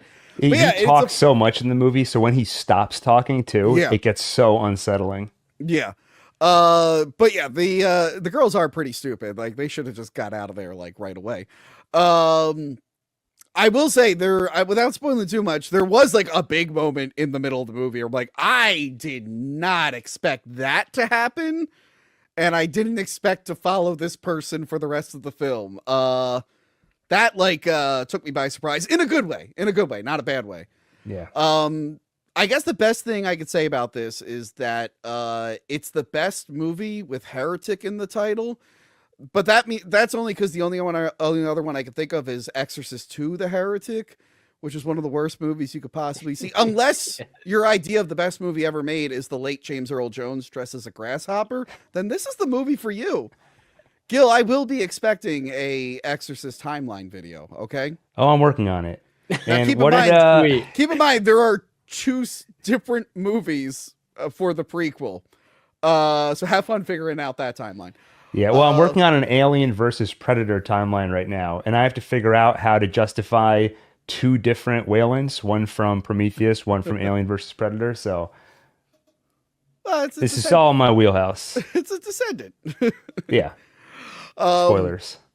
But yeah, I feel like everyone should check this out when it hits streaming. It's A24. They usually put out decent stuff. This is more digestible than some of their weirder stuff, I feel. Yeah, I agree with that. I definitely agree. It is a little ridiculous. It's like, how did he build all this shit? Like, what is his day job? Like, what did he do? How's he able to get any of this shit? That was taking me out of it a little bit. I loved how he had like the little miniature maze and it would like turn into the real maze. Like that, like magically, just the way they edited it would like blend things together. I really, really like that. But yeah, any last words on Heretic? Go see it. It was pretty good. Yeah, agreed. Actually, I do have one last word. Gil, you said the 3 characters. I'm a little confused. Did you forget that Topher Grace was in the movie? I was so happy to see him. I was like, I missed Topher. There were 2 movies that we watched for this stream where I was like, oh, I missed that guy. So Topher Grace was one of them. And actually, I just watched Predators yesterday, which he's in. So I've had 2 nice little Topher Grace surprises. Yeah, Topher Grace is like their Mormon dude who has to like check on them. Yeah, his cameo is like distract because he has his own little subplot, but then it like he just leaves. I'm like, oh, maybe he is there at the end, or maybe he helps in the finale or something. Like, no, he's just gone now. It reminds me, did you ever see the movie Hard Candy? No. With Elliot Page and what's his name? I'm blanking on the Patrick Wilson, I think is the actor. That actress Sandra Oh, she was like huge on like what's the doctor lady show everyone likes? Grey's Anatomy. Grey's Anatomy. Grey's Anatomy. She was like huge. She has like a cameo in that movie, just one scene, and it's super distracting. I'm like, oh, that's Sandra Oh. I'm like, is she gonna be? So I felt the same way with Topher Grace. I'm like, well, that's Topher Grace. He's a big actor. He's gonna have more to do in this movie. It's like, nope, never mind. Topher Grace is fucking gone. Like, For me, it was almost more distracting that I didn't recognize him at first. So it was like the slow realization of like, oh my god, that's Topher Grace. If I knew it was him from the beginning, it might have been less distracting. Also, I couldn't find any pictures of Topher Grace from this movie, so I went with a classic right there. Everyone remembers him as It's the first thing everyone thinks of. Yeah. Yeah. Yeah, no, not Eric Foreman from that 70s show. They think of him as Eddie Brock from Spider-Man 3. Yeah, so Heretic, I approve. Your Monster. This one's directed by Caroline Lindy. based off a short film she did in 2020. This is the story of a girl, Melissa Barrera, who was fired from the Scream movies. I'm sure people have their opinions about that in the comments. She just got over cancer. She had a surgery to remove cancer. I don't know if we ever learned what kind of cancer it is. And during this process, her boyfriend dumped her because it was just too much for him. And he's a playwright, and he has to focus on the play that she kind of helped develop. And he's like, all right, get out of here, cancer lady. I got to go live my life. So she beats the cancer, comes home. She's sad. Her mom's not there. Her friend's ditching her. And then she meets a monster in her house. It's apparently a monster who's always lived there. He likes living alone because her mom's never there. Yeah. And then she ends up developing a friendship and a romance with him. And he tries to motivate her to get over her past, and comedy and wacky hijinks ensue. Gil, what did you think of your monster? I think the only monster was Tony for making me watch this movie. I think this movie is pretty well reviewed, and I think a lot of the reviews highlight this one positive, which I agree with, is that these two characters, they have great chemistry together. Yeah. I think that's true. Yep. But I think the story of the movie is essentially her sort of overcoming her kind of meek personality and sort of rediscovering the more aggressive and self-assured side of herself. But showing that transformation inside someone is difficult to do without an external motivating force. And the cheap way to do it is somebody shows up, a new friend, a new boyfriend, somebody that's like, you got to go out there, you got to be better. And that's cheap. So they found a different way to do it and created this metaphor of a monster, which is kind of like a cheat code, but I wouldn't have minded it if they extracted a lot of value from that metaphor. But I don't really feel like they did. Like you can do a lot of weird, fun stuff with, the monster under your bed, your whole life was a real monster.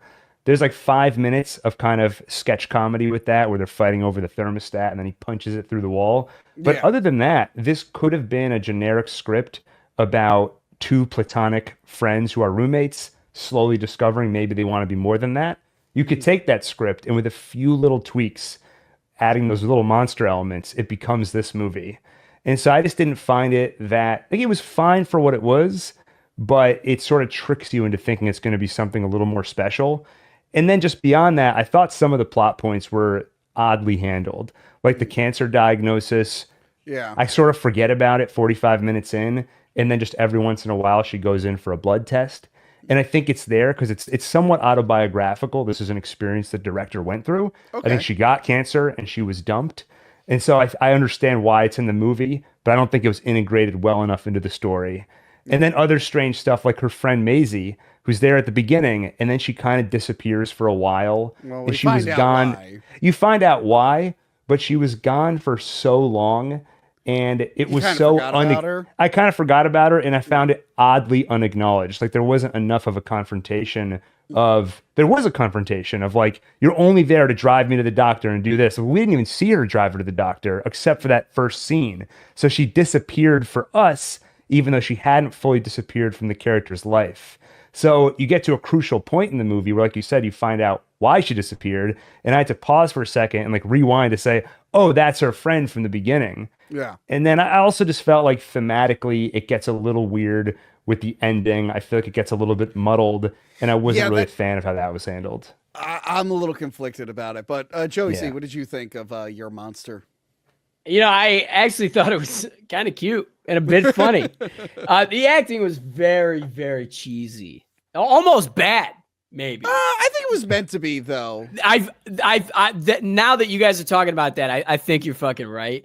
The story was fun, except for like the misstep. I don't want to spoil it. I don't know. I don't want to spoil it. But like everything was fun except like the misstep that she does to the monster. That was really fucking weird. I thought, at least, maybe I just didn't understand it. I don't have much to say about the rest of the movie, honestly. It was just kind of like a goofy little movie that you could watch with like a date. Not necessarily like a boys movie, if you know what I'm saying. I just don't understand that misstep. I don't know if you want to spoil it or not, but no, I guess we'll save it because I actually. This is the one movie you're going to be protecting. I don't know. This one. This is fun. I thought it was fun. I really liked it. I thought it was cute too. Gil, I agree that this does feel like a generic rom-com. It's just they put a monster in it. I guess my one issue is that like he doesn't look monstrous enough. Like it's always like that. It's like she fell in love with a monster. I'm like, yeah, it's just like a guy with a beard. Basically. Yeah, that's the thing. I'm like, this would be a funny because you're right. This could be like a friend character or a roommate, and they realize they have like feelings for each other. But like, it would be funnier if he was like, I don't know, like he looked like a giant bat or something. Like he looked like actually monstrous. Like he had like boils on his face. They should have teamed up with the cryptids guys. Exactly. Hold on. What should the monster have looked like? I think if it was a little alien, I would have loved that. Hey. Yeah. Hold on. How about this guy? This guy. Yeah. That would be impressive. It was the same movie with this. I think it would have worked a lot better. Because it would have been a fun contrast. Like, oh my God, it's funny. They're doing all the classic tropes of a rom-com, but it's with this weird frog man. Giant that would have changed. Like what you guys were saying, this could be like a great date movie with a gal. Yeah. Like that might not be as true if the monster looked like that. It was like eating people's heads through. They had to make him like slightly attractive just in case. Yeah, but the fact that he is like handsome and stuff and not like beastly, it's just like, well, I don't know. It just kind of feels like a regular dude, just has a weird nose and eyes. Like I've seen girls that hot date guys, humans uglier than this dude. Like I've seen it. I've seen it. Usually drugs are involved, but I've seen it. Yeah, boy, have I too. I will say, with the ending, the ambiguous ending, if it does lean one way, she's kind of a terrible person. I think she ruins that other actress's life forever. Yep. I didn't even think it was ambiguous, to be honest. I felt like it was until it wasn't, and I was like, well, that's clearly the note they chose to end on. But yeah, and it is weird that she's not asking him like any questions about his monster stuff. Like she goes to his little monster room and she's like confused by, I mean, her mind's on other things, but I guess that is one way to get around it. Like she's too focused on other things. She doesn't have time to ask him questions about monster stuff. But yeah, I will say Melissa Barrera was great in it. It was a nice change because I've seen her in the Scream movies and I saw her in Abigail. Right. And then I saw 30 minutes of In the Heights at my old gym. Because my old gym had a movie theater and it mistitled which movie was playing. So it said Click, Click, Boom, starring Andrew Garfield. Tick, Tick, Boom. Tick, Tick, Boom. Sorry. And so I'm like, oh, wow, that's that Andrew Garfield movie. I'll run on the elliptical and watch it. And I'm watching and I'm like, wow, sure are a lot of Latinos in this Andrew Garfield movie. And I'm like, still going. I'm like, here's Melissa Barrera singing. I'm like, oh, okay. Is that Lin-Manuel Miranda? I'm like, where's Andrew Garfield? And then like the movie ended and it was like In the Heights. And I'm like, oh, I watched a completely different movie. You walked on the treadmill the entire length of the movie? No, it was like the last like 40 minutes. Oh, okay. I was invested. I was like, wow. I came in late, but I kept being like, oh, this must be like one of the subplots. When's it get back to Andrew? This must be a dream he's having.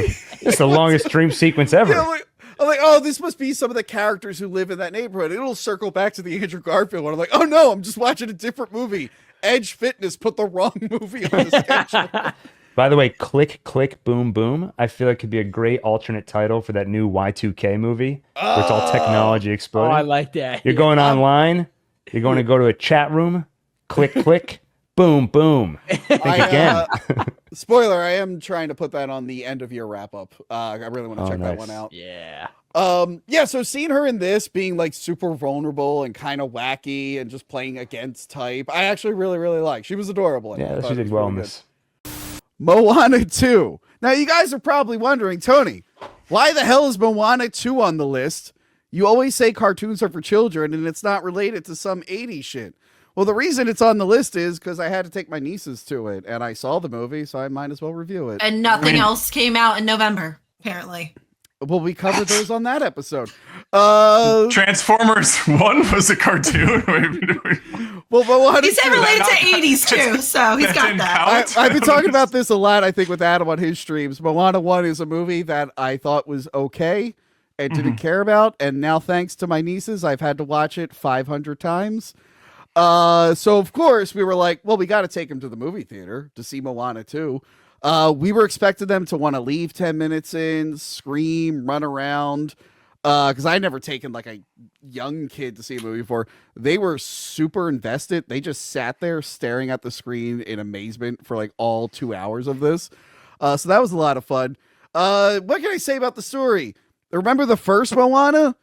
She's doing that again, only instead of looking how to save the ocean, she's looking for other people, and she fights a bat lady who works for a cloud.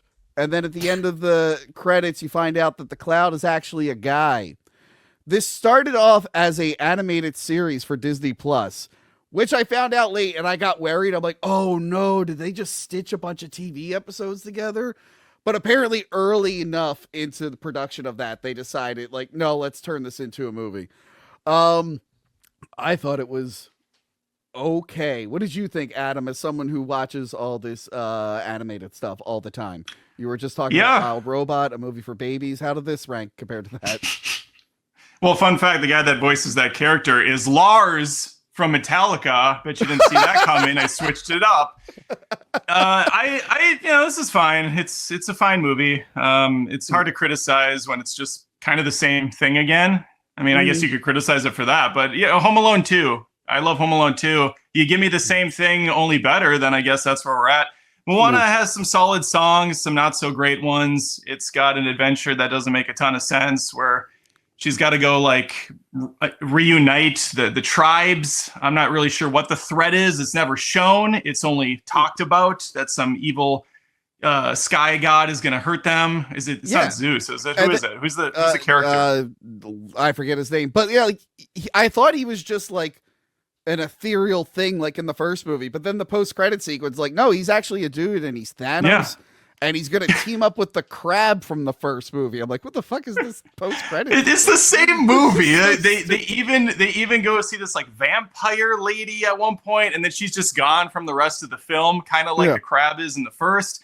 Although it made more sense in the first movie because you could tell she was at Monster Island and he didn't really have any beef with them outside of them going in his territory. Yeah. She had this whole like subplot where she was going to get free from her chains. And I know too much about this movie for some reason. And I'm already dying inside just talking about Moana 2. But I'm very nice when it comes to animated films that are for all ages and specifically geared at little children. I think this does a perfectly fine job, and it's entertaining for adults as well. Like I said, the twins were super invested.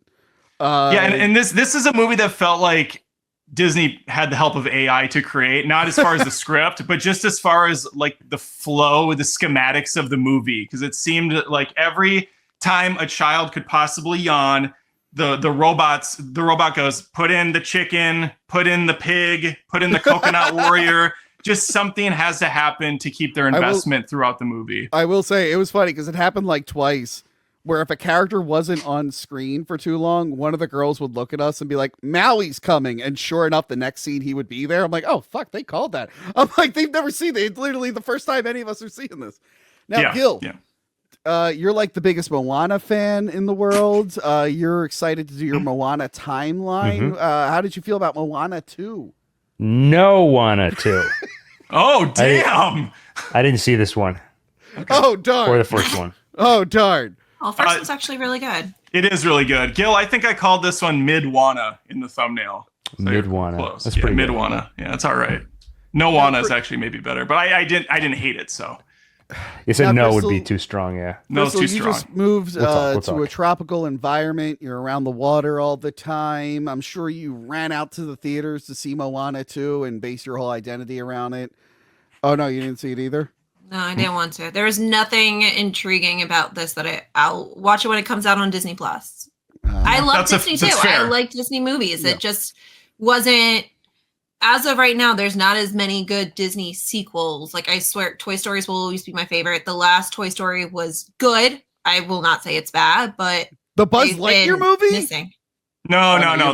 You meant Toy Story 4. I know. You know what, Crystal? That's a fair comparison. I would say Moana 2 is kind of like Toy Story 4. Doesn't need to exist, but it's there for money, and it does the job. It's fine. And it was supposed to be a Disney Plus TV series that they just turned into a movie. And should have been. But It probably would have been more interesting, to be honest. Like, I would have been more intrigued because now there's a bigger storyline.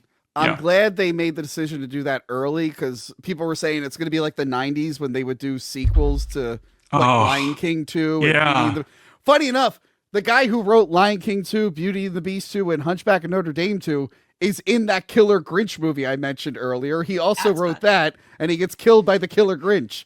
I was like, wow, what a small world, because I just got done bitching about the Beauty and the Beast one a few weeks back.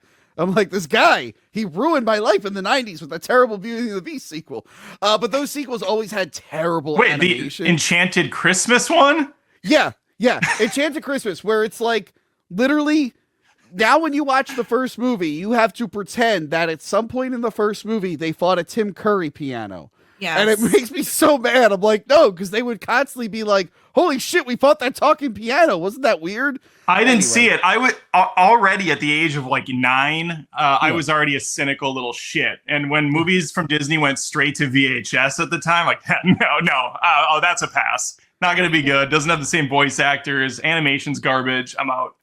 I feel like Jafar's Return of Jafar was like the one that tricked me. And then by the time Lion King 2 came out, I'm like, no, I'm not falling for these anymore. But I had a younger sister. 2 wasn't horrible. I think it was okay. I think it was one of the better sequels, and there's not really that many of them. I didn't see any of them. Gil, when can I expect your Lion King timeline video? And will it include the live action ones, or will it just focus on Mufasa? Does anyone actually want to see Mufasa? No. No. I did a video how I'm not going to see it because I needed to somehow stay relevant. Crystal, I want it to be good. Everyone get mad at me. I love Lion King. I don't do it for the rage. I was planning on a lot of people to agree with me to come over, and they did. That was like a 99% split. Look, I love Lion King. It's my favorite of the 90s Disney stuff. I still haven't watched the live action remake, and I haven't either. I don't want to see it. I don't. It's terrible. I don't. I heard the music and that's what I did. I didn't want to watch it. I listened to Be Prepared because that's my favorite song, and I heard the movie version and it sucked, and I went, I'm not seeing it. Anyway, but speaking of musicals, also we decided to do this instead of Wicked. Yeah, that's Tony's MO. Let's skip all the mainstream movies. I said this last month. I would have done Wicked, but when I found out it was a secret part 1, I went, fuck you. There's no chance in hell I'm seeing 2 fucking Wicked movies. I would have done one. It makes sense. I would have done one Wicked. I'm sure it makes sense, but the fact that they were tricking you, like, there's been too many movies that try to trick people with the part 1, part 2 lately. Yeah. Just assume they're all part 1. That's all you gotta do. And when it ends, be happy. They have to go back. No, I don't. I think Fast 10 was the biggest shocker that was a freaking part 1. Fast 10. What the fuck? Why? So the next one could be called Fast 10 2. It'll be great. Oh. No, it's awkward with Mission Impossible because it's Dead Reckoning Part 1, and then the next one's called Final Reckoning. And I'm like, I'm like, oh, come on. You didn't have to change the name. Like, I think that's because Part 1 didn't do as well as they wanted. So they're like, we cannot let anyone know this is a Part 2. I've been saying that was a fluke. That was bad timing. Yeah. It came out after. It was right after Barbenheimer. Yes. Yeah. Right? And a couple other secret part 1s. At least that one advertised it was a part 1. I feel like they could have kept the next one will probably do fine. I think they panicked a little and it much. Still did really well. It's just the budget ballooned because of COVID. They had 1,000 reshoots and a ton of financial issues. Anyway, Moana 2, a movie so good we talked about 10 other movies. Next up, Y2K.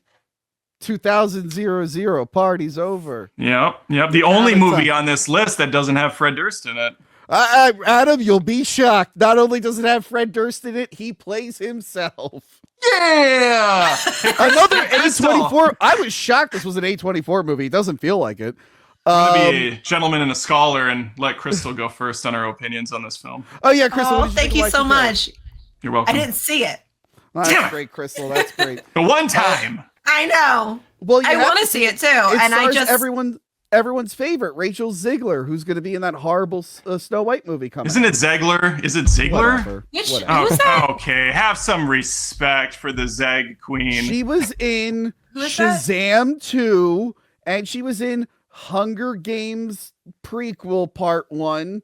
She's famously known for being the new Brie Larson, where she says a couple dumb things and then they make 1,000 YouTube videos talking about how much she sucks. I have no idea who she is, but she's really, really pretty. So yeah, she is pretty. To be fair, she does say some really like just cringy shit, but she's also like 20. She was. She's young. She was in West Side Story. Yeah, that was like her big one. Yeah. So she was actually really good in that. Yeah, Y2K is directed by Kyle Mooney from SNL. He also plays Stoner in the movie. Takes place New Year's Eve 2000. Everyone's worried about the Y2K bug. And by the way, I love the marketing because when I saw these posters, I'm like, holy shit! I remember posters that look like that. Every music video was in like some weird room. Are you kidding me? Even like the fisheye lens going. So it's these two boys. They want to party. One wants to be a party guy. The other one is like a little restrained. It's you've seen it a million times where like there's the fat friendly one, the skinny nerdy one. I have a feeling the one holding up the condom is the nerdy one, right? Not the partier, right? No. And of course, he's the same character he was in Deadpool 2. Yeah. So yeah, they're hanging out on 2000, and then suddenly the Y2K bug hits. And at first, I was like, "Well, this isn't what the Y2K. It wasn't going to make your toaster attack you. That wasn't the problem." And then as the movie went on, I'm like, "Oh, it's kind of making fun of how like people in the 90s didn't really understand any of it, and they were like." Over exaggerating and shit. So yeah, all the appliances that have microchips come to life and they turn into robots. They start hunting humanity down, but only in this town. Weird enough, it only is located just with this town. And yeah, they have to band together to stop the robots and hack into it. They're hackers, and they team up with Fred Durst, who happened to be in town doing a concert when the robots attacked everyone. I didn't think the movie was great, but I had a lot of fun with it. And when it comes to like feeling like the early 2000s, I'm like, holy shit, some of this is taking me back. I mean, it's exaggerated a little bit, but when they go through the party and there's like the kids who are into swing music, because there was a weird swing music revival. I don't remember that. You told me about that. Does anyone remember that? I guess everyone forgot it. It didn't last long. There's all the different groups. They're all being assholes. I really, really enjoyed it. I don't know if it was great, but I had fun with it. Adam, where did you land on Y2K? Yeah, I thought the first half was actually really strong and funny. And then once the kind of uprising started, the thing fell flat on its face for me, and I became bored by the end of it. I don't think it's terrible. It's a watchable movie. Durst is terrible in it. What a missed opportunity to have some fun with, his former characterization with Limp Bizkit, but some of the characters were just not good. There's the one girl who's the Fred Durst, the Limp Bizkit sycophant, and she sucked the whole time. There's also like the slam poetry version of a rapper, and he wasn't funny ever. Who hates all the mainstream stuff. He's such a fucking contrarian. Yeah, you can tell like this how was... you guys don't like my cool indie movies that I pick, Exactly. This did feel like a movie written by a SNL writer, because there's some decent stuff here for half of a skit, and then they always overstay their welcome and they inevitably fizzle out by the end, except for the David Pumpkin skit, which is brilliant from beginning to end. I'll stand by that. But no, this wasn't great. I think I laughed out loud a couple times, one being freaking hilarious when a dude... They're gonna run away from the robots, and the guy sees the perfect opportunity to grind on a basketball pole, and just completely bodies himself in like one of those Family Guy-esque like quick drops to the ground.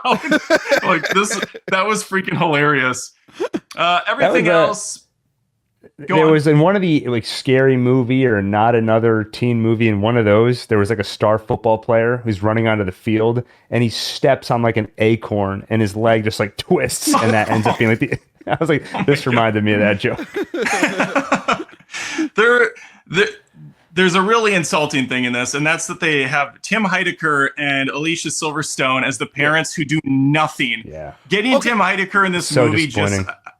he's one of the funniest, like, what is the term he uses? It's like anti-comedy or whatever he used to do on his TV series, but it's off the beaten path humor, but he plays a straight man here. There's nothing funny about this character. I think they had something cut out. So they hang out with Rachel and her like ex-boyfriend at that like that big like warehouse or whatever, and they leave.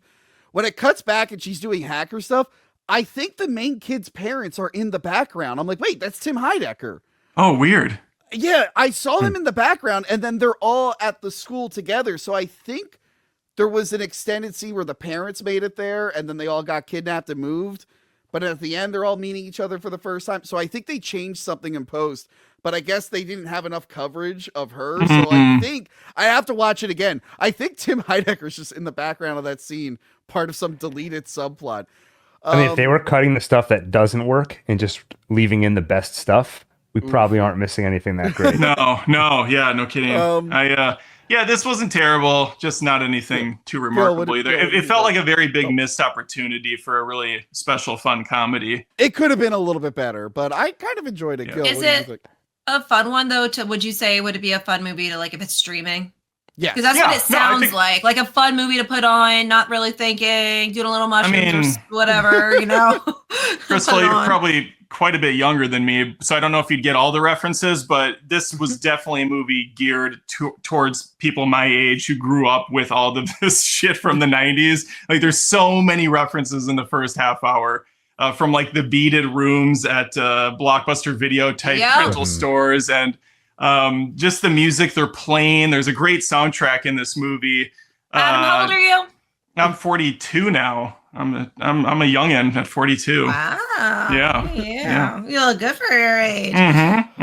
Well, okay. But I remember all that stuff. So.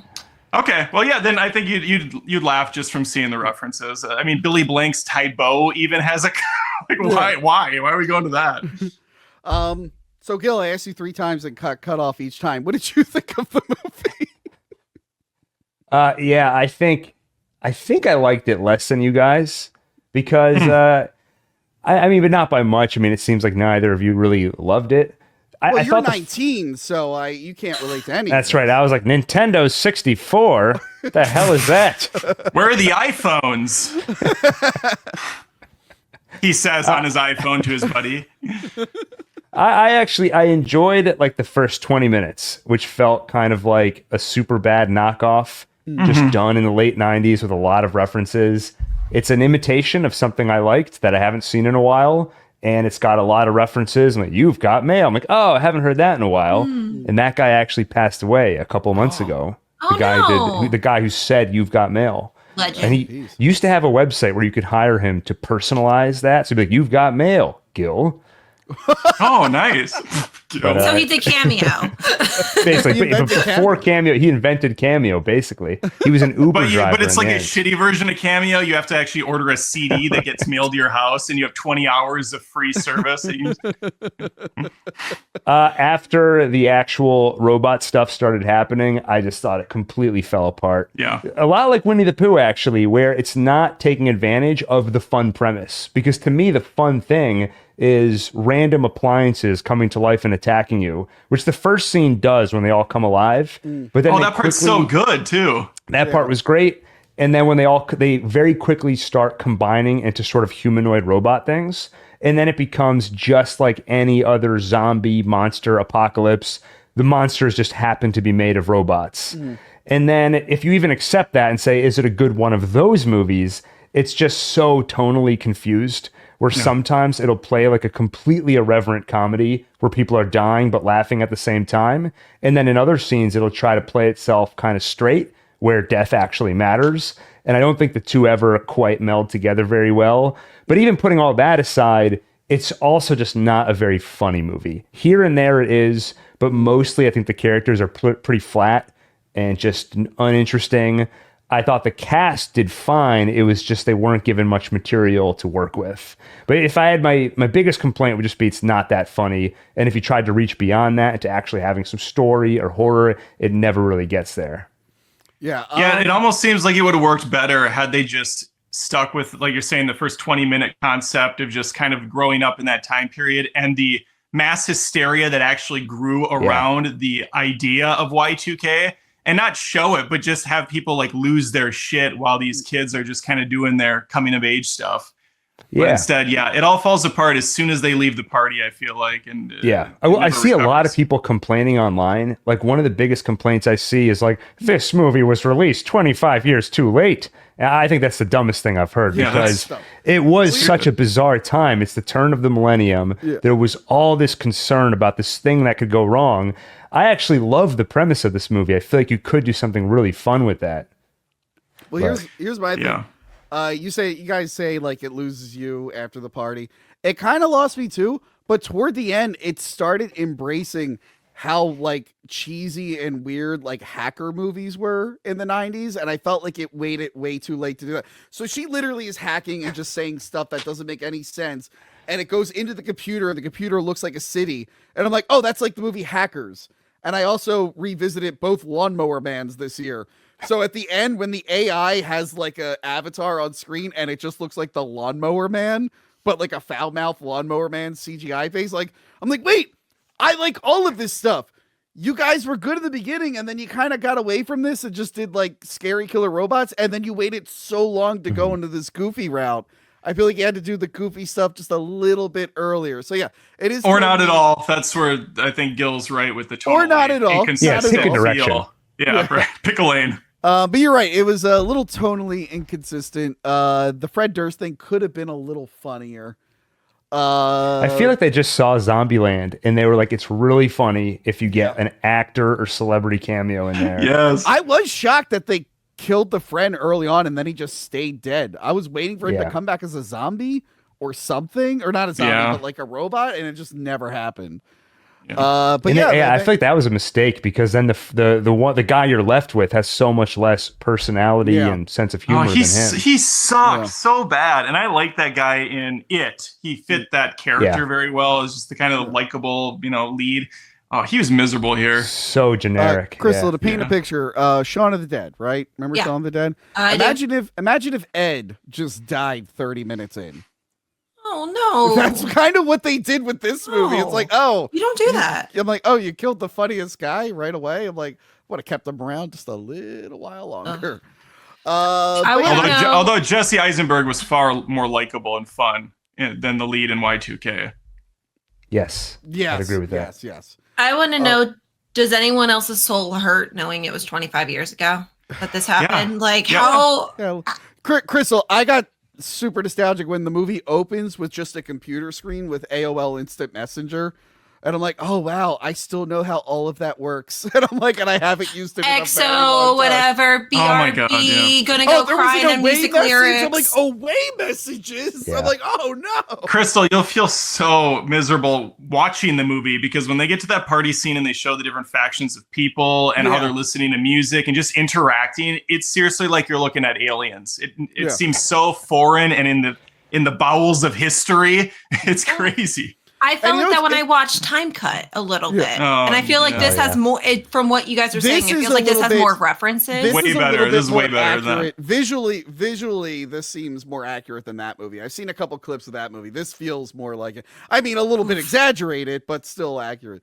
Yeah, it's funny because we don't actually get a lot of like 90s and 2000s nostalgia. Everyone's always, I feel like we've been doing 80s nostalgia since the 80s ended, apparently. So it's funny that now we're getting older. It's like, oh, stuff from our youth is now nostalgic and going to be looked back on. And to our credit, the 90s and 2000s, we all looked like assholes. So it's fine. I had frosted tips. We all did it. We all dyed our hair a horrible color. I owned that hat. I don't even like the Yankees. I owned it because Fred Durst had it. And then I went and saw the first Fast and Furious wearing that hat. So that movie got me there. But well, I was at the bowling alley the other day and hearing music. I'm like, damn, like my sister and cousin, we were like jamming. We're like, yeah, they're playing all those hits. And then all of a sudden we're like, shit. It was all from like, it was like Backstreet Boys and stuff like that. And we're like, is this what we felt like when we were going to the bowling alley when we were tiny? Like I can't function anymore. I'm just like, no. The thing that killed me was seeing them in Blockbuster in the video store. Like, I miss that so much. It wasn't even Blockbuster. It was a mom and pop. Yeah, it was a mom and pop. Yeah. I think like the dumbest thing I ever said was like 20 years ago in high school. We were talking about a study that said the more choices people have, the less happy they are. And I'm like, that's stupid. It's more freedom. And now I'm older and like, I sit down to watch a movie and I'll start one and be like, no, I could probably find a better one. And I skip around between 50 different movies. Take a look around. Sorry. Same thing with video games. Like if you rented a bad game, like you played it because you're like, that's the game I have for this weekend. But now with emulators and everything, you could download every Nintendo game ever made in about 2 minutes. And then you're like, whatever game I play, I can probably find a better one. I just can't commit.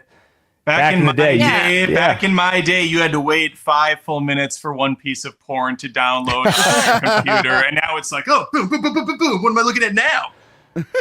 Not that I don't do that. I'm just looking for wood at the end of my version of that's so much lamer. I remember downloading Donkey Kong Country 3, the ROM, and it took all day. I remember we had I was hooked up into the modem, and throughout the day, every couple hours, I'd run upstairs and get on the floor and check. I'm like, all right, we're halfway there.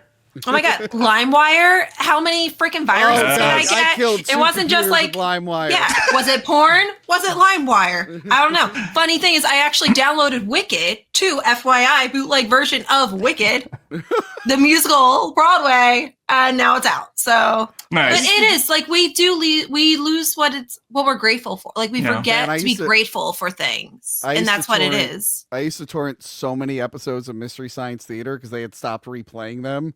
And now they're just all free on YouTube. They just don't take them down. I'm like, man, I used to literally, like what you said, Gil, I'd spend 2 days downloading one episode of Mystery Science Theater that I just wanted to rewatch. So yeah, man, that takes me back.